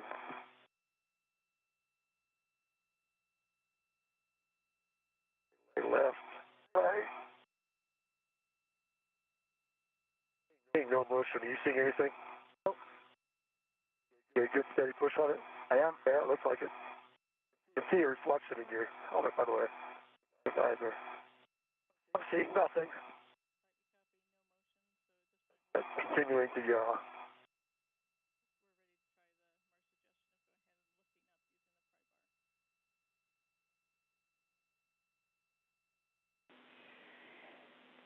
Okay, we copied no motion. So the next step, Sultan, I know we have talked about not lifting up the RFG, but it's stuck in the position that we're at.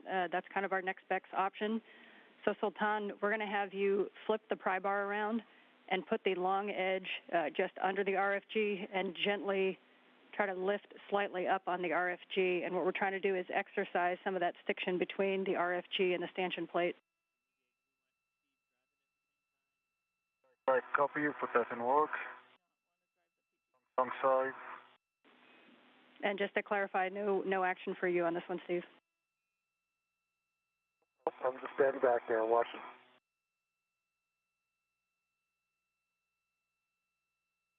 On both sides.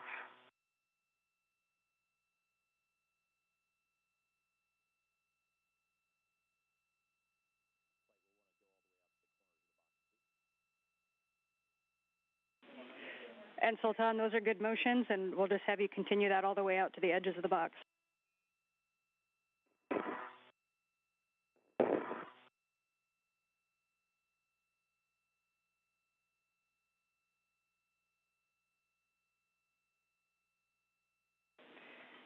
And Steve, just so you can be ready, after he's exercised the full length of the RFG, we'll have you attempt re-release on Bravo 1, counter 2, one more time.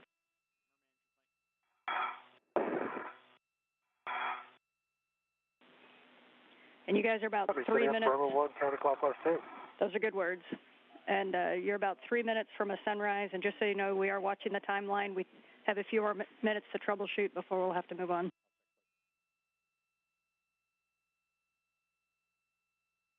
Copy.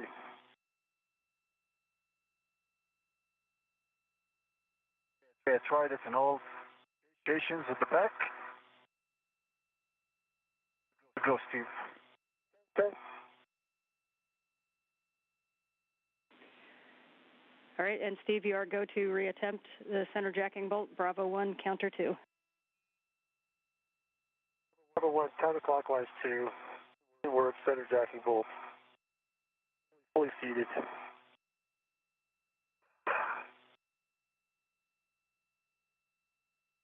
That torque. Got a good green light. 12.3 turns, 0.3 turns. 0.3 per pound, 0.3 turns. We copy. Stand by 1.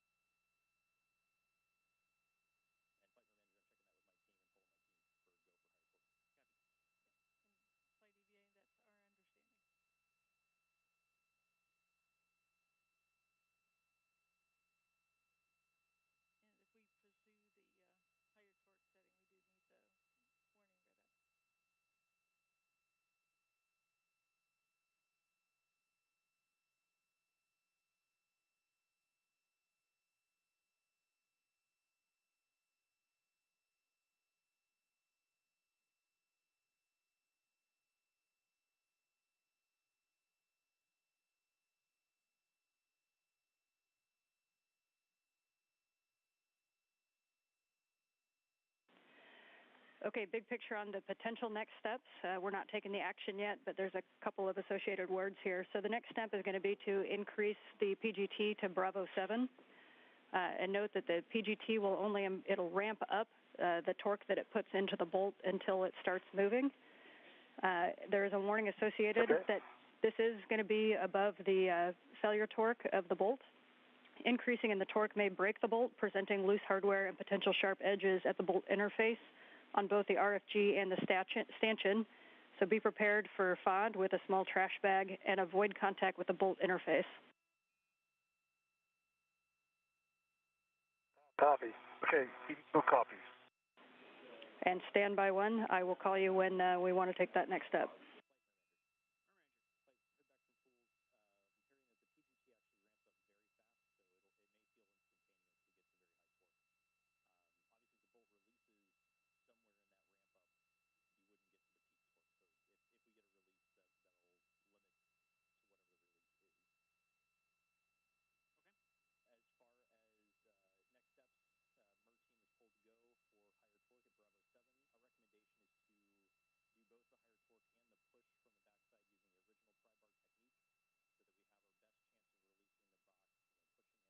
Coming up on 4 hours and 50 minutes into the spacewalk, we have an orbital sunrise on the International Space Station. Station flying 262 statute miles over the Sea of Japan. This view coming from Steve Bowen's helmet camera, NASA astronaut on his 8th spacewalk today. Teams here on the ground are working to troubleshoot a stuck bolt on this RFG, radio frequency group, that the teams are trying to remove.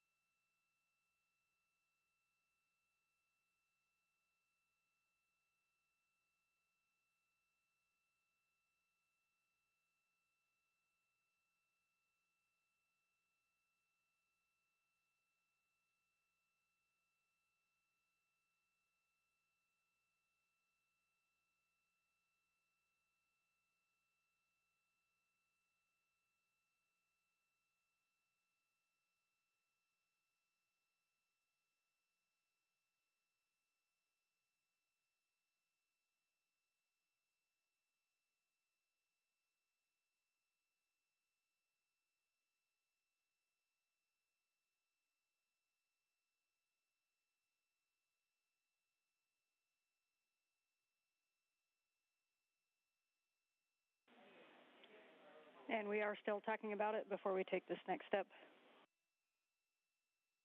Absolutely.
A little more forward, just off the button.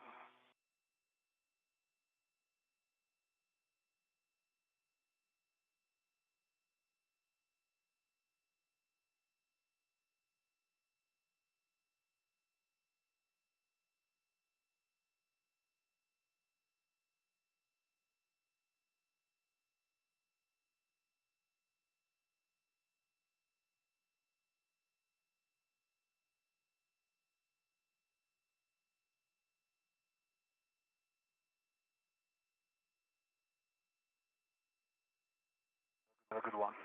Good, thank you.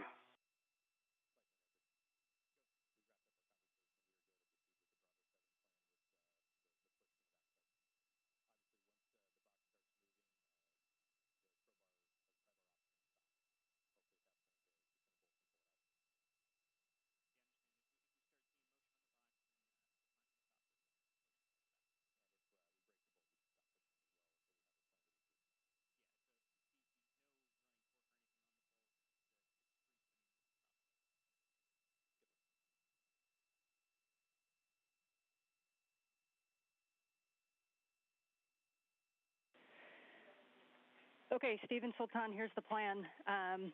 Steve, we are going to have you do Bravo 7, counter 2. Sultan, at the same time, we're going to have you gently push with a pry bar on the back side. And keep in mind that the PGT is only going to put in as much force as needed to start driving that bolt. So if you get an indication that the bolt is broken, as in it's free spinning and the box is not moving anywhere, go ahead and stop. Sultan, as soon as you see motion on the box, stop pushing with a pry bar. I copy all. I copy all as well. All right. Ready when you are, Steve. Bravo 7, counterclockwise 2. Is that correct?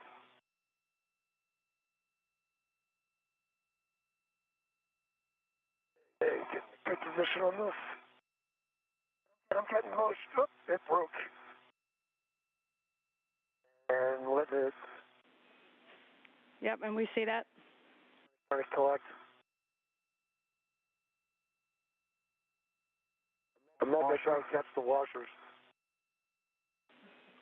And Steve, did you see where the bolt head went, or did that stay captive on your PGT? Not yet. I haven't checked the end of the PGT yet. All right. Copy. Oh, it was at the end of the PGT. I have the bolt head in hand. Put it in my trash bag. One washer was going forward zenith direction, and it wasn't hitting anything. They went zenith and forward of the station. There is one on your left. Okay, we copy your tracking, Sultan.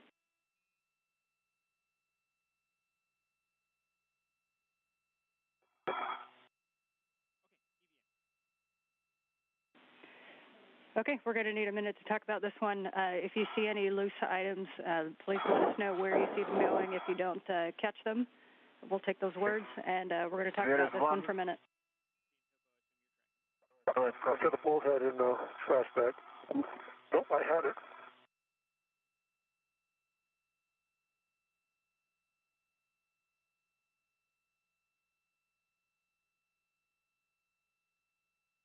And then there is a washer just on top of Steve's helmet. Slowly, I don't know if you can see it from my camera. Okay, I'm trying to get, I can't even get this thing through the bristles on the trash bag. Hold on. All right, it's in the trash bag. So where's another one? It's right on top of your helmet. You can't reach it. Bring it slowly away.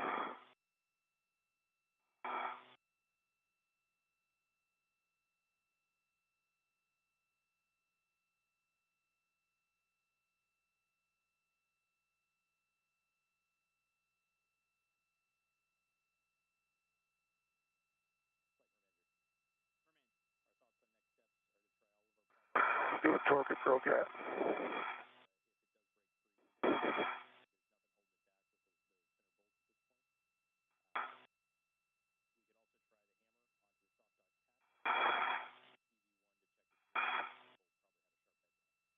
And then just for your records, And Steve, as you get everything 20.4. 20.9 on the actual torque, and I got the bolt head stowed in the trash bag, and you can see where it's sheared off at the base of the white part of the bolt. Okay, we copy that. That was expected. And once you get things stowed, if you give us a good glove and hap check due to the sharp edges, or sorry, glove check due to the sharp edges, and we're talking about next steps. Okay.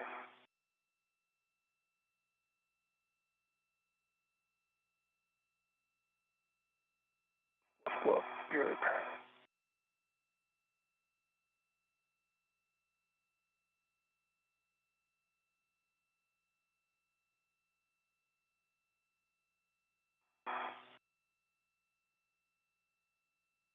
Right glove is good. Both gloves are good. Might be a small bump on the RTV on my right glove. Can't tell if it's but it hasn't penetrated RTV. Might need to get inside. Well, might need to take a look at that later on. Okay, we copy the spot on the RTV on the right glove, and you believe it's limited to just the RTV. Yeah, absolutely. Okay, good word, Steve. We're obviously talking about this one a little bit. Big picture, we're at 5 hours of PET. Understand.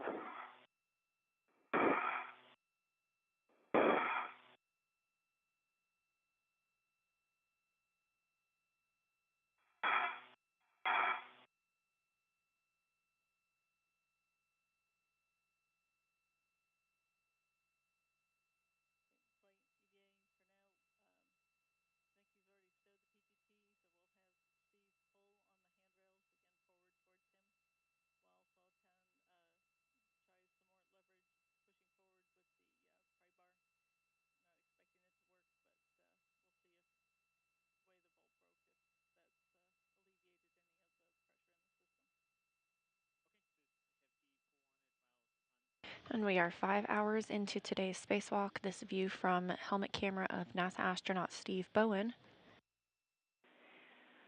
He and Sultan Alneyadi, UAE astronaut, are working to remove the Sultan, we're going to have you use the pry bar to put some pressure on the back of the box, while Steve, we're going to have you pull it. You can do the gentle left-right wiggle, but we're going to see if by chance this might have been released. All right, we'll give it a shot. Hey, we're doing well, Steve. All right, 3, 2, 1. Easy, steady. I'm going left, right, still no motion. Still push left, right, left. And we're getting nothing, man. We copy.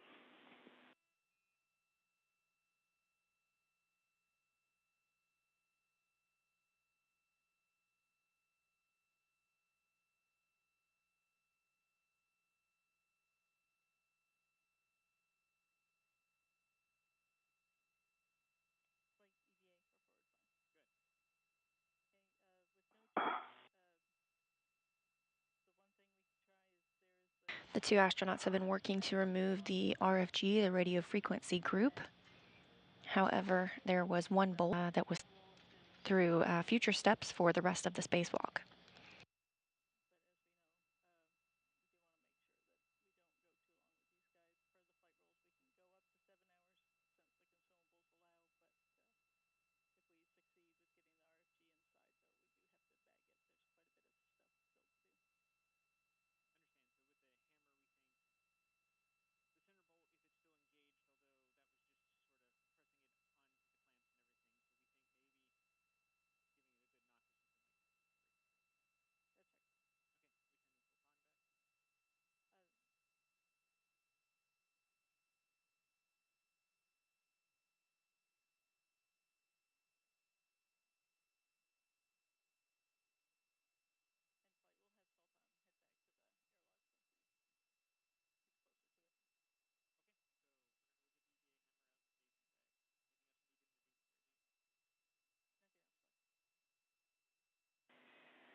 Okay, Sultan, we're going to have you head back to the staging bag in the airlock, and we're going to have you pick up the EVA hammer. We think that we might be able to loosen up the cling of the jacking bolt with the use of the EVA hammer. Again, that's in the staging bag in the airlock. Right, copy.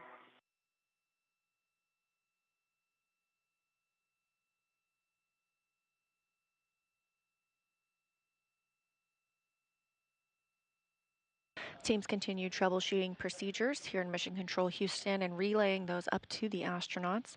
Sultan Alneyadi is going to retrieve another tool to attempt in helping remove the RFG from its stanchion.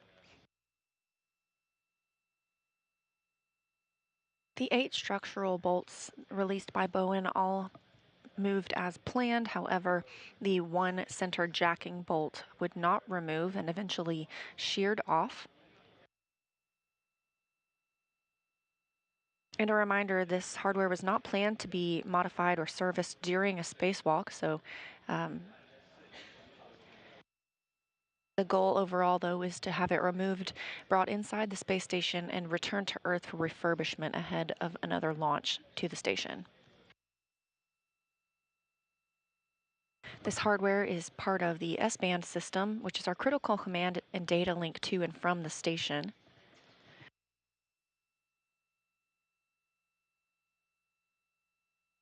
Obviously, we have redundancy in those services, otherwise we wouldn't have the communications that we do today.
In this view from one of the cameras external on the space station, we have a great view of the Canadarm2, on which Steve Bowen is attached.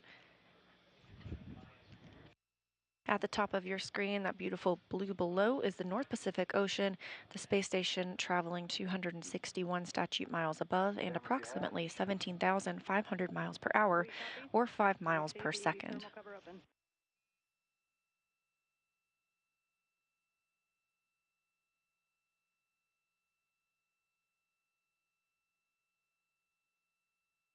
Meanwhile, Emirati astronaut Sultan Alneyadi, on his first spacewalk, which is also the first spacewalk for an astronaut from the United Arab Emirates, has made his way back to the airlock to retrieve an additional tool to assist in troubleshooting with removal of the RFG.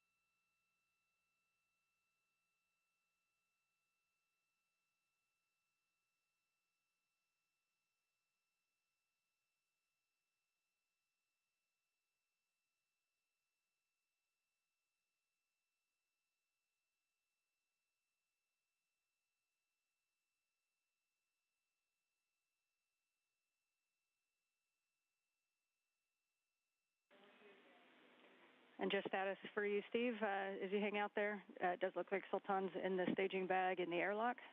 We're going to use the EVA hammer on that soft dock catch that's on the back of the RFG.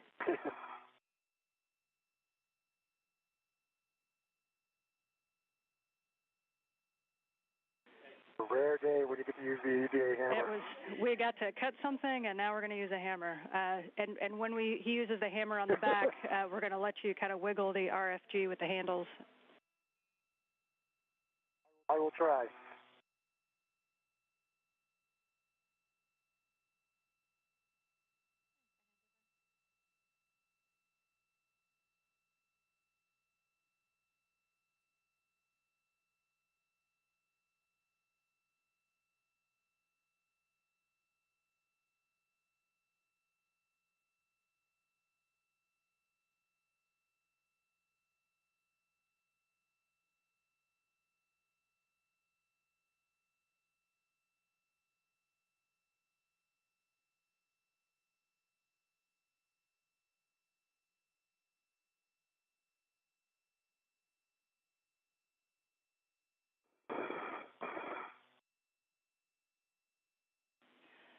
Hey, Steve, as you're sitting there, we're talking about some of the FOD that was generated. Can you give us an idea of how many pieces of FOD you think? We're tracking a bolt and a washer. Did you see anything else? No, I don't. I've got the bolt head. There were two washers that I saw. I don't think I saw much of anything else. But I caught the bolt head, and the two washers. I thought I had one, but they seemed to have disappeared on me. I didn't see anything else. It was pretty quick. Okay, it was a great catch, actually. So we did see you get the bolt head, and so we're just kind of thinking through where the washers could be specifically because you're close to the arm. Did you happen to see what direction the washers went in? Well, Tom tracked both of them initially.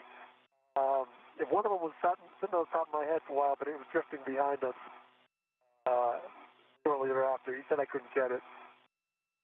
I agree. Two washers. The first one was immediately behind Steve and moving towards the arm. And the second one, it was moving slowly. It was going station, that orientation.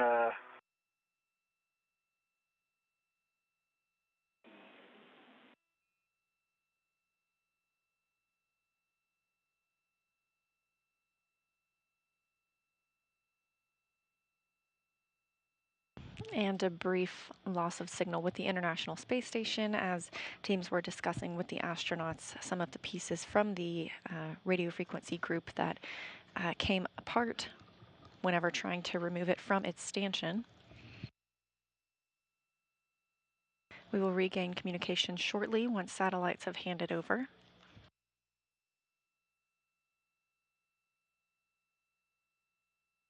Meanwhile, we are now 5 hours and 11 minutes into today's spacewalk. A recap so far, the first main task has been completed. That was to route some cables and secure some. Head toward you, Steve. Okay, we copy that the thermal cover is closed, and if you get a safer handle check. Negative, not yet. Thermal cover is to be closed now. Sorry, yes, we're with you on voice, and we don't quite have your video yet.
Both safer handles down.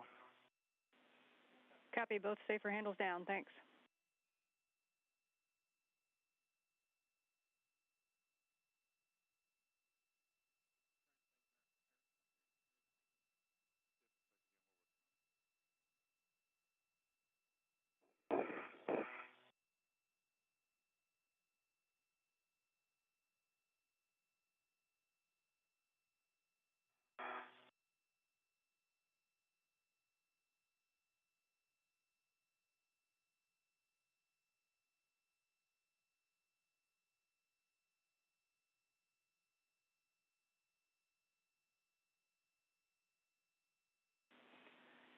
And Sultan, as you get back out to the work site, we're going to have you take up the same position on the aft side of the RFG.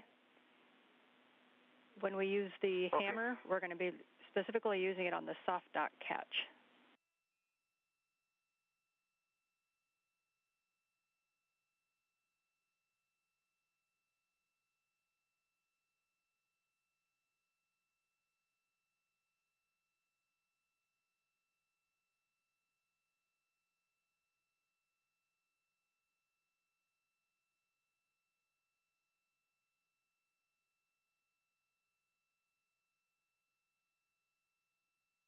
Okay, I'm back in position. Okay, copy. So you can see kind of out by your left hand is the soft dock catch. It's that little gold square that sticks out from just above the stanchion. And we want you to position so that you can hit that with the hammer, but that if you happen to miss it, you're biased down toward the stanchion side. There's a thin piece of MLI that protects that stanchion, and we do not want to strike the box with a hammer, so we want to make sure that you're in a good position to get the soft dock catch or slightly biased below it. Copy all. Walk.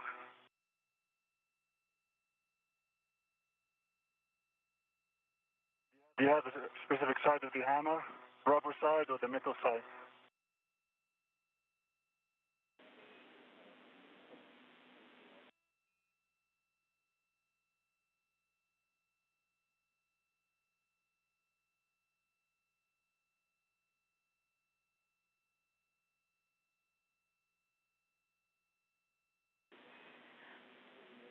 And Sultan, yeah, the black side on there, the rubber edge, the non-metal side.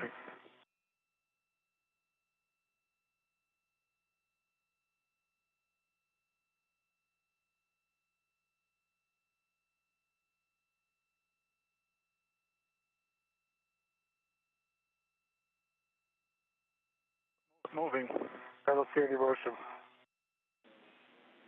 Okay, we copy.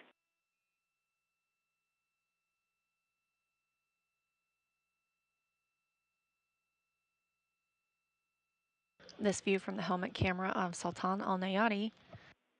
And Sultan, can you verify that neither the soft catch nor the box are moving? Get it. Well, soft dock is wiggling up and down, but not forward and aft. And there is like a dark line which for an alignment, and that is not moving as well. And no forward motion. Okay, we copy.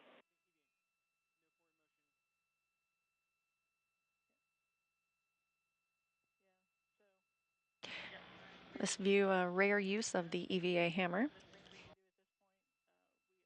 as the astronauts attempt to remove the RFG, the radio frequency group, from its stanchion.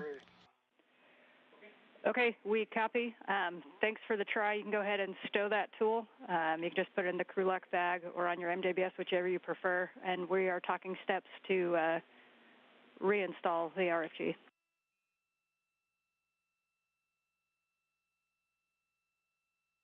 Right, copy. Copy.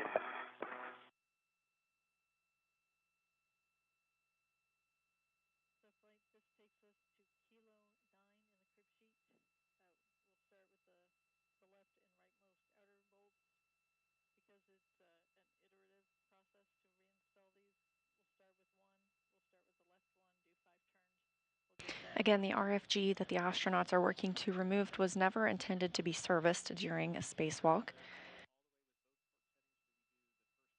Steve Bowen was able to remove the 8 structural bolts, but had issues with the 1 jacking bolt still keeping the hardware attached to its stanchion. That bolt head sheared off during troubleshooting procedures. Okay, Sultan, you can continue cleaning up that aft work site there. Steve, we're going to have you redrive the bolts in. So you know this is going to be one of those iterative bolt processes where you're going to drive it for 5 turns, and then we're going to look at the running torque and then give you a final torque.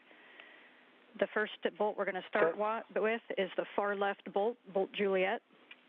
Your settings are Bravo 1, clockwise 2, and we want you to drive for 5 turns, and it's important to not release the PG2 trigger until 5 turns, and then let us know the peak running torque.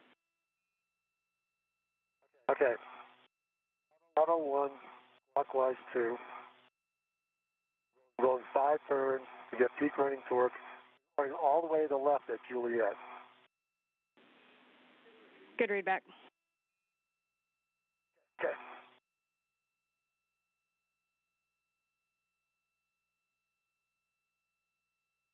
All right, starting turns. Going clockwise.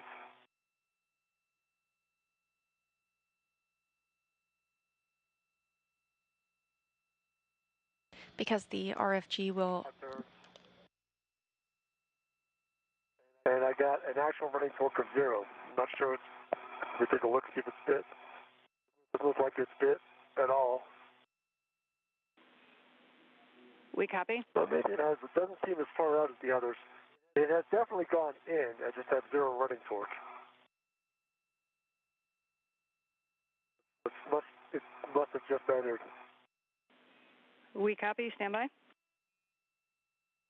The RFG was unable to be removed as intended today. Therefore, Steve Bowen will redrive the structural bolts to hold it in place.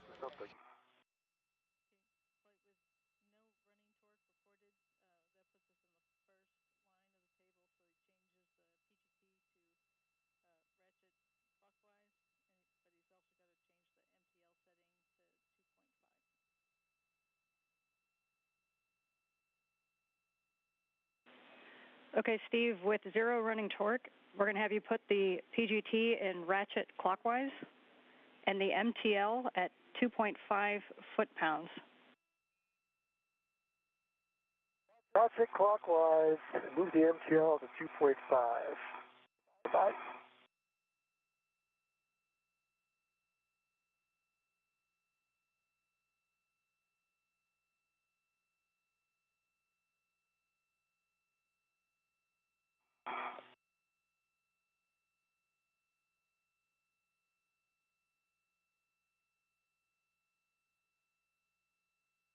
All right, MTL's at 2.5. I'm ratchet clockwise. You ready for me to go to motor?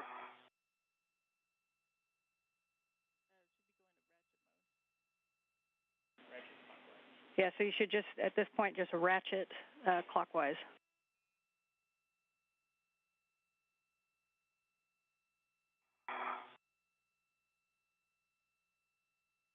So you want me to try and just ratchet this thing in?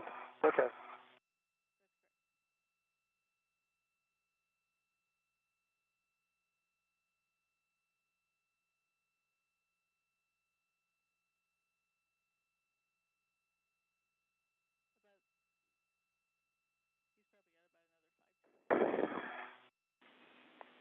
And it will probably be an additional 5 turns, Steve.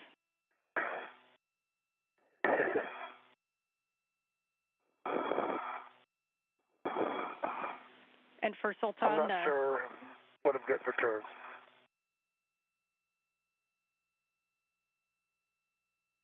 Go ahead, Dan. Yeah, I see that you're cleaning up the bag. For your steps, we're talking about the cables. And I think that you had the wire tie around the cables, but you had not tacked them down to a handrail. Is that correct?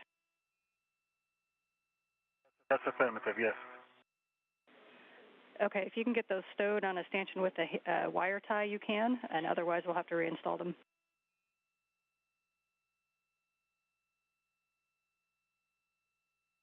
Right, the handrail outside of vent. Are we closing the tent anyway? Checking.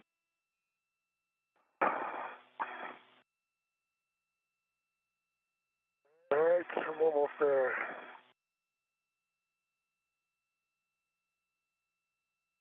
All right, I think I'm breaking torque. Yep, that bolt is in.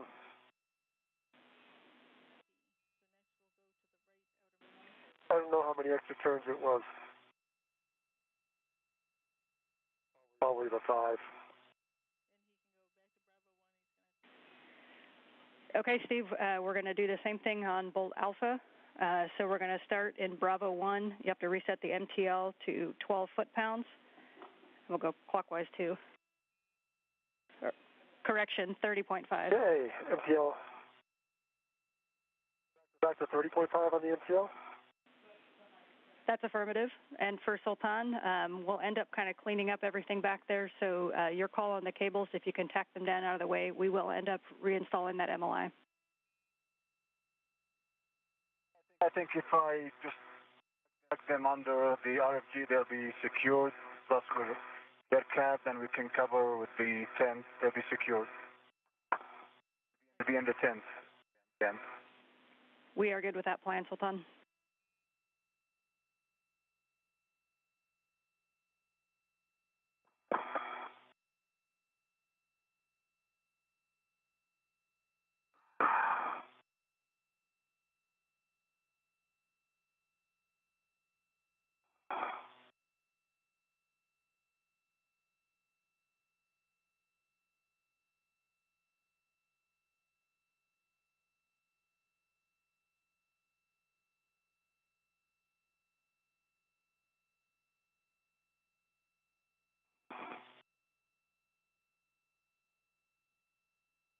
A lot harder in gloves than it is in hand.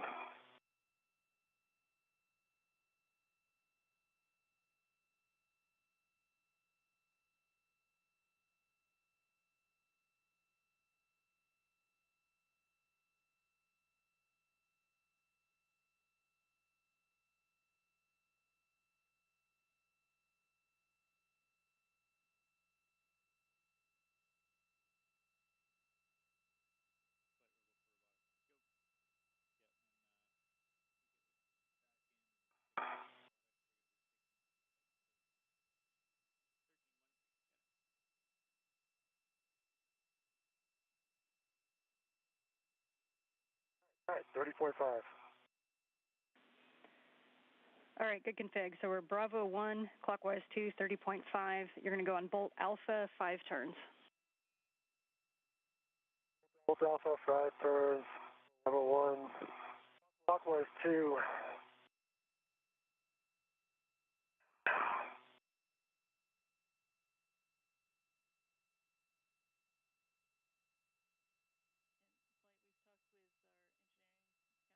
All right. All right, manual ratchet. And we go to motor. I'm in motor. Bravo 1, clockwise 2. On bolt alpha, 5 turns. Good settings, good bolt. 1.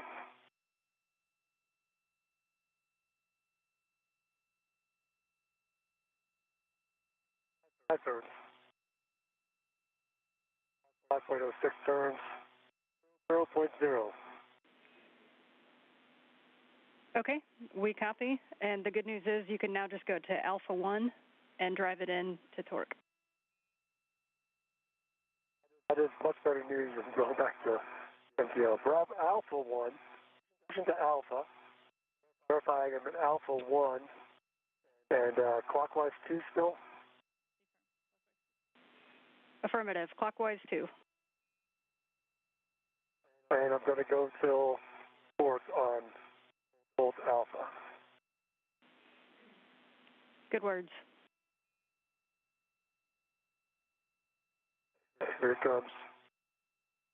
Bowen is now driving the 8 structural bolts he was able to release earlier. In removing the RFG, we got stuck on the... All right. About at 2.3 pounds at 4.90 turns.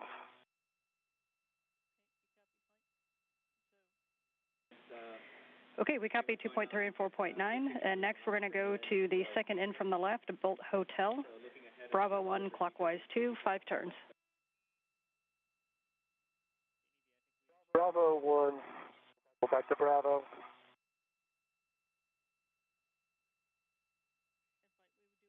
Clockwise 2, go 5 turns. Okay, and Steve, actually stand by 1. We don't need to do the iterative on this bolt, so you can go ahead and set it to Alpha 1, clockwise 2 to drive the whole way. Okay, back to Alpha 1, clockwise 2, they're driving all the way. All right, here comes whatever letter this is, second from the left. And starting turns, timed out.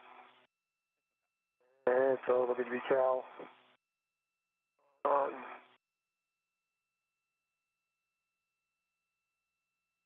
Cal. Take the cal pass. Grid LED test, 3.1 volts.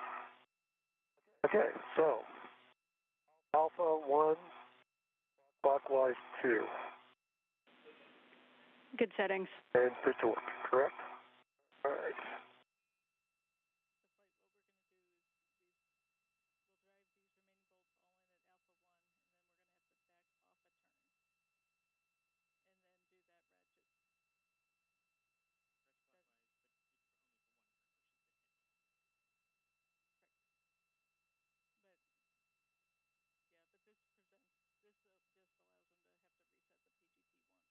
All right, I got good torque, 2.5 pounds, 10.23 turns. Okay, copy. We would like the same thing on Bolt Bravo, second one from the right. Bolt Bravo. Alpha 1, clockwise 2. Alpha 1, clockwise 2, Bolt Bravo. Bowen continues to drive the structural bolts he was able to release earlier today. However, that center jacking bolt, which is now missing, was sheared off, and the RFG was still attached to its stanchion. Therefore, it will not be brought inside today. Redriving these bolts allows the RFG to remain secure outside the station. 2.4 foot-pounds, 10.77 turns. Okay, we copy 10.77. Stand by 1.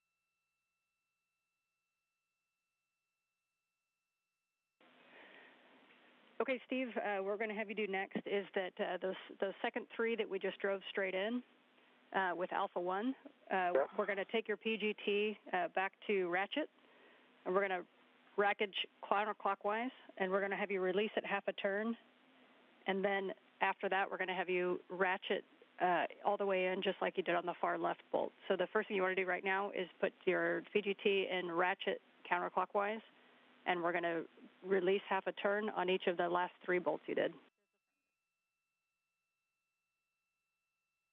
Okay, I'm going to go ratchet counterclockwise, and I will release those 3 bolts I just drove, 1/2 of the turn. That's good words. This is just to save you from having to go back and forth between regular and ratchet. I appreciate it. All right. Turn. Great turns, and you can do that on the other 2 as well.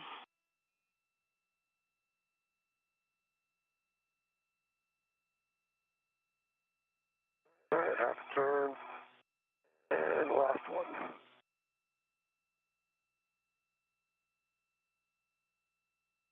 All right. And you want me to change the MTL now?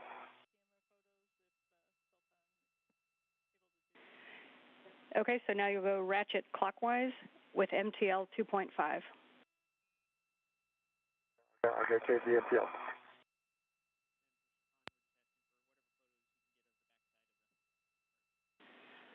And Sultan, while you're waiting there, we'd like you to take your camera and get as many pictures of the backside of that RFG at different angles that you can. Okay, going ratchet clockwise.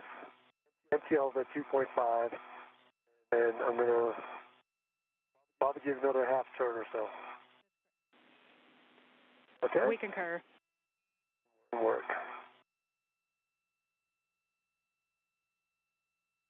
Yep, that was about half a turn, maybe a little bit more.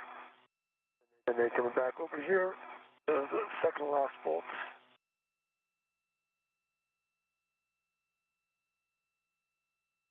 That was just about a half turn. Let me get the last of the 4.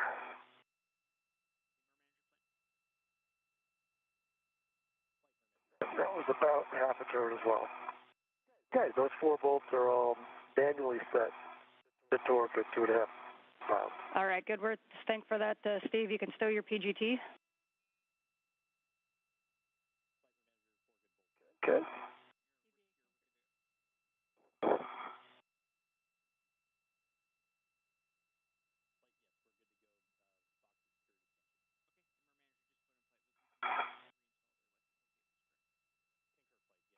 Okay, PGT is stowed.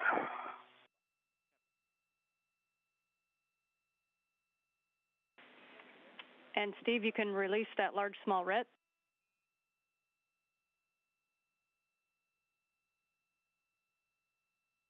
Okay, that's complete.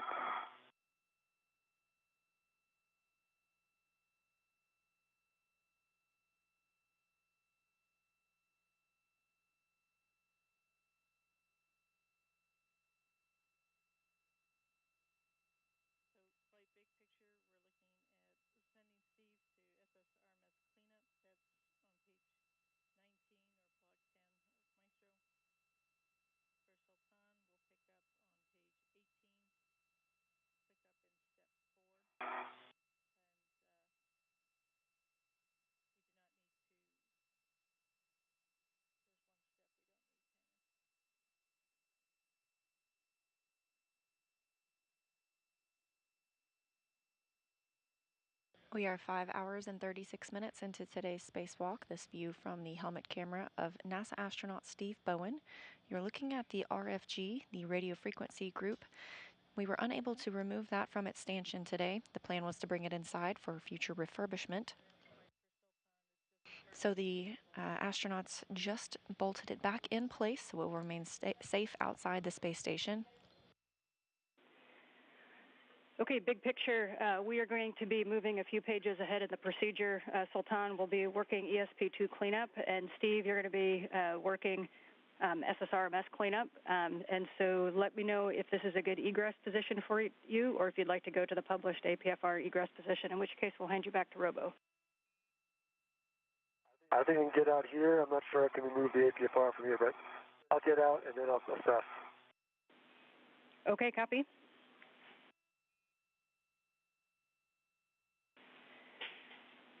And for Sultan, we are going to be reinstalling that MLI, so you can retrieve the pre-staged large small ret that you used to tie that back. Looks like you're already in work, and we'll be putting that back over the RFG with the 10-quarter turn fasteners. Okay, copy. Work. The astronauts are stepping into their cleanup procedures. Yeah, look at the... I'm definitely going to need to get a different position to remove the APFR. I can get my waist tether off of it. I'm still sticky tethered to it.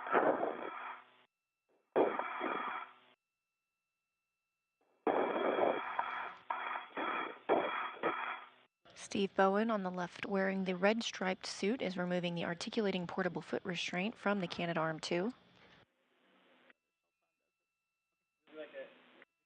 Sultan Alneyadi on the right is going to be recovering the hardware that the teams were working to remove with that multi-layer insulation to keep it protected. And for Steve, or actually Steve or Sultan, whoever's in a best position to do it, we also would like some still photos of the front side of that RFG where the broken bolt is. And for Steve, if you could give us a look at the lee, in and around the lee, we know that those two washers kind of floated off. We just want to make sure that they're not somewhere obvious around the end of our arm. Okay.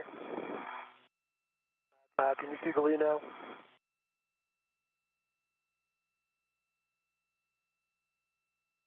You want me to get closer? I'll climb out on the APFR.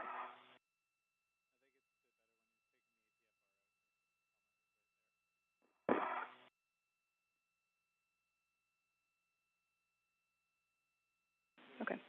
And Steve, it's your choice if you want to climb out there or wait till you take the APFR off. All right, well, there I am. I'm out on it. I don't know if that helps that much. Let me get back. It's a pretty good shot with your helmet cam, actually. That's what I was hoping. I can get I want to get a more direct on view, though. Not sure if that's a little bit better.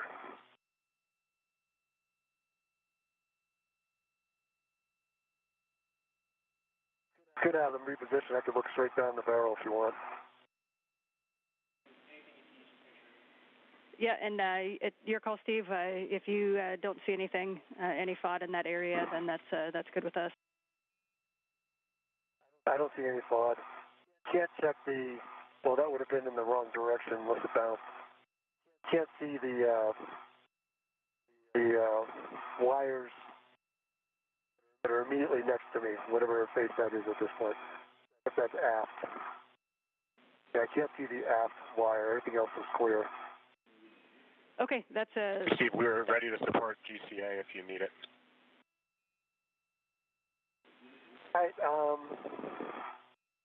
actually, let me see if I can reach my safety. Let's see. Yeah, I definitely need to reposition to get this thing out. Woody, I don't know if you guys can pitch just the end effector aft. I'll show what direction that is and current coordinates, and then I can look straight down the barrel and we can see if there's anything on the stairs in the other mechanisms. okay. That's a good report, Steve. We're going to get you moving off the arm, and if you want the Frank to move the arm to the published APFR egress and removal position, we just want you to be aware that your safety tether base is still there. Yep. I agree. So, Woody, I'm ready for you to move the arm to the published VA egress position. Okay, Steve, we copy. We're setting up for that now. For awareness, that's just about 22 centimeters station nadir. Okay, I'm going to need to come. Go ahead. Brakes are off. Okay, I need about, I guess it was 20 centimeters aft, and then 20 centimeters, 40 centimeters starboard. Steve, we copy. 20 aft and 40 starboard. Stand by. Is that correct? I'll make that port. I need it toward me. I'm sorry.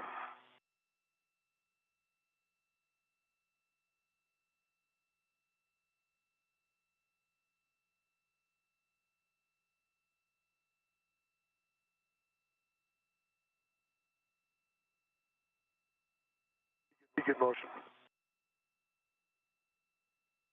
Maybe I don't. I don't see motion. That was me.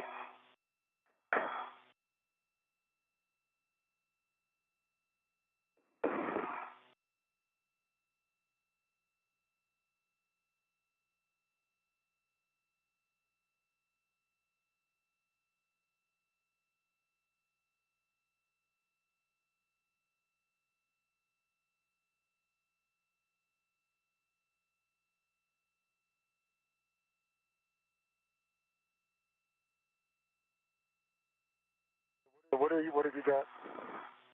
Steve, we're going to begin GCA, and we're going to start with your 20 centimeters of station nadir motion. Okay. Starting motion.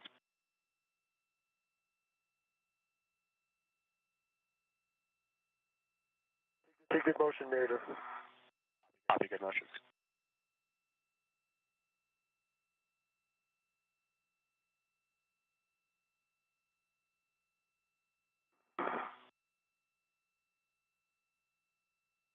NASA astronaut Woody Hoberg. Your 40 centimeters of station port. Starting motion.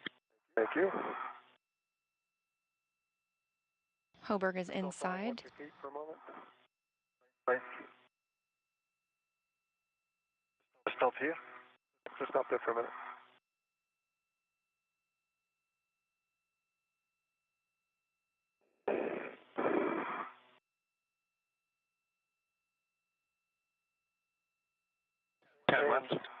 Can you continue another 20, Woody? Firm, continue 20. Thank Station you. port.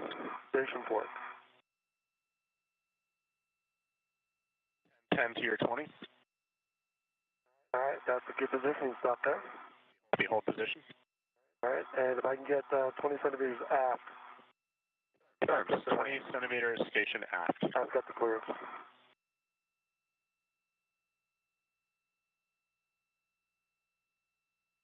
Copy. Thanks for watching the clearance, Steve.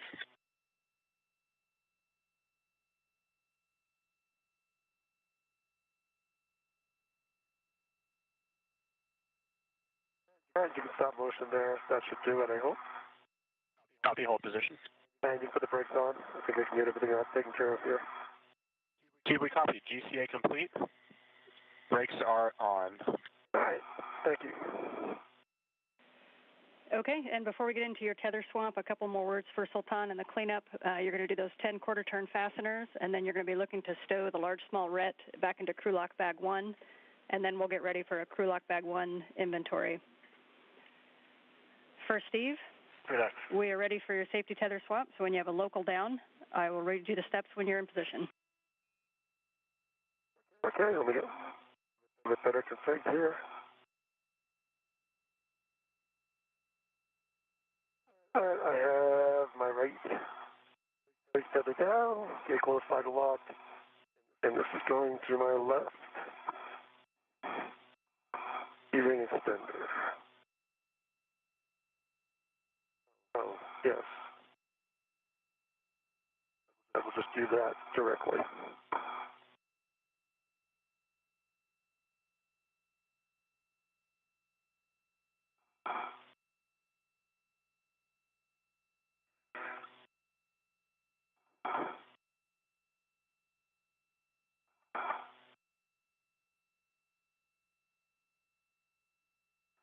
Actually, and let's do it, I got to pick up the green hook, and I'll transfer it out to... Yep, I can read you the... right behind me, that's the problem. Yeah. Hold on a second. I got to get my... So it is behind me.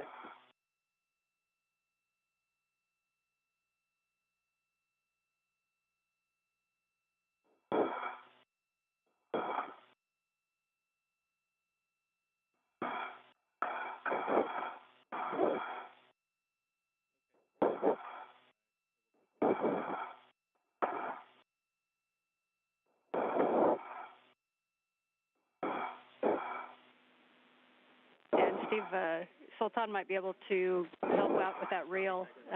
Sultan, if you look to your left, you might be able to help Steve out with his reel. See the red wheel? Right, copy on. Stand by, Steve. Okay. Right. Six. Move body up now. Body up. Stand between your legs. Here. Is off to my left now? You're not. Perfect, thank you. I'll make this a lot easier. All right, great job. So Steve, your first step is going to be to either lock or tether to the green tether reel. Go lock it and put a hook on the reel.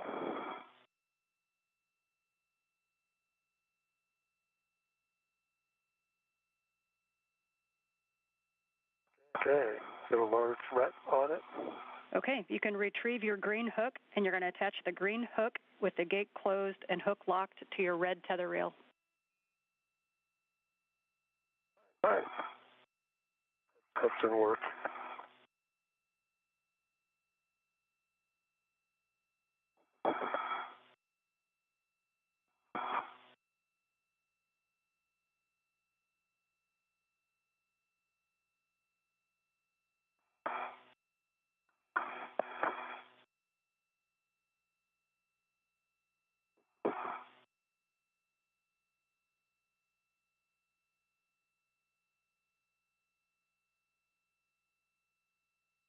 The green hook to the red tether reel.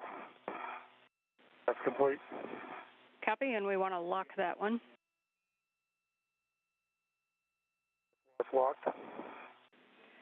Copy, the green hook is locked. You now go to release your yellow hook from the SSRMS handrail tether point. All right, I can release the yellow hook. Get this off the green reel.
Astronauts Steve Bowen and Sultan Alneyadi are cleaning up their work sites. Alneyadi is reinstalling the multi-layer insulation over the S-band antenna group.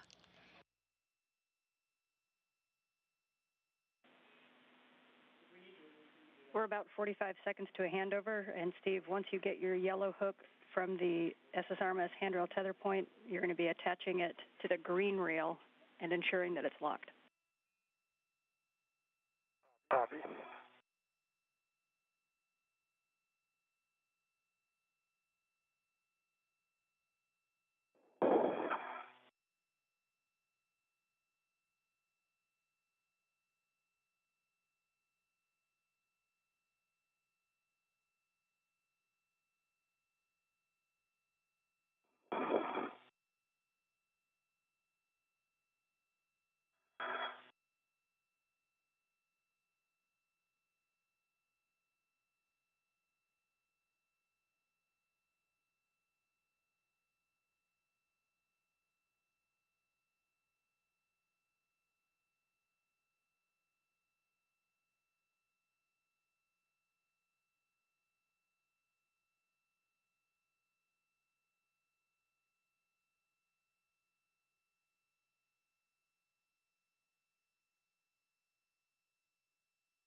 We're in another handover of the tracking data and relay satellite system.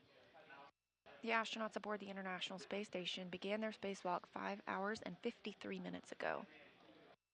This is a planned 6.5-hour spacewalk. The first major task was completed flawlessly when the astronauts routed the IROSA cable bundle. They also installed and secured some multi-layer insulation on the mod kits where future IROSAs will be installed. The second major task today was to remove the RFG, the radio frequency group, from its stanchion. This is part of the S-band antenna. However, the crew ran into some trouble with one bolt that was stuck and eventually sheared off and were unable to remove it from the stanchion. Therefore, they resecured it and have now moved into their cleanup tasks.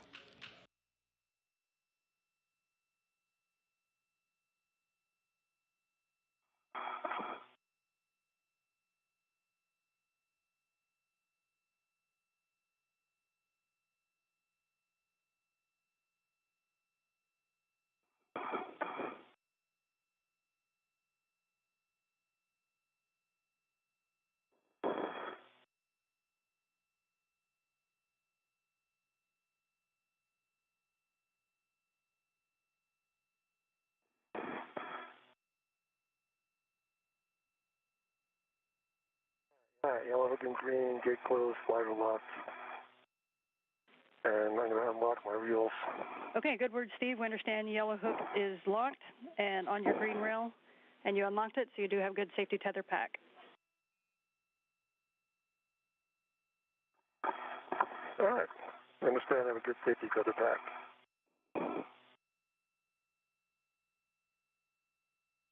All right, let's see which way it goes here.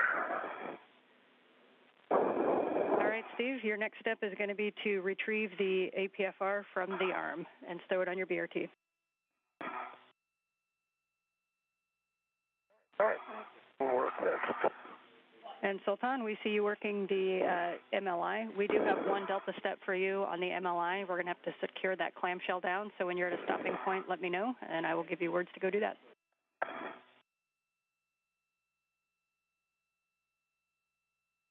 All right, can work, can work.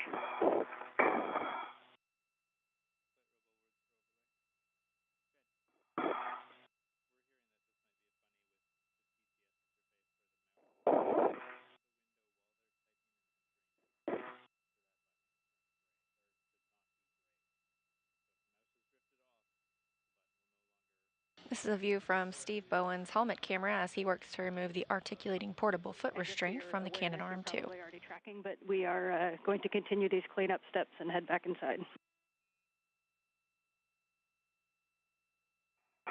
Yep, understand. All right, copy. You are approaching 6 hours PET.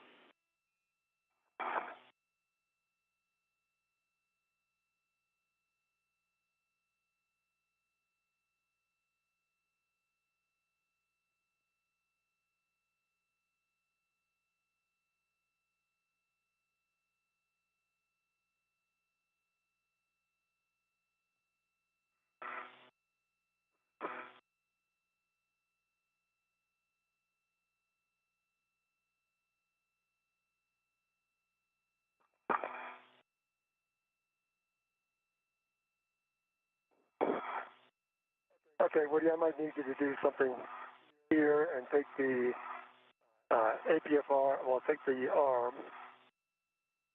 station port, I'll take a station forward,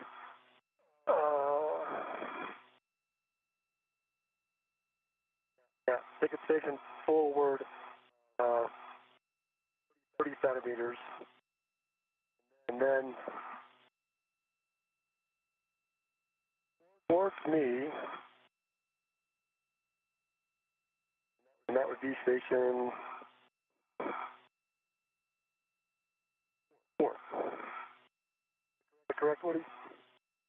Steve, we copy. The brakes are off. Begin GCA. We're going to start with a motion station forward 30 centimeters, and then we'll come station port. Thank you.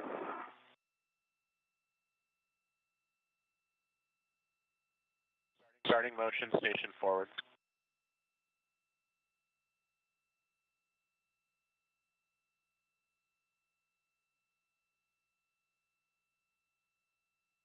Good motion.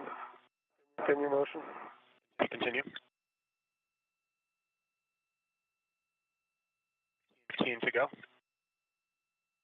Continue to another 20. Copy, continue another 20.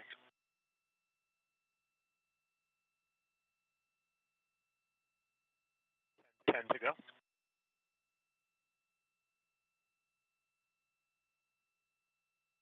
You can stop at that 10.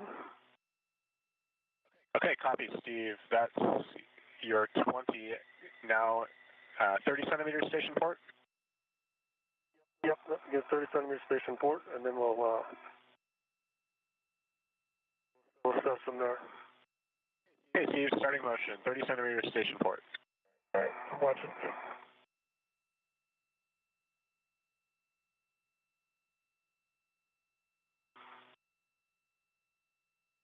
Fifteen to go.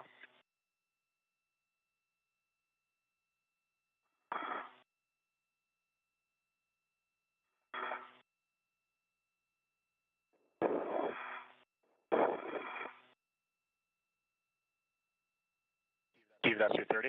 All right, let me look. And we're going to need you to continue another 40 centimeters. Steve, we copy additional 40 centimeters station port, starting motion.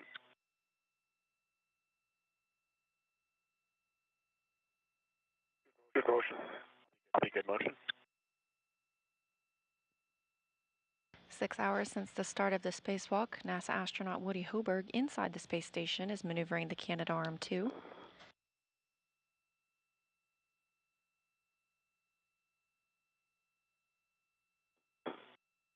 The astronauts outside are working through their cleanup tasks and preparing to ingress after those are complete.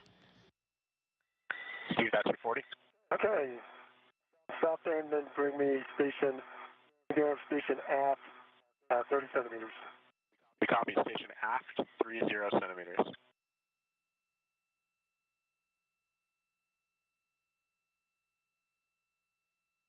Starting motion.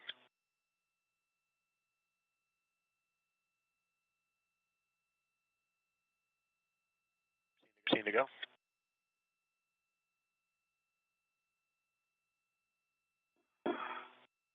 And you stop at that 15. And Steve, that's your 30 centimeters complete. Thank you, perfect. If it breaks on, I'll take the APFR out from here. Steve, we copy GCA complete. All right, and we copy. Steve, brakes are on. Your go for APFR removal. All right, Steve, you can get the APFR. Sultan? And I'm ready for... Perfect. I have words for you. So we're going to have you take an AET from your MWS, and we're going to go over to the clamshell MLI. So we basically need to recreate the strap that we cut earlier. And the way that we're going to do that is we're going to have you loop the AET through the clamshell handrail. So it can't be a hook to the handrail. It's got to be looped through and then hooked to itself. And then you're going to take the hook end of the AET, and on the other side of the RFG from where you're at, there's some black seams along that Velcro seam, and you can hook the AET to that.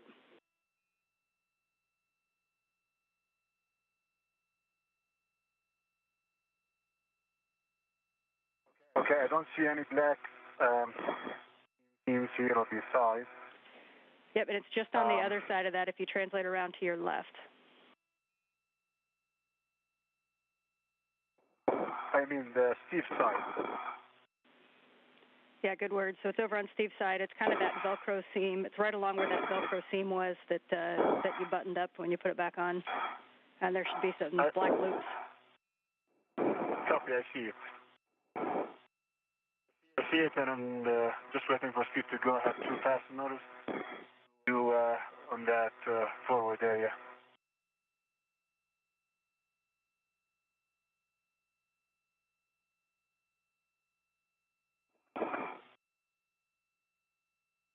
Okay, the APFR is removed. Okay, Steve, that's going to go on your BRT, and you're going to be heading out to the port CETA cart via the same path that you took this way, so all over the lab to the gap spanner and up the struts. And you'll be picking up that fair lead that you left with the AET earlier on the lab struts. All right, I'm putting that in work. Clear my tether for once.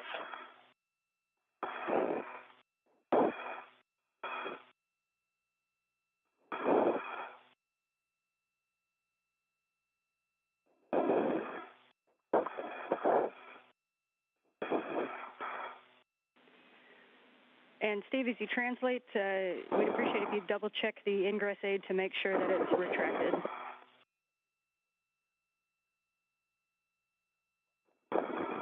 All right.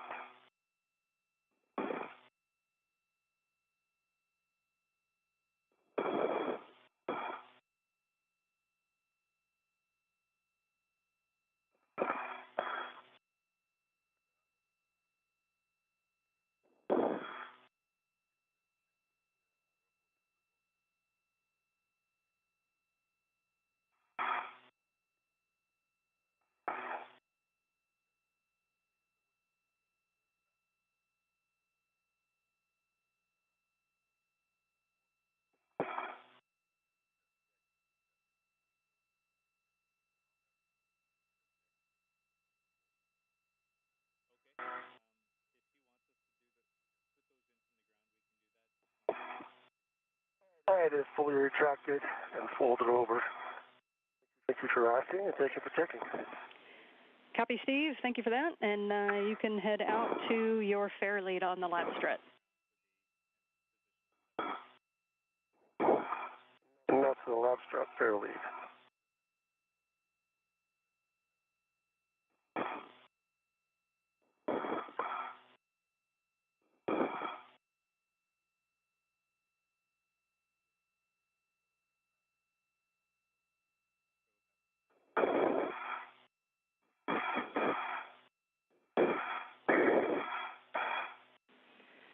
And Sultan, you can just position that hook on one of those black tether loops, whichever one you think is the best fit. And then again, the AET is going to get looped through the clamshell handrail and then hooked back to itself.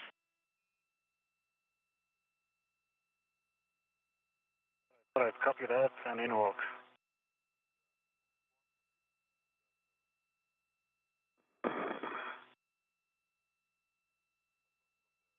Stephen Sultan, just for awareness, the robotic arm is going to be maneuvering station forward away from ESP2 to a park position. And I copy. Thank you, Woody. And thanks, copy. Thanks for the copy.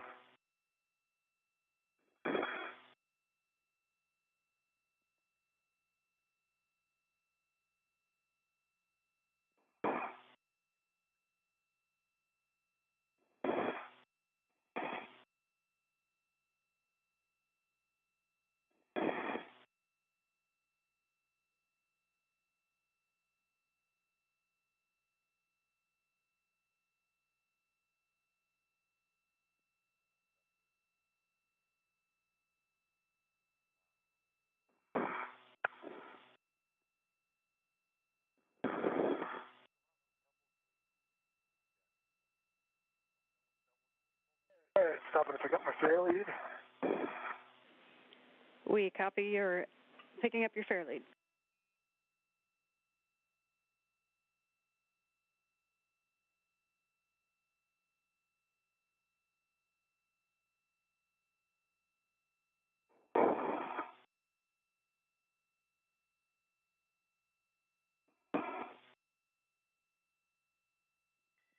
Arm is starting motion, station forward.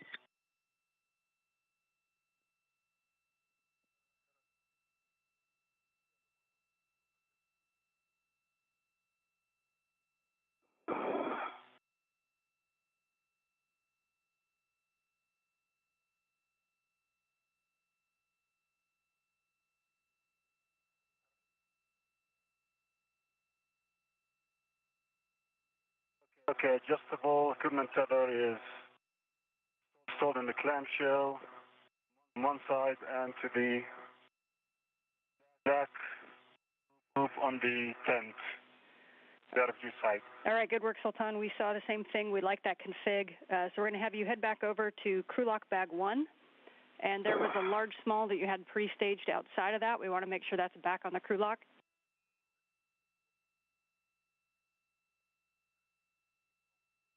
All right, in work on, but I need to do 2 more fasteners that I haven't done.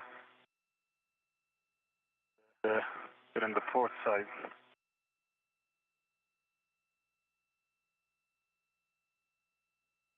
All right.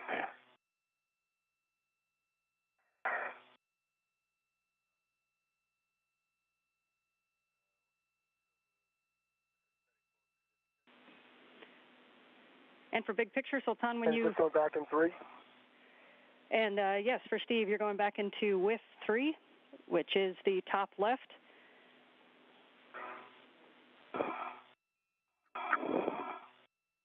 All right. Thank you.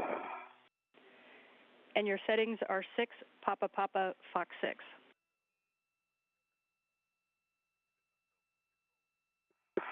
Papa Papa Fox 6. Okay. Good work. And for Sultan, as you get back to the crew lock bag, I'm going to have you check a couple items. We're not going to do a full crew lock bag inventory, but I'm going to just have you check off a couple items that we used on this EVA.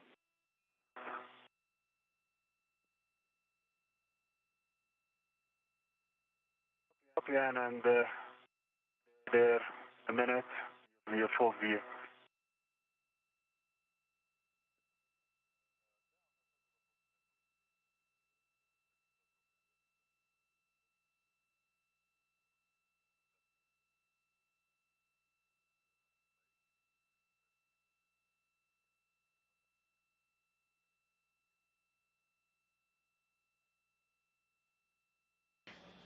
Bowen and Alneyadi continue cleanup procedures during today's spacewalk.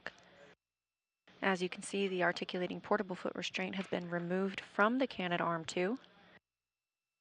Meanwhile, Alneyadi has been covering the S-band antenna with the MLI that was removed prior to attempts to remove the RFG from its stanchion.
All right. I've got black on back, a good wiggle pull test. And 6, Papa Papa, Fox 6. Looks like it's still in place. Okay, copy, Steve, and can you just double check the pitch knob is locked and it can be depressed? Pitch knob is locked, and it can be depressed. The problem with this one is the collar or the lift actuation mechanism. It again gave me the indications that it was locked, black on black, but it was not locked, and it wouldn't stay in place. And it was. I actually tried to take it back out, pushed it back in to get it to go black on black. So it's in now, but I don't have high confidence in the collar on this one. It was difficult to move the collar. Okay, yeah, we copy. Thanks for those words, Steve, and we've got those notes down. So at this point, you are actually go to give me a glove and hap inspection, please. Okay, let me get this rat off the APFR. For Sultan, we want you to double check on that crew lock bag that you picked up the large small that we had pre-staged on that handrail.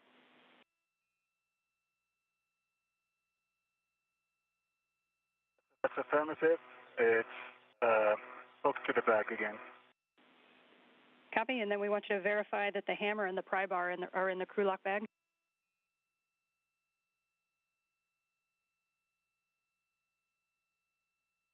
We have got the hammer and the pry bar in the crew lock bag. And you can confirm from live view as well. Okay, copy. And then the other last two things we want to check is the wire tie caddy and then the two wire ties in series that you had put together to use that we didn't use. Okay, the wire tie caddies is inside, just checking for the wire And you do not need to open the bag. Last time I checked, they're in. They're in, I haven't used them under the wire caddy. Okay, good word, Sultan. You're going to put that on your BRT, and then we're going to have you translate back over to where you installed the AET, and I'm going to have you do one quick adjustment on it on your way back to the airlock.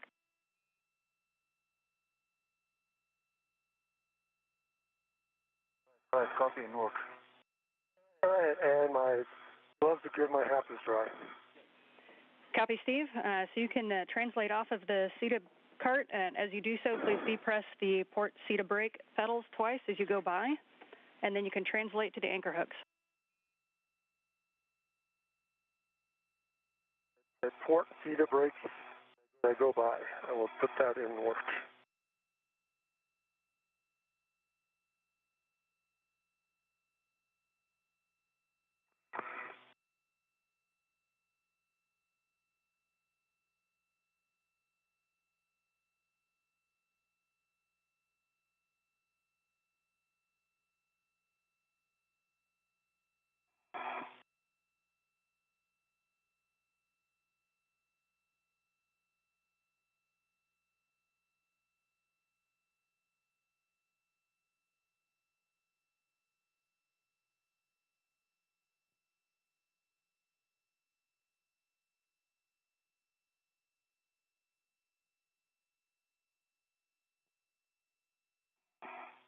Okay, depress twice.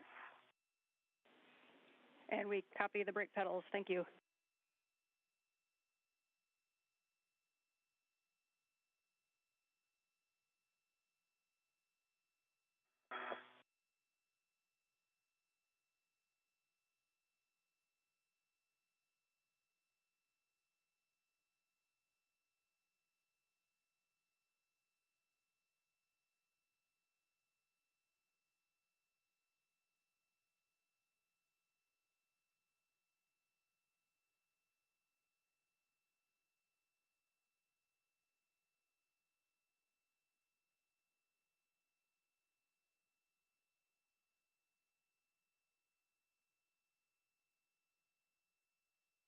Want me to get started as well? And Steve, sure, we'll take it as you go by. Okay, they're started. And we are about 5 minutes from sunrise.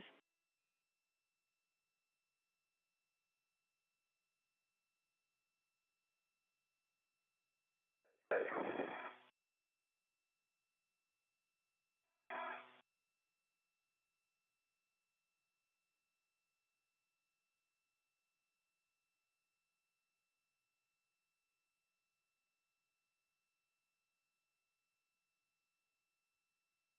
Okay, and we'll look back to our BRT, ready for clamshell extra work.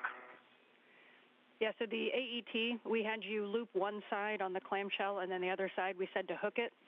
What we'd like you to do is just take that side that you hooked and unhook it and loop it through just like you did the other side. So therefore, both sides are looped through and hooked back to the AET itself. Okay, I see. Thanks. I'll do that now.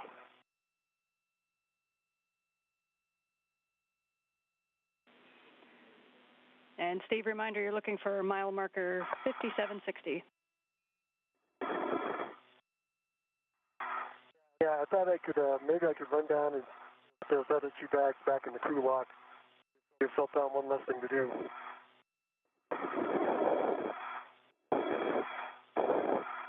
How does that sound for a plan? With that? Yeah, copy. We're good with that plan. Okay, yeah, head down there right now.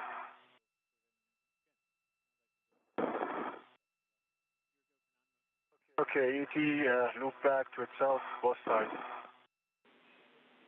We appreciate that, Sultan.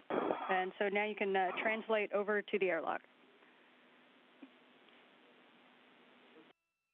Copy.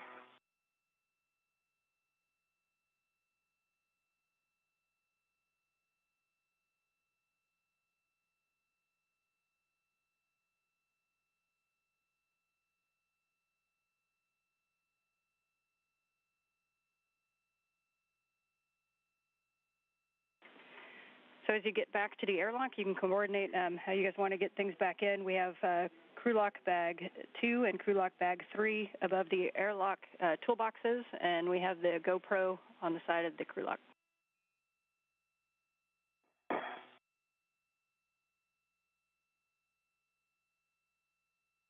Copy that. All right, Sultan, I'm right here. I can hand you down the bags. Once you put your crew lock bag in, then I'll hand you these bags.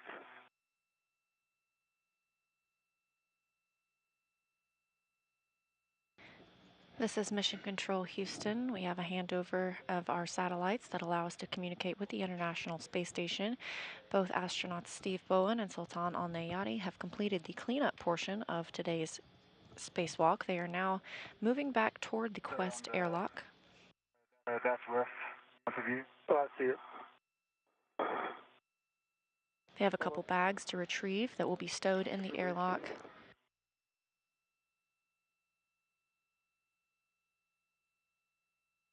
Afterward, both astronauts will close the hatch once they have ingressed.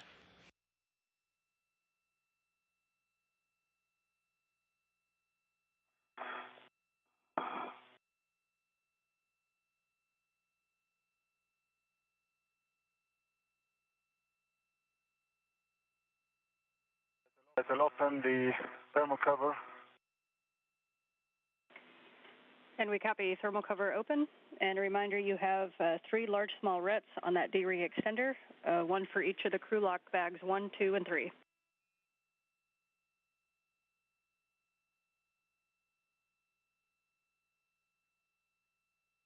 Copy, Ann. Thanks.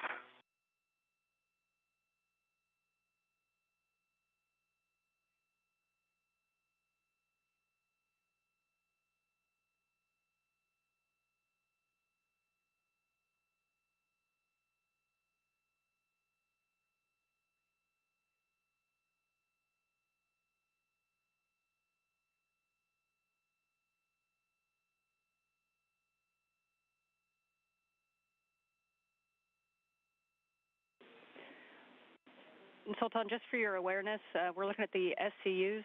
Good call by your crewmate inside. And just note that both of the SCUs are kind of routed on the forward side of the airlock. So before you ingress, you may want to move Steve's onto the aft side of the airlock.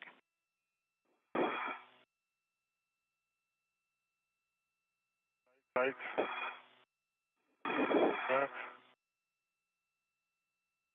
I'm just going to wait before I ingress. Steve, you good with that GoPro to bring back? I was going to bring down, if you can come out and just... all right, I'll just crew lock bag number 1 and then... Yeah, and then come back out. I'll give you crew lock bag number 2 and number 3. All right, thanks. And then we'll be, you can get the GoPro while I run out to the... All right. Let me get the...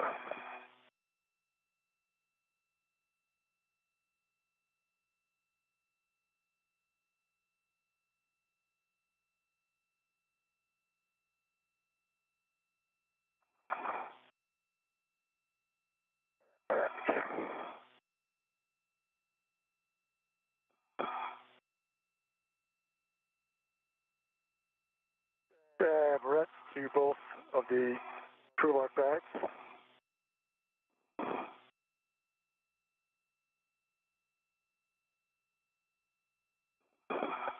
And then bring them down. And we copy?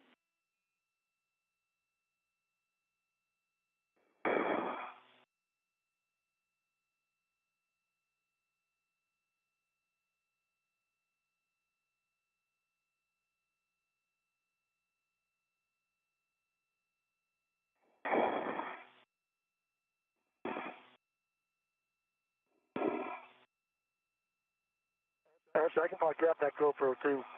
Take these right now. You're ready. Here's crew lock bag number 2.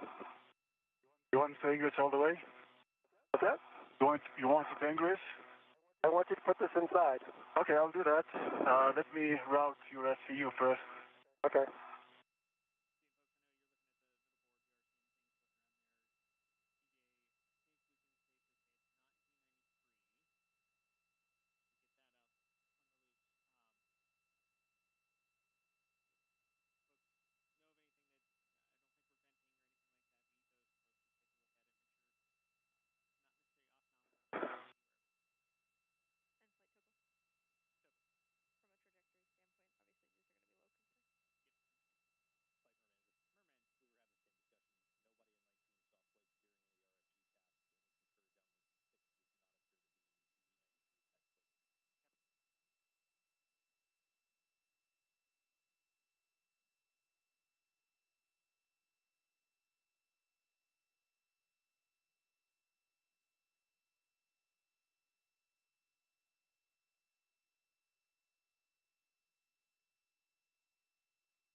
Do you have a visual of my waist tether?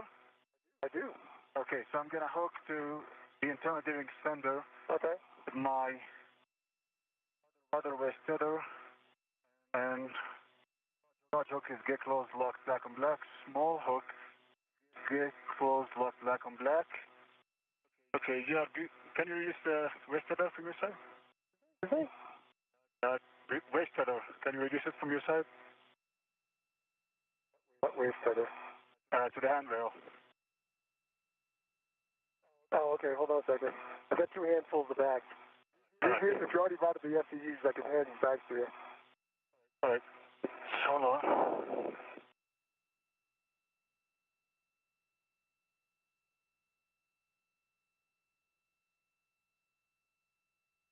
Actually, I'll release that waist tether. I can do that.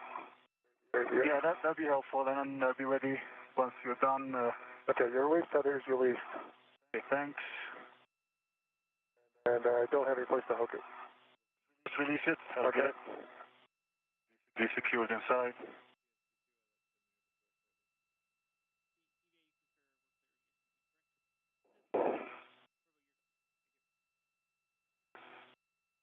This view from Sultan Alneyadi's helmet camera as he is inside the crew lock portion of the Quest airlock. And Steve, can you confirm that's both 2 and 3 crew lock bags? I have 2 and 3 right next to me. Okay, copy. Both Thanks. redded and bridge and head in. Okay, Steve, ready. All right, here's 2.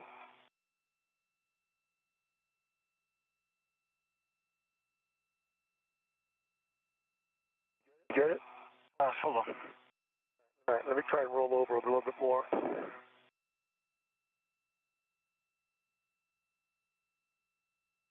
Okay, here's 2. This view outside the airlock as NASA astronaut Steve Bowen prepares to ingress. And I'm going to release yours. Okay.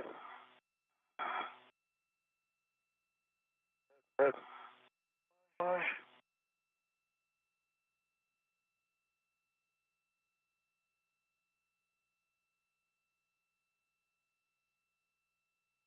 Okay, coming your way. Got it. Let go. All right. Do you want and here's Truck back 3.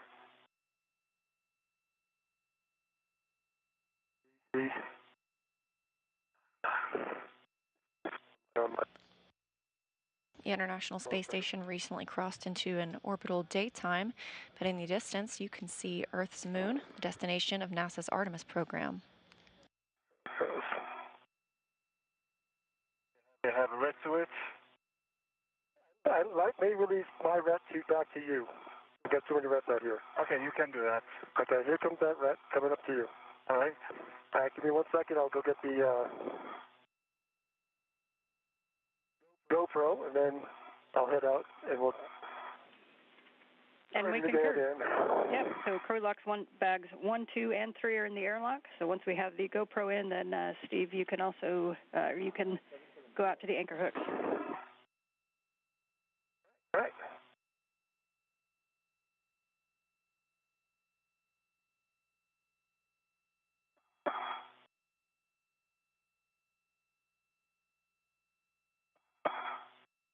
Have the GoPro attached. Copy. And we see you translating out. Well, I'm going to translate. I'll hand that to Sultan, then I'll head out. I've got too many hooks on me right now. Copy.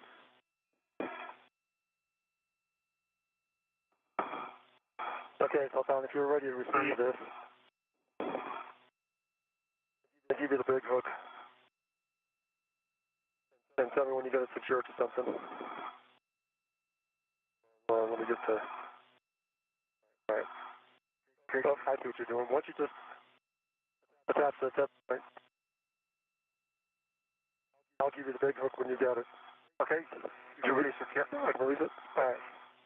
I'm going to head out to the first. All right, I'll be waiting for you. Good work. That's good. Out to mile marker 5760. 5760 on my way.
And just for your awareness, the arm is going to move a little closer to ESP2. No impact.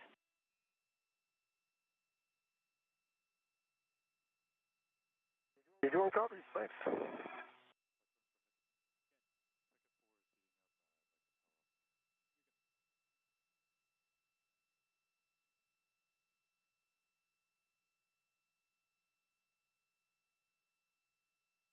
All right, 5760. Okay, copy, Steve. Figured here.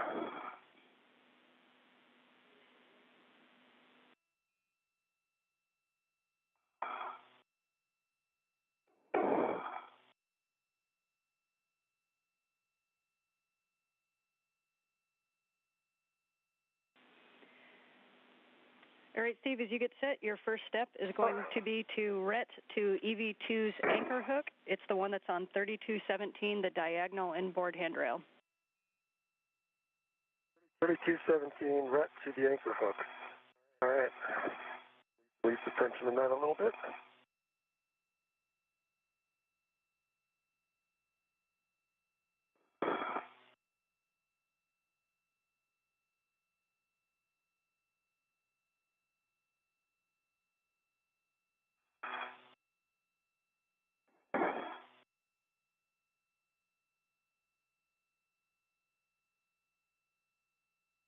This view from the helmet camera of NASA astronaut Steve Bowen as he continues cleanup procedures.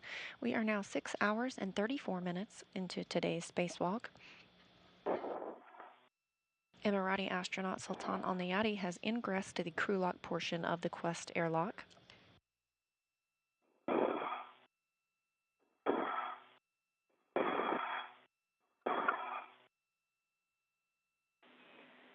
So see if you're going to ret to that one as you are. Then you're going to release it and hook it to your anchor hook, or sorry, that anchor hook to your waist tether with gate closed, sliders locked.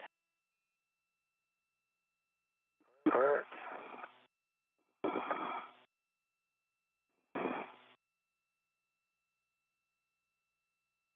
Let me get my waist tether ready.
Got my right waist tether.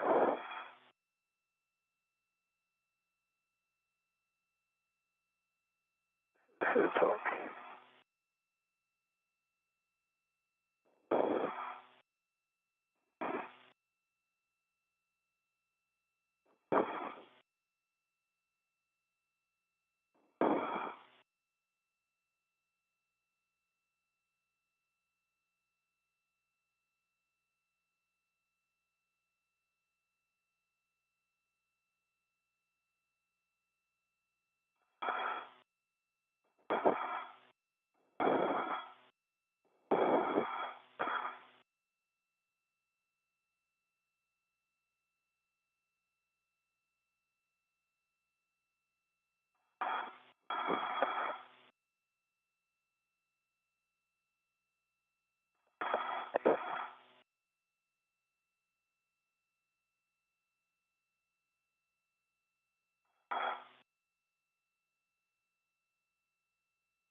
All right. Got his tether, his green, his hook, blank hook, gate closed, slider locked. My right waist tether, gate closed, slider locked. Copy, Steve. That is a good safety tether config. That's now your primary safety tether path. You are now go to release your anchor hook from 3011 just to your left, and you can stow it on your workstation. All right, 3011.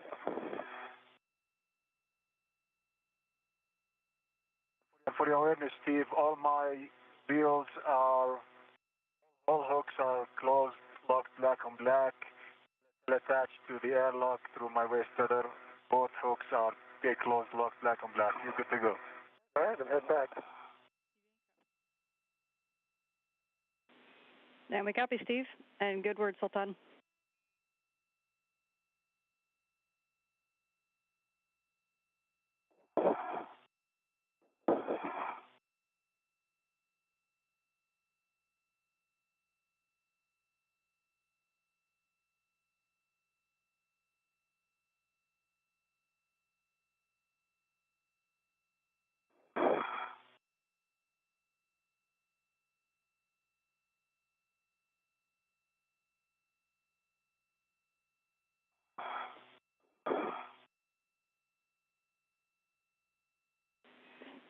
And Steve, as you move inboard, just a reminder, as you go by the CETA cart, we'd like you to depress those brake pedals 2 times. All right.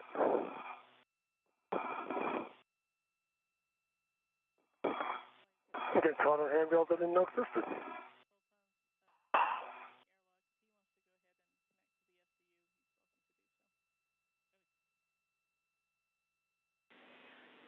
And Sultan, now that Steve's heading back your way, you are go to remove your SCU from the stowage pouch and remove your DCM cover and connect your SCU to your DCM. Right, copy, we'll put that in work.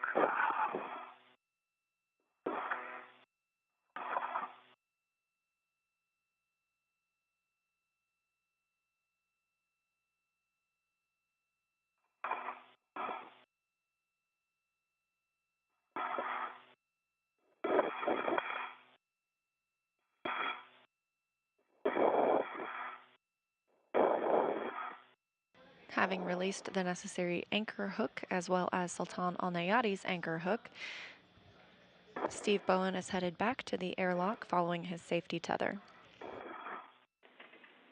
And Sultan, you can also turn your HECA off. All right.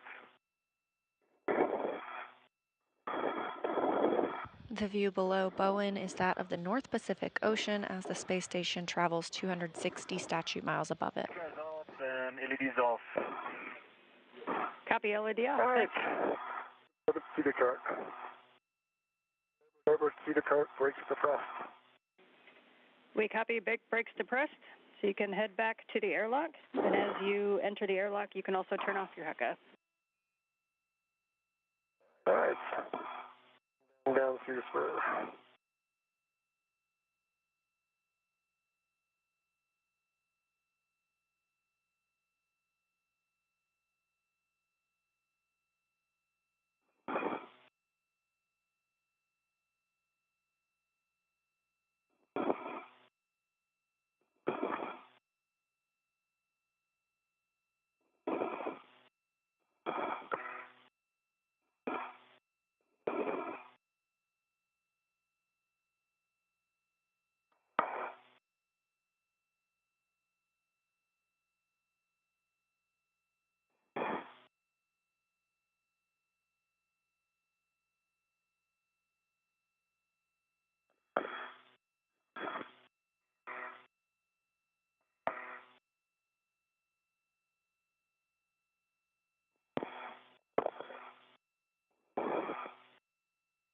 And if you could relay something to the rest of MTT, we'd like to take our queen to take on Foxtrot 6.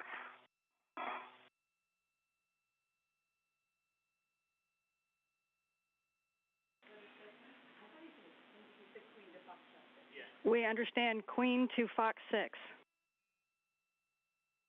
And we'd like Costa to make that move if he can before he gets really busy. He's on it. This wire tie on 554, what's that supposed to do? Long wire tie?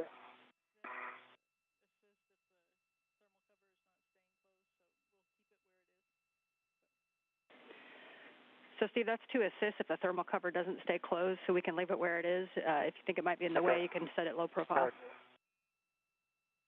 That's what I just did. Thank you. I didn't know if there was some additional Good check. We appreciate it. I'm going to take taking my legs in, and I'm going to see if I can reach the...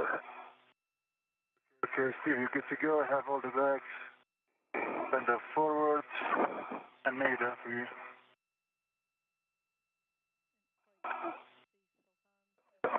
Come back out and get the cover. Good work. We'll have you ingress and close the thermal cover.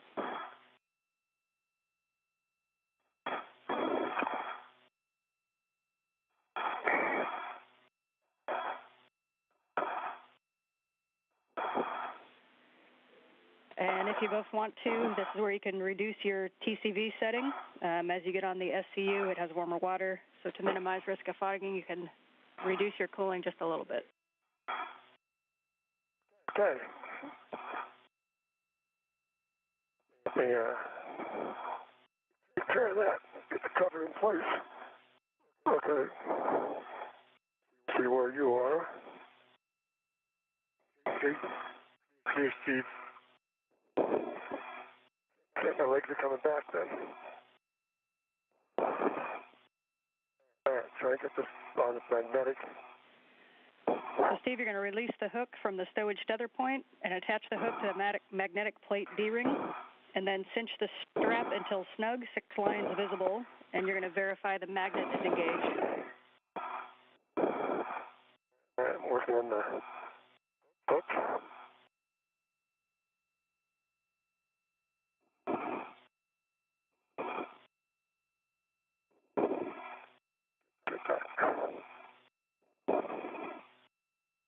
Other point.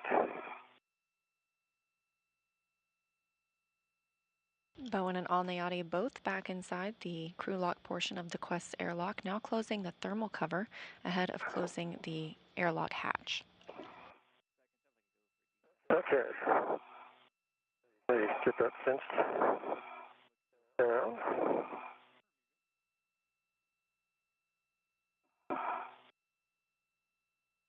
Cinched. And the magnet actually looks like it's attached. Excellent. Right here, let me adjust my cooling. And Steve, we can have you turn off your HECA, and then you're going to be removing the SCU from its stowage pouch, removing your DCM cover, and installing your SCU. All right, let me get the HECA off.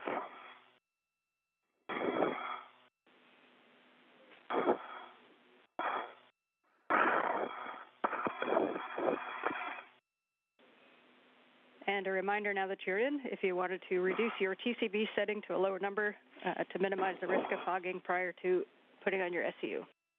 All right, let me fix that. And for EV2, I've got my SCU connected to my DCM, and my current TCV settings is 3. Copy. TCV settings for Sultan is 3, and copy your SCU is connected.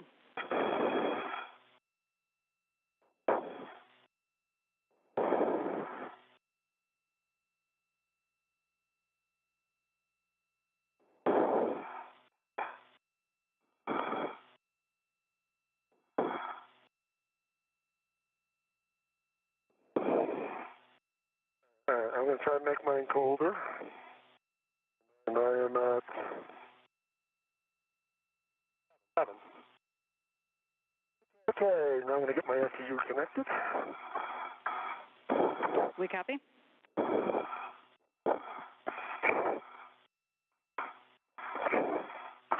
Sultan, I'm going to need you to find my SCU first of all. Okay. And I'm not sure what I'm bumping up against. All right, stand by. It's me, so I'll move forward. Thank you. And I'm trying to find the SCU pouch. Okay, let me find. I don't know where it went. Okay, your SCU is here. What does that mean? Okay. My SCU is here. Okay, I'm gonna give it to you now. Okay. There you go. Which way? Just put your hand in front of your mini workstation. Huh? In front of your mini workstation. Yeah, but which end is the... Yeah, your left arm. Yeah. Under your elbow. Yeah. There we go.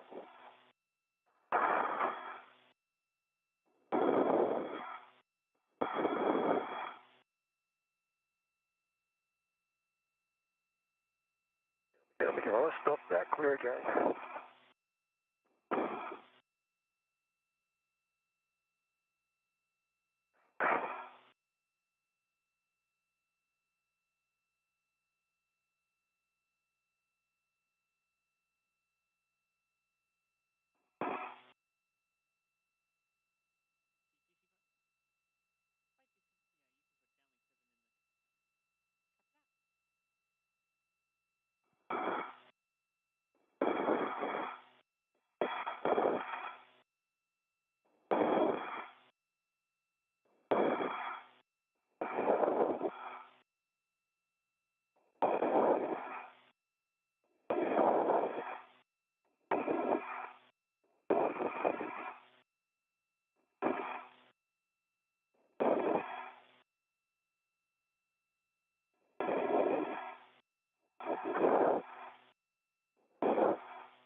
All right, my SEU is connected. I'm going to get the lock and locked. All right. Get this out of the...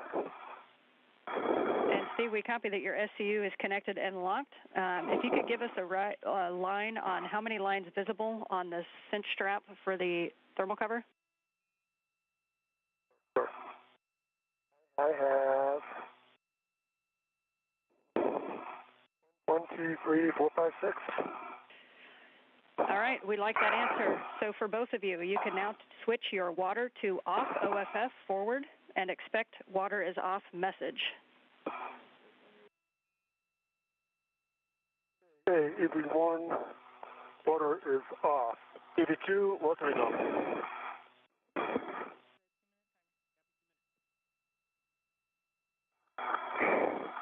Okay, we copy Steve and Sultan. You both have your water OFF, and we'll hold here for 2 minutes. I want to take a moment to congratulate you on the successful spacewalk. We're nearing 25 years of spacewalks on the ISS in support of assembly, maintenance, and upgrades. Steve, congratulations on your 8th EVA and your first in 12 years. Sultan, you've now entered an exclusive club of humans who have stepped out into the void of space, and in doing so, you've marked a milestone for the United Arab Emirates. This is a historic moment for the expanding face of global cooperation. Congratulations to you both. Thank you, Ann, and I know things didn't go exactly as we had hoped, but we were trying something that we had never really intended to do, and sometimes that doesn't work, but it was a tremendous opportunity, and I really want to thank the Robo community for getting that SAS located where it was. I would have intended to try and carry that with us, but everybody, the whole team did a fantastic job. I really appreciate all the work that went into it, and it's been a great honor to be a participant in Sultan's very first spacewalk, and I'm sure he has a few words to say as well.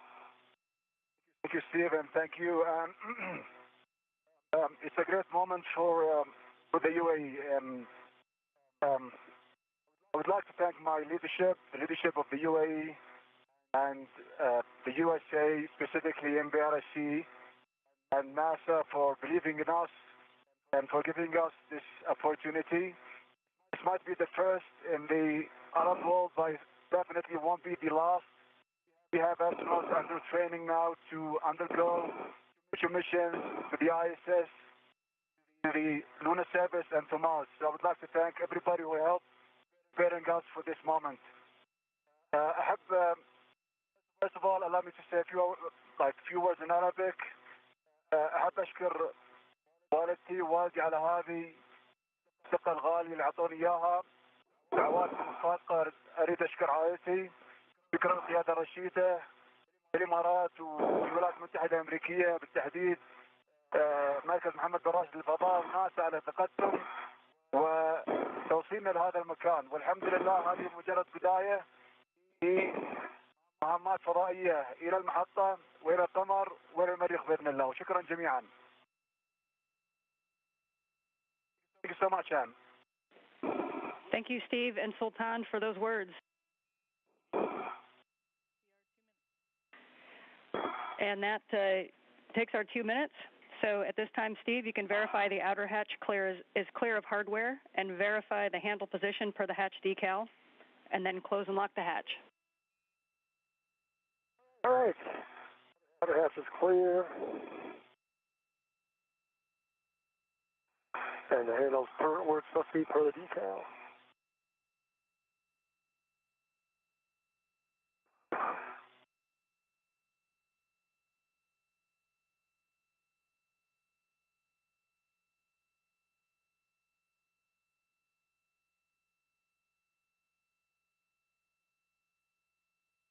With both astronauts now back inside the airlock, Steve Bowen will close the door, close the airlock hatch, ahead of beginning repressurization. We're now at 6 hours and 54 minutes into the spacewalk. Again, that spacewalk started when the spacesuits were set to battery power.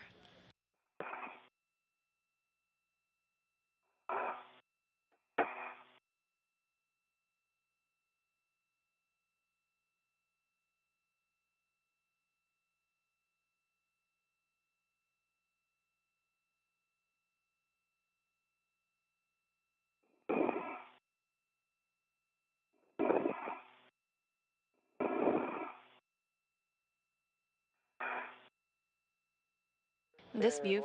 And locked. Okay, we copy that the EV hatch is closed and locked.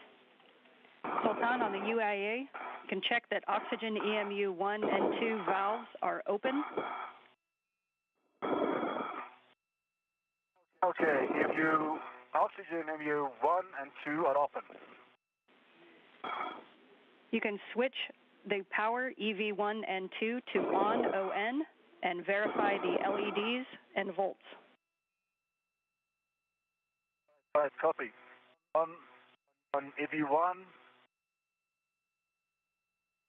and on EV2. And I have 2 EMUs, LEDs are on. Copy, and verify volts are 18 to 19. That's affirmative. EV1, 18.6, EV2, 18.5. And I have amps 0 on EV1 and 0.02 on EV2. Okay, we copy. So both of you on your DCMs, you can switch power to SCU and expect a warning tone. Okay, everyone, power to SEU. Restart. Power to SEU. Copy, and with that, I will hand you back over to Woody. Thank you, Ann. Thank you, everybody. And Thanks so much, Ann. Thank you, Ann. Steve, Sultan, welcome back. We're looking forward to getting you inside. On your DCM, I'll have you take your O2 actuators to press. hey, O2 actuator, come under press. As you do that, verify that O2 act press is displayed on your DCM.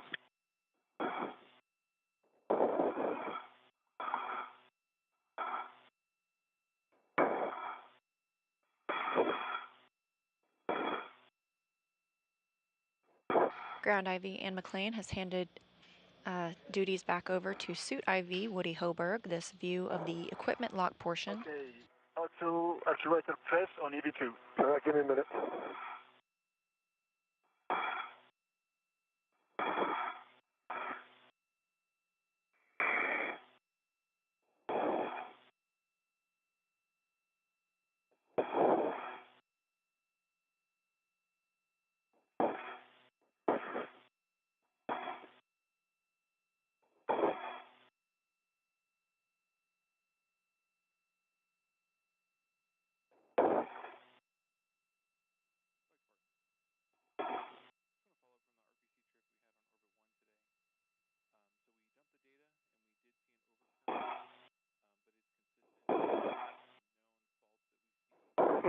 Hold on.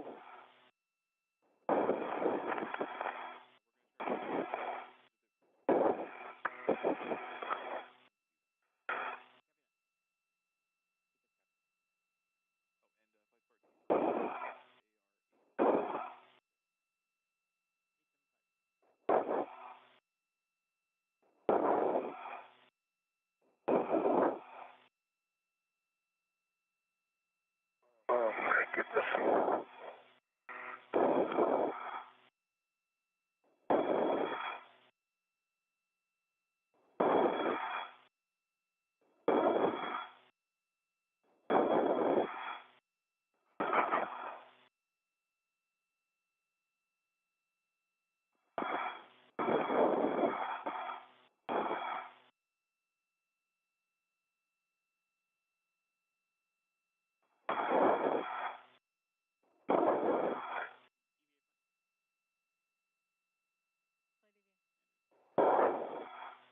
Okay, O2 actuator to press.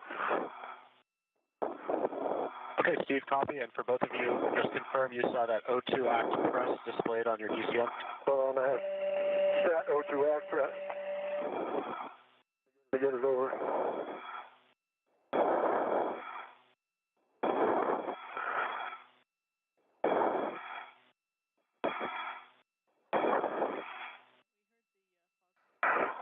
And we've now crossed into the 7-hour mark of today's spacewalk, that beginning at 11 a.m. Central Time, 8:11 a.m. Central Time this morning. Here's press. Finally. Oh, yeah, nice one, Steve. Steve, on the EV hatch, check that the MPEV is closed. MPEV is closed. Copy, closed. All right, we're going to start the crew lock repress now at 2012. Let me know if you'd like me to increase or decrease the rate. We'll start slow. All right, thank you.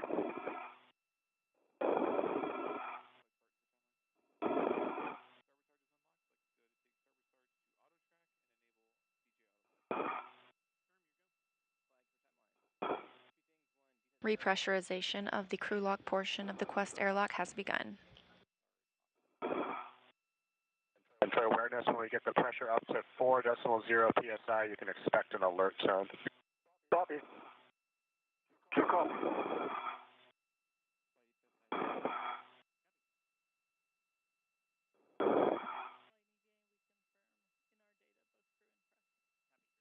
Pressure increasing. Say again? Pressure's increasing. Copy.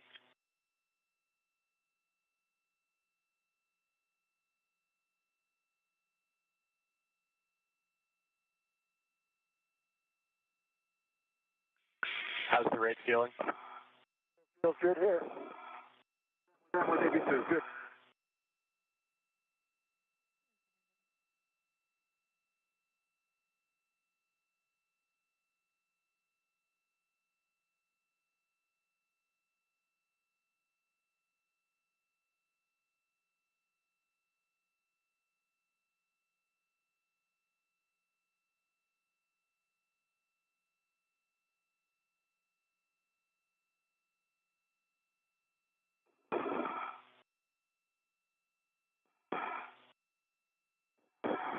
And with repressurization of the crew lock beginning, that rounds out today's spacewalk time at 7 hours and 1 minute, beginning at 8:11 a.m. Central Time and ending at 3:12 p.m. Central Time. Pressure in the crew lock is now 1.27 psi and climbing.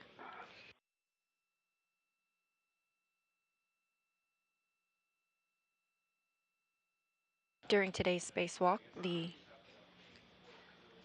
astronauts were able to route some cables as well as secure some multi-layer insulation that prepares 2 mod kits for future installation of the IROSAs. These are International Space Station rollout solar arrays that we expect to arrive later this summer. The crew then moved on to the RFG, or the radio frequency group that's part of the S-band antenna. The goal today was to remove the RFG. However, they ran into a difficult bolt which ended up breaking off and were unable to remove that portion of equipment. The team reinstalled the equipment and so it is safe outside the International Space Station. The astronauts then moved into cleanup period before ingressing the airlock, and again we are in repress. Again, that rounds us out at a 7-hour and 1-minute spacewalk today. This was the 8th spacewalk for Steve Bowen and the very first for Sultan Alneyadi, marking the very first spacewalk for any Emirati astronaut.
Okay, guys, we're going to hold here 2 minutes for a leak check. Correction, 3 minutes for a leak check. Okay, copy.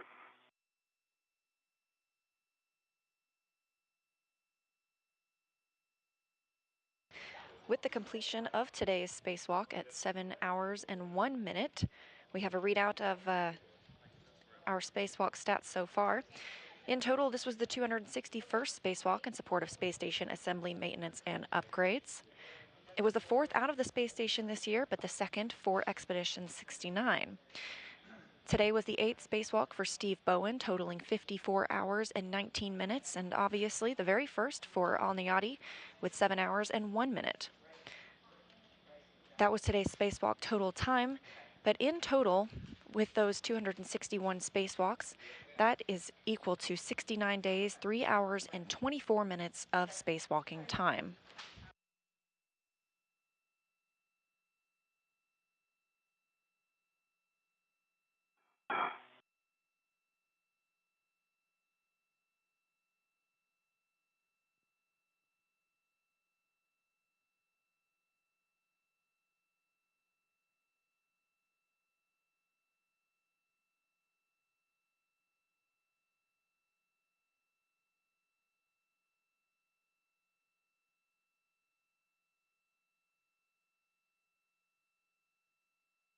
Guys, while we're waiting here, you can check that your glove heaters are off, OFF.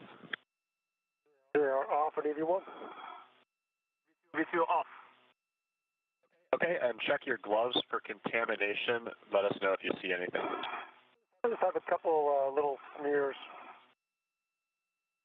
Like grease or just, I don't know what. Just usual block stuff. Normal. And EV2 gloves nominal.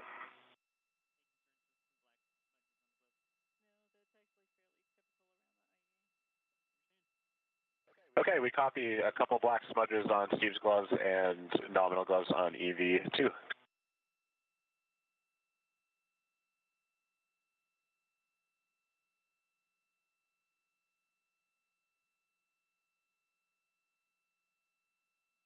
We got 30 more seconds, so don't do it yet, but the next step will be O2 actuators to IV. Copy.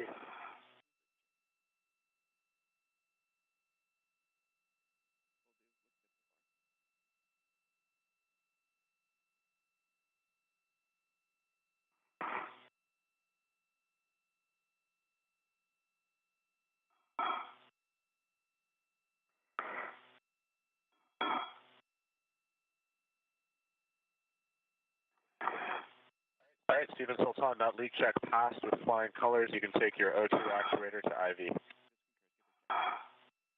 All right, copy. All right, EV1. Almost out of view currently.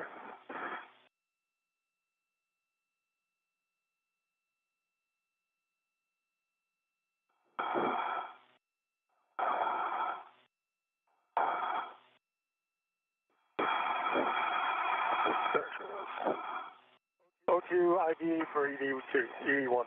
EV2 IV as well. Copy that. We're going to continue the repress. Again, let me know if you'd like to change the rates.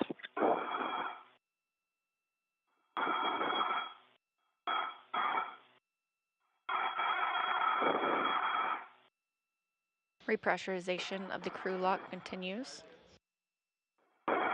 Now at 5.1 pounds per square inch.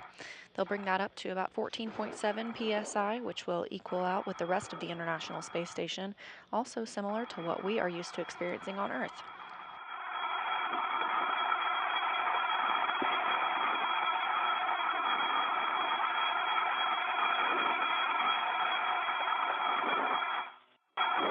And just another heads up, near the end of this repress, you should expect one more alert tone.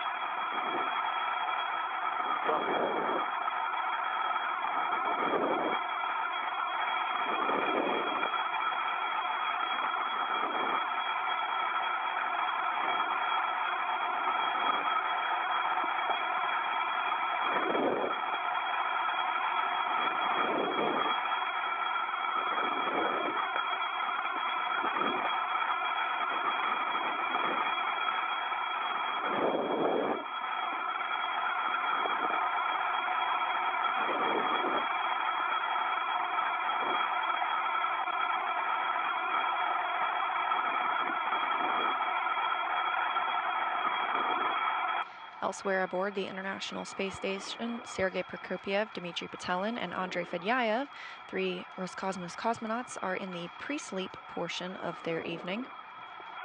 It's currently 8:23 p.m. GMT, the time used aboard the International Space Station.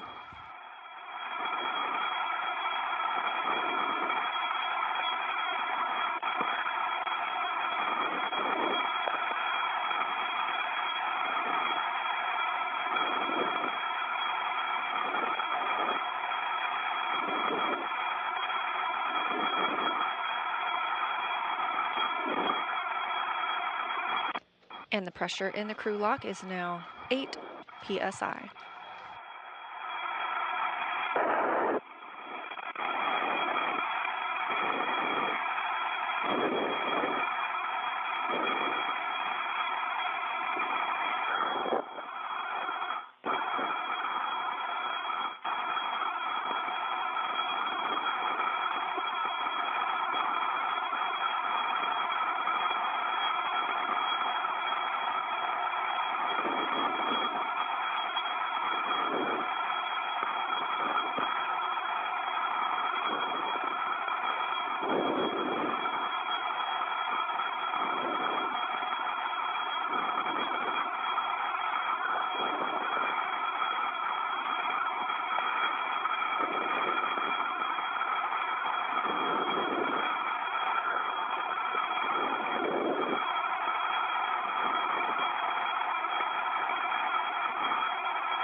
Repressurization continues of the crew lock portion of the Quest airlock, where our two spacewalkers, NASA's Steve Bowen and UAE's Sultan Alneyadi, await full repressurization.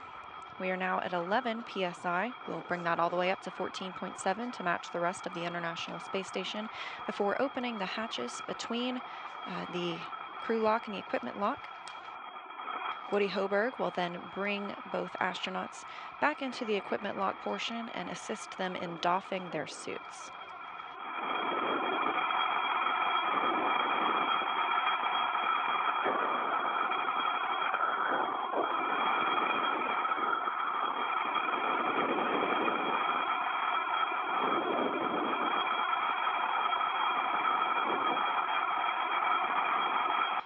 Aside from some debriefs, later this weekend, the crew will enjoy some time of rest and relaxation, Saturday and Sunday, ahead of getting back into their scheduled work week on Monday.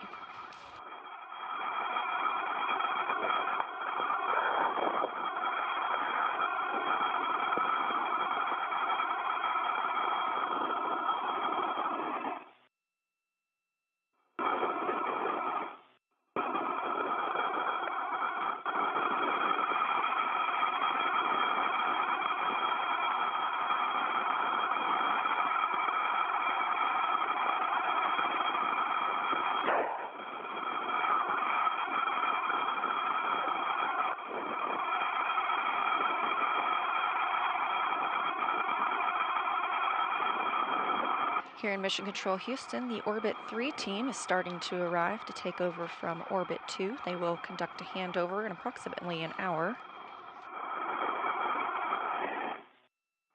The Orbit 3 team will remain on console for the rest of the day.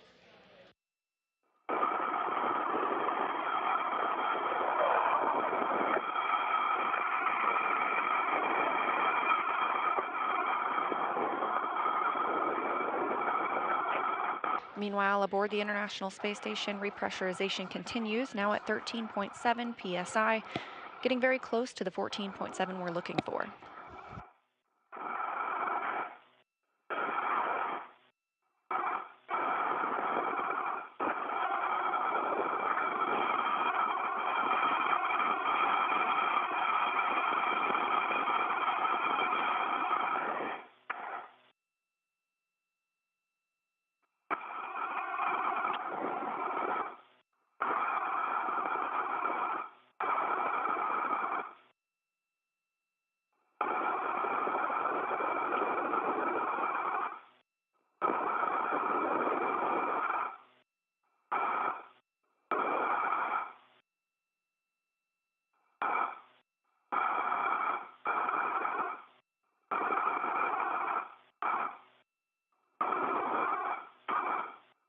All right, guys, we're going to open up the hatch now. Thank you. Right.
We're in a communications handover with the International Space Station, but it appears that the appropriate pressure. We'll be standing by for hatch opening shortly. Again, today's spacewalk started at 8:11 a.m. Central Time and ended at 3:12 p.m. Central, 7 hours and 1 minute.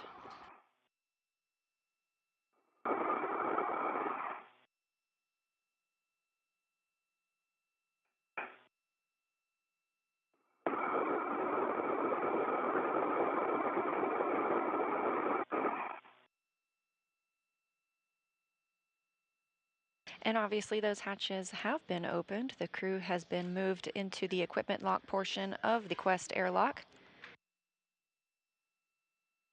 Woody Hoberg at the bottom left of your screen and Frank Rubio on the top right are assisting Steve Bowen in removing the SAFER, the simplified aid for EVA rescue. Today was Bowen's 8th spacewalk, and he now has a total of 54 hours and 19 minutes outside the hatch.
As Hoberg and Rubio assist the crew in doffing their suits, another recap of what was accomplished today during the spacewalk.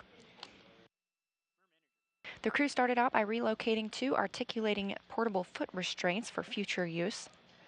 They then moved out to the S6 truss, where they worked on the 1B mod kit. They routed some cables for the International Space Station Rollout Solar Arrays, or IROSAs, that'll be installed later this summer after arriving on SpaceX's 28th resupply mission to the International Space Station. They also secured some multi-layer insulation around that mod kit. They then moved over to the 1A mod kit and secured multi-layer insulation there as well.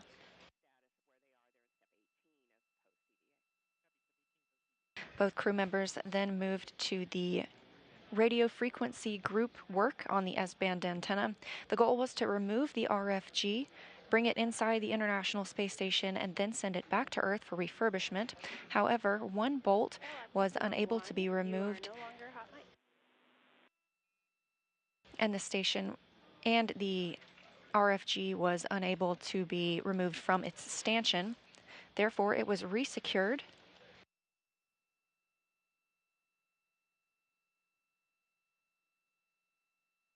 The crew members then cleaned up their work sites before ingressing again, a 7-hour and 1 minute spacewalk.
Woody Hoberg and Frank Rubio helping remove the gloves from Sultan Alneyadi and NASA astronaut Steve Bowen after having completed today's 7-hour and 1-minute spacewalk.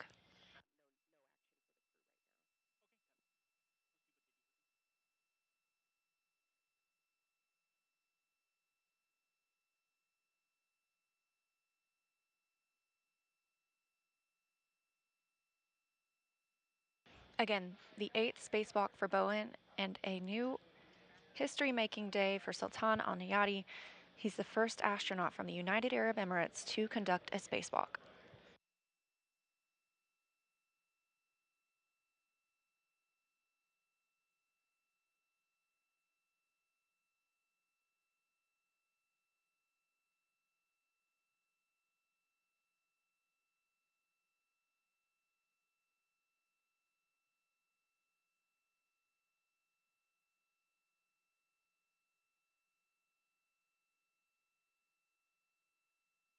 Two smiling faces after today's 7-hour and 1-minute spacewalk. Sultan Alneyadi of the United Arab Emirates on the left and Steve Bowen of NASA on the right. That will wrap up our coverage for today. You can check out nasa.gov/live for all of our upcoming events. But for now, with the completion of our spacewalk, that'll wrap it up. This is Mission Control Houston.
majesty, heaven and the earth.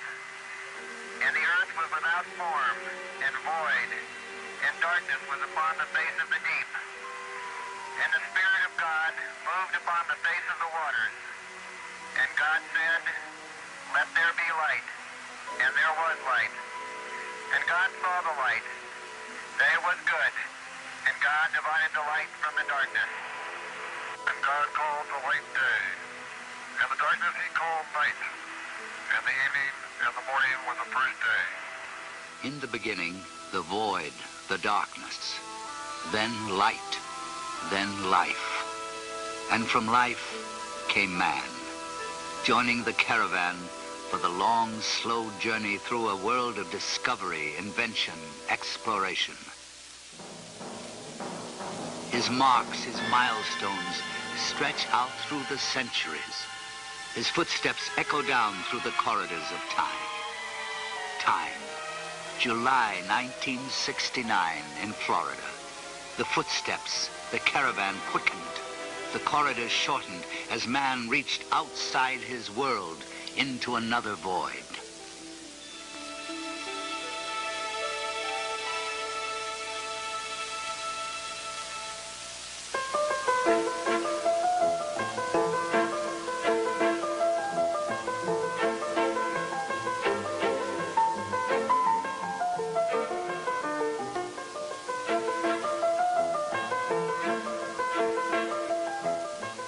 Today in Florida, they go about their lives, taking only a sideways glance at the reminders of that milestone. Reminders, images that vaguely jog our memory.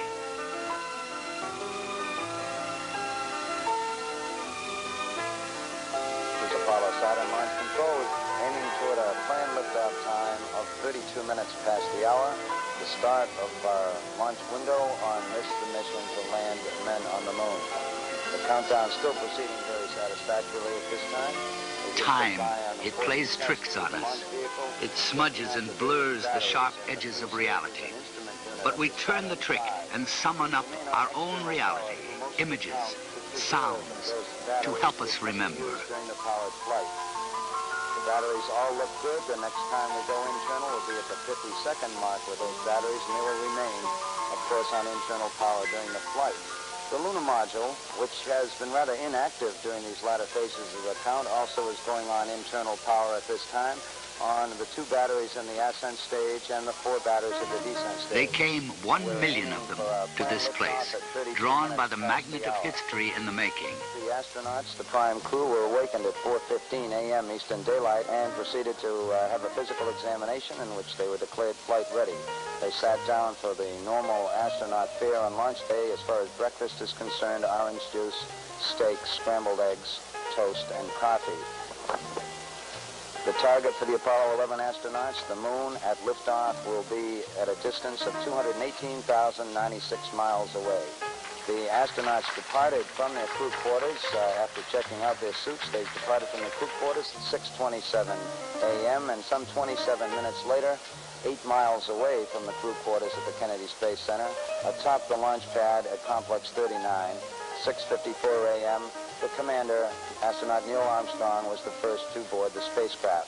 He was followed about 5 minutes later by Mike Collins, and finally Buzz Aldrin, the man who's sitting in the middle seat during liftoff, was the 3rd astronaut to come aboard. The weather is certainly go. It's a beautiful morning for a launch to the moon. We expect a temperature of about 85 degrees in the Kennedy Space Center area.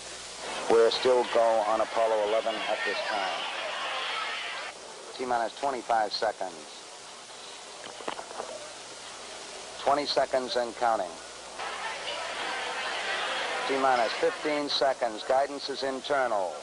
12, 11, 10, 9. Ignition sequence starts. 6, 5, 4, 3, 2, 1, 0. All engine running. Liftoff. We have a liftoff. 32 minutes past the hour. Liftoff on Apollo 11. Tower cleared.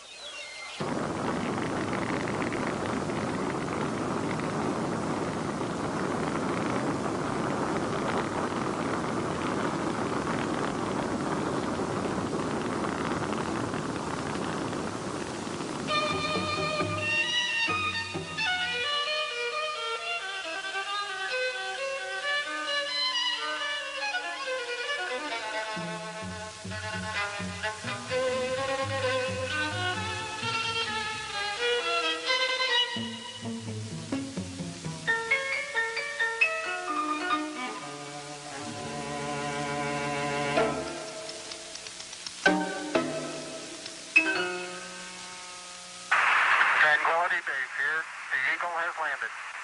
You got a bunch of guys about to turn blue. We're breathing again. Thanks a lot. Yeah, I'm going to step off the limb now. That's one small step for man, one giant leap for mankind.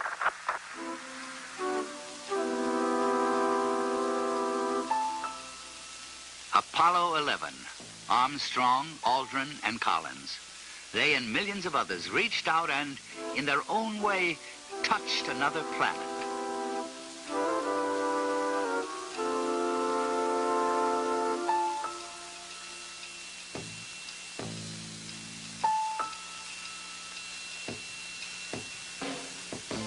The images remind us that it happened, but not how it really was in the context of the times. George Lowe, one of the architects of the Apollo program, does remember. If you think back at the period of the 60s, they weren't very happy years in general. We had, well, the ever-deepening involvement in Vietnam. We had riots on the campuses, riots in Watts and elsewhere, 3 terrible assassinations. A great deal of strife and turmoil in the country. And yet all of this was overcome by one single event, and that was Apollo 11. The decade ended with it. It was a fantastic adventure that I believe helped overcome all of the bad things of the decade. It represented Americans to ourselves and particularly to the rest of the world as we like to see ourselves and as we hope the rest of the world likes to see us.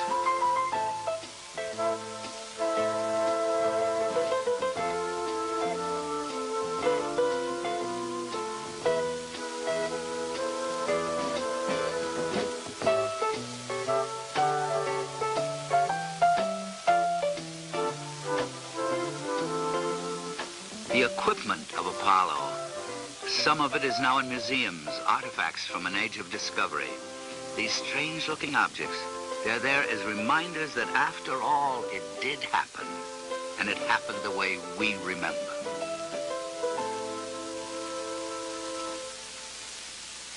The facilities of Apollo, now silent and still. In Houston, Mission Control, the nerve center of manned flight operations. The chapters of space history, first Mercury, then Gemini, then Apollo, were written by the people who sat at these consoles.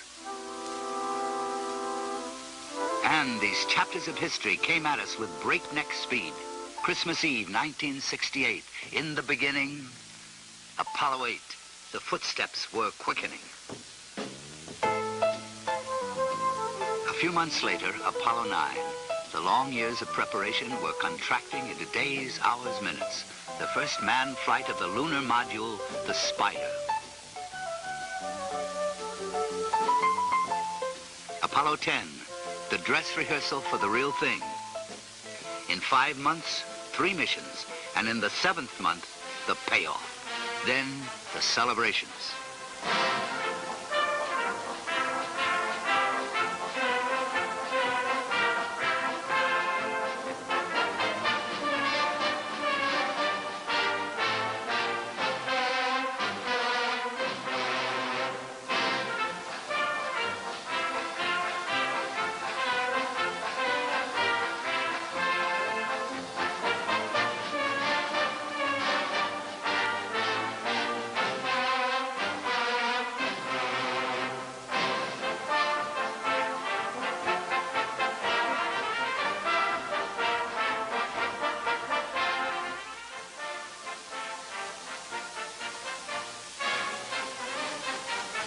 The images and the sounds fade in our memories, but some things we can't forget.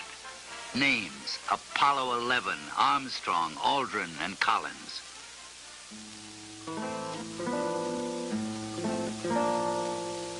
Other names: Grissom, White, and Chaffee. They remind us that it wasn't all success and celebration. There was failure and tragedy. Early in 1967, the 3 crawled into the command module at Cape Kennedy for a test. There was a flash fire. All 3 died. After the shock came the long, painful job of picking up the pieces, learning the lessons, coming together for a common goal. The remains of the launch structure stand as a reminder that the goal was reached.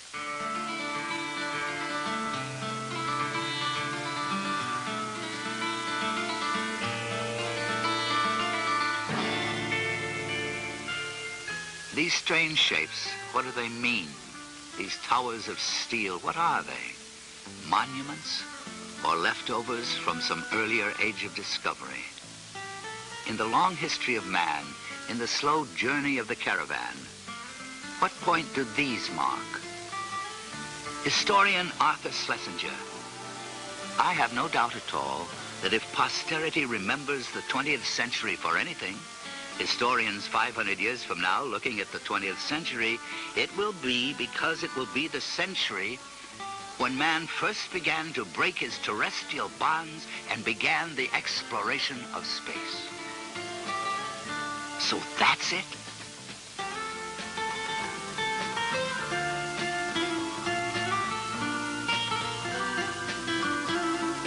As man learned and moved on and discarded the earlier structures, he came to these. They're marked for further milestones, reserved for future missions, other reaches to other different voids.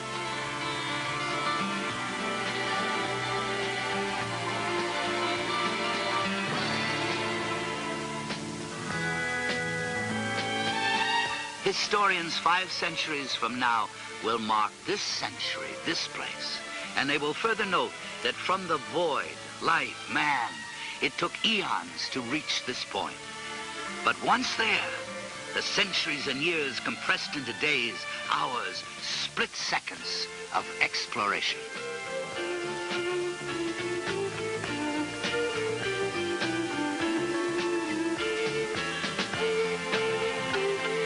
The wheel, the engine, the airplane, they came slowly at first, then with increasing velocity.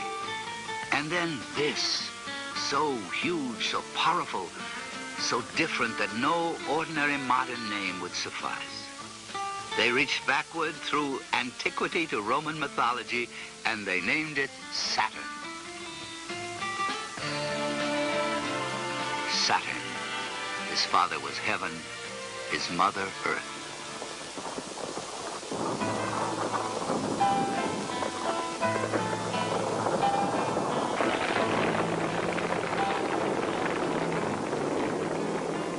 Complex organization, the mammoth machines, the incredibly detailed technical knowledge, the dedication.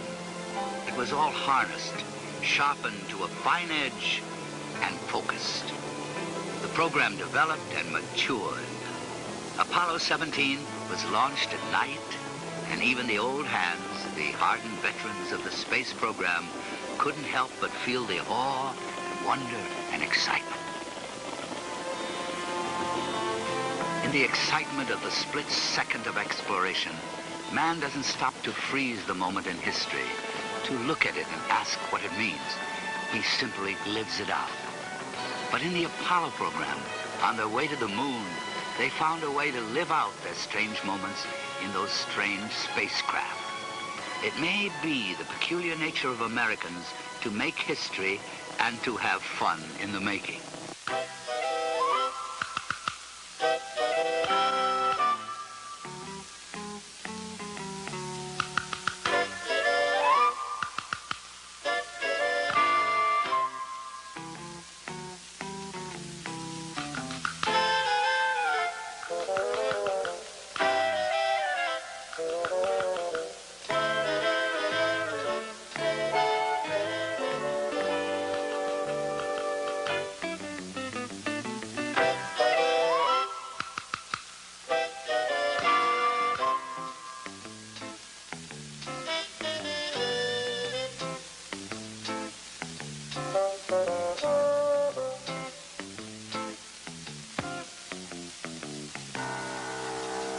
They relaxed and had fun because we, were confident of success.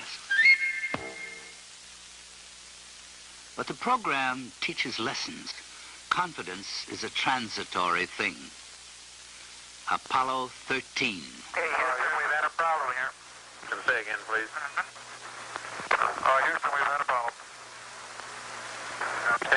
13, we're looking at it. 3 days out, barreling toward the moon, an explosion.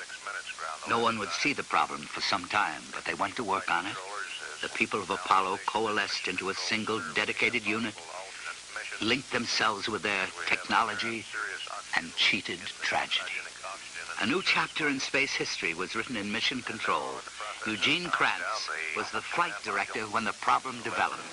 Throughout this entire next several days, there was one dominant thought in the minds of all of the flight controllers.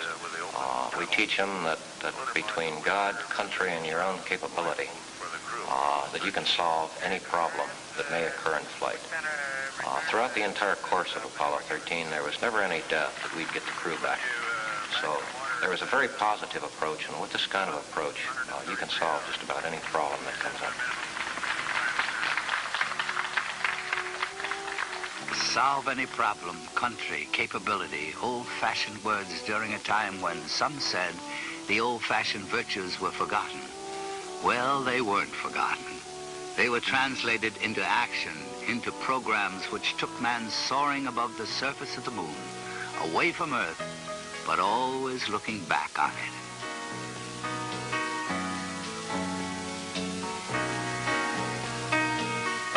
These divided thoughts, the moon, the Earth, run through the Apollo program a sort of theme.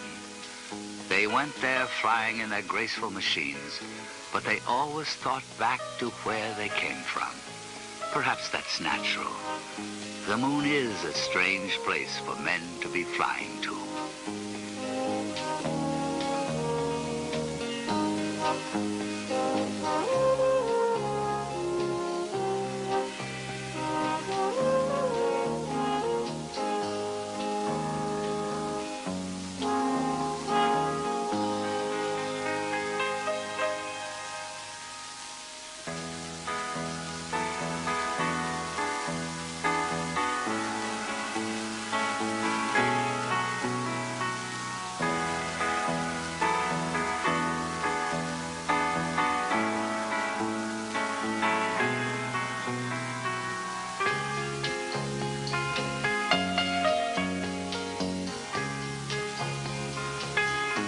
If it's strange for men, for mankind, it's stranger still for the individual man. Harrison Schmitt, Dr. Harrison Schmitt, a geologist, he touched the moon and remembers how it was when Apollo 17 was making its descent, the last flight to the moon, the last time that man walked on its surface. Schmitt remembers how it was. One's first feelings are a mixture, a very complex mixture of humility, excitement because of something you had planned to do was being accomplished, but of a great attention to detail, to the detail that you had thought about and learned about for so many years prior to the actual event. That detail keeps you occupied with where your hands are and where your feet are, which rung they might be. You try to remember, well, am I at the bottom of the rung? And then as one moves away and tests his way on the surface of the moon and looks around, and in my case, looked around a very magnificent valley, you see a rolling, hilly country that is interspersed with some blocky fields of rocks that you know because you've studied the photographs, and you saw them as you descended surround large craters that have been formed in that rolling countryside. These rolling dark hills merge in the distance a few kilometers away with the very smooth but very bright colored slopes of the massifs. And they rise with a majesty to rocky tops that are almost beyond description because there's nothing like it that we have seen on Earth.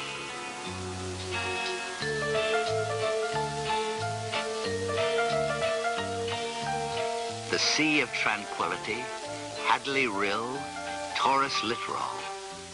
They were once strange names on the map of the moon, but the men of Apollo gave reality to the names by being there and showing us the places. They explored 60 miles of its surface, and their travels took them to craters, foothills, to explore, to observe, and to sample.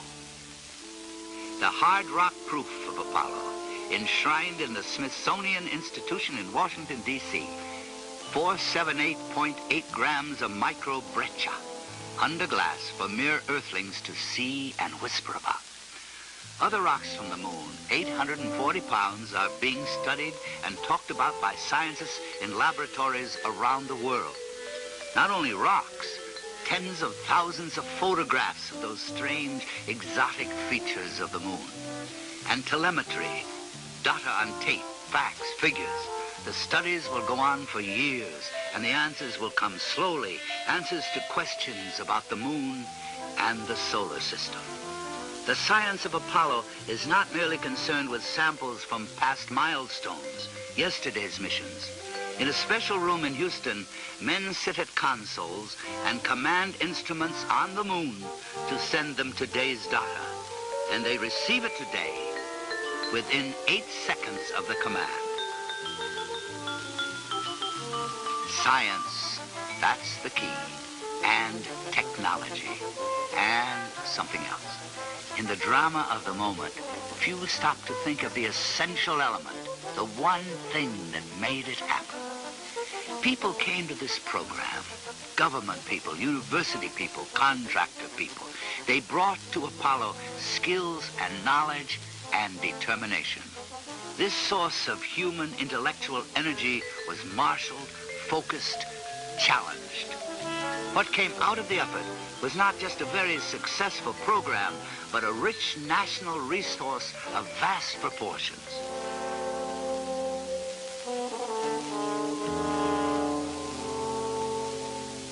Crystals from the moon, the symbols of the science of Apollo. Behind it, causing it, was the spirit of Apollo. I was strolling on the moon one day in a merry, merry month of December. Now, May's the month. May, that's right. May is the year of the month. When, much to my surprise, a pair of bunny eyes. That's the truth. You do that in West Texas and you get a... We saw something of this spirit. We shared in the adventure, the excitement, the euphoria of being there. We shared it with the men who bounced across the surface of the moon. Look at the size of that biggie. It is a biggie, isn't it? And the surprise of discovery. We were there too, all of us, watching, vicarious explorers. For the big boulder. Okay, we're headed that way. You get the tongs, John? Yep. I'll carry the rake. Look at the size of that rock. Can't believe it. Got it. I can't either. Okay, let's go on back. I am. And the meaning, the significance of an occasion. That too came to us, flashed into our living rooms on our 19-inch window on the universe. Countries throughout the world. We hope that this will be a symbol of what our feelings are, what the feelings of the Apollo program are, and a symbol of mankind that we can live in peace and harmony in the future.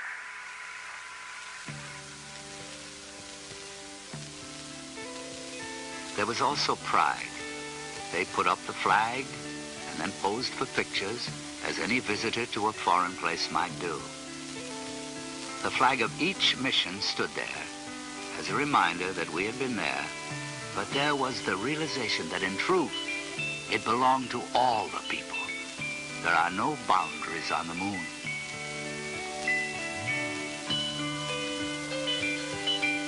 The focus was the moon. That's what it was all about. But by reaching up there, we, in a sense, came back here. As one stands and scans a 360-degree panorama of his own, one of the first objects in the dark lunar sky that you see is a bright and beautiful bluish globe that we call Earth. This globe represented to all of us, I think, not only home, but a very fragile place that we have come back and felt that needed not only protection, but understanding.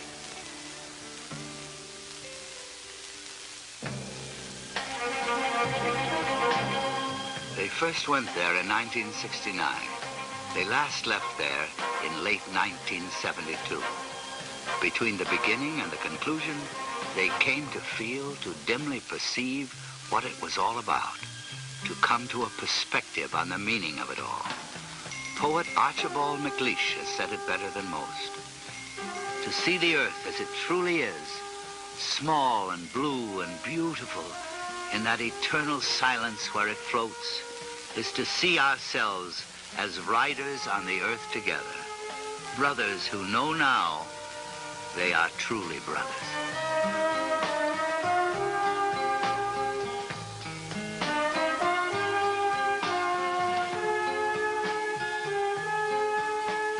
The excitement of the mission, the tension and drama of the splashdown, they remain only in our memories.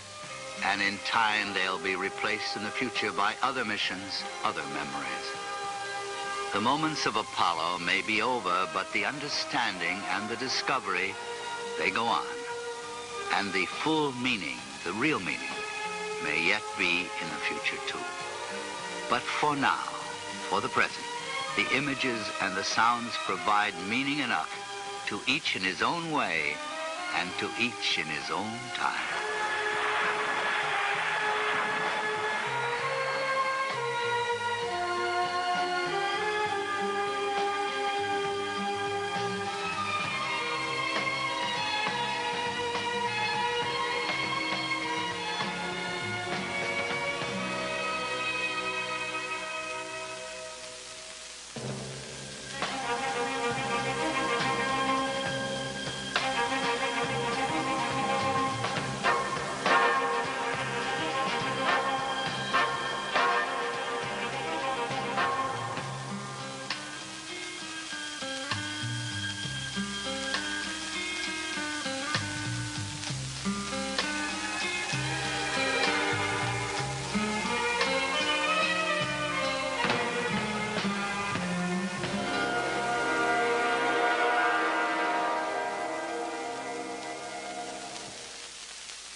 I call it the 10% rule. You got to be 10% smarter than the thing you're trying to operate. My name is Greg Cormouche, and I'm here to test rockets.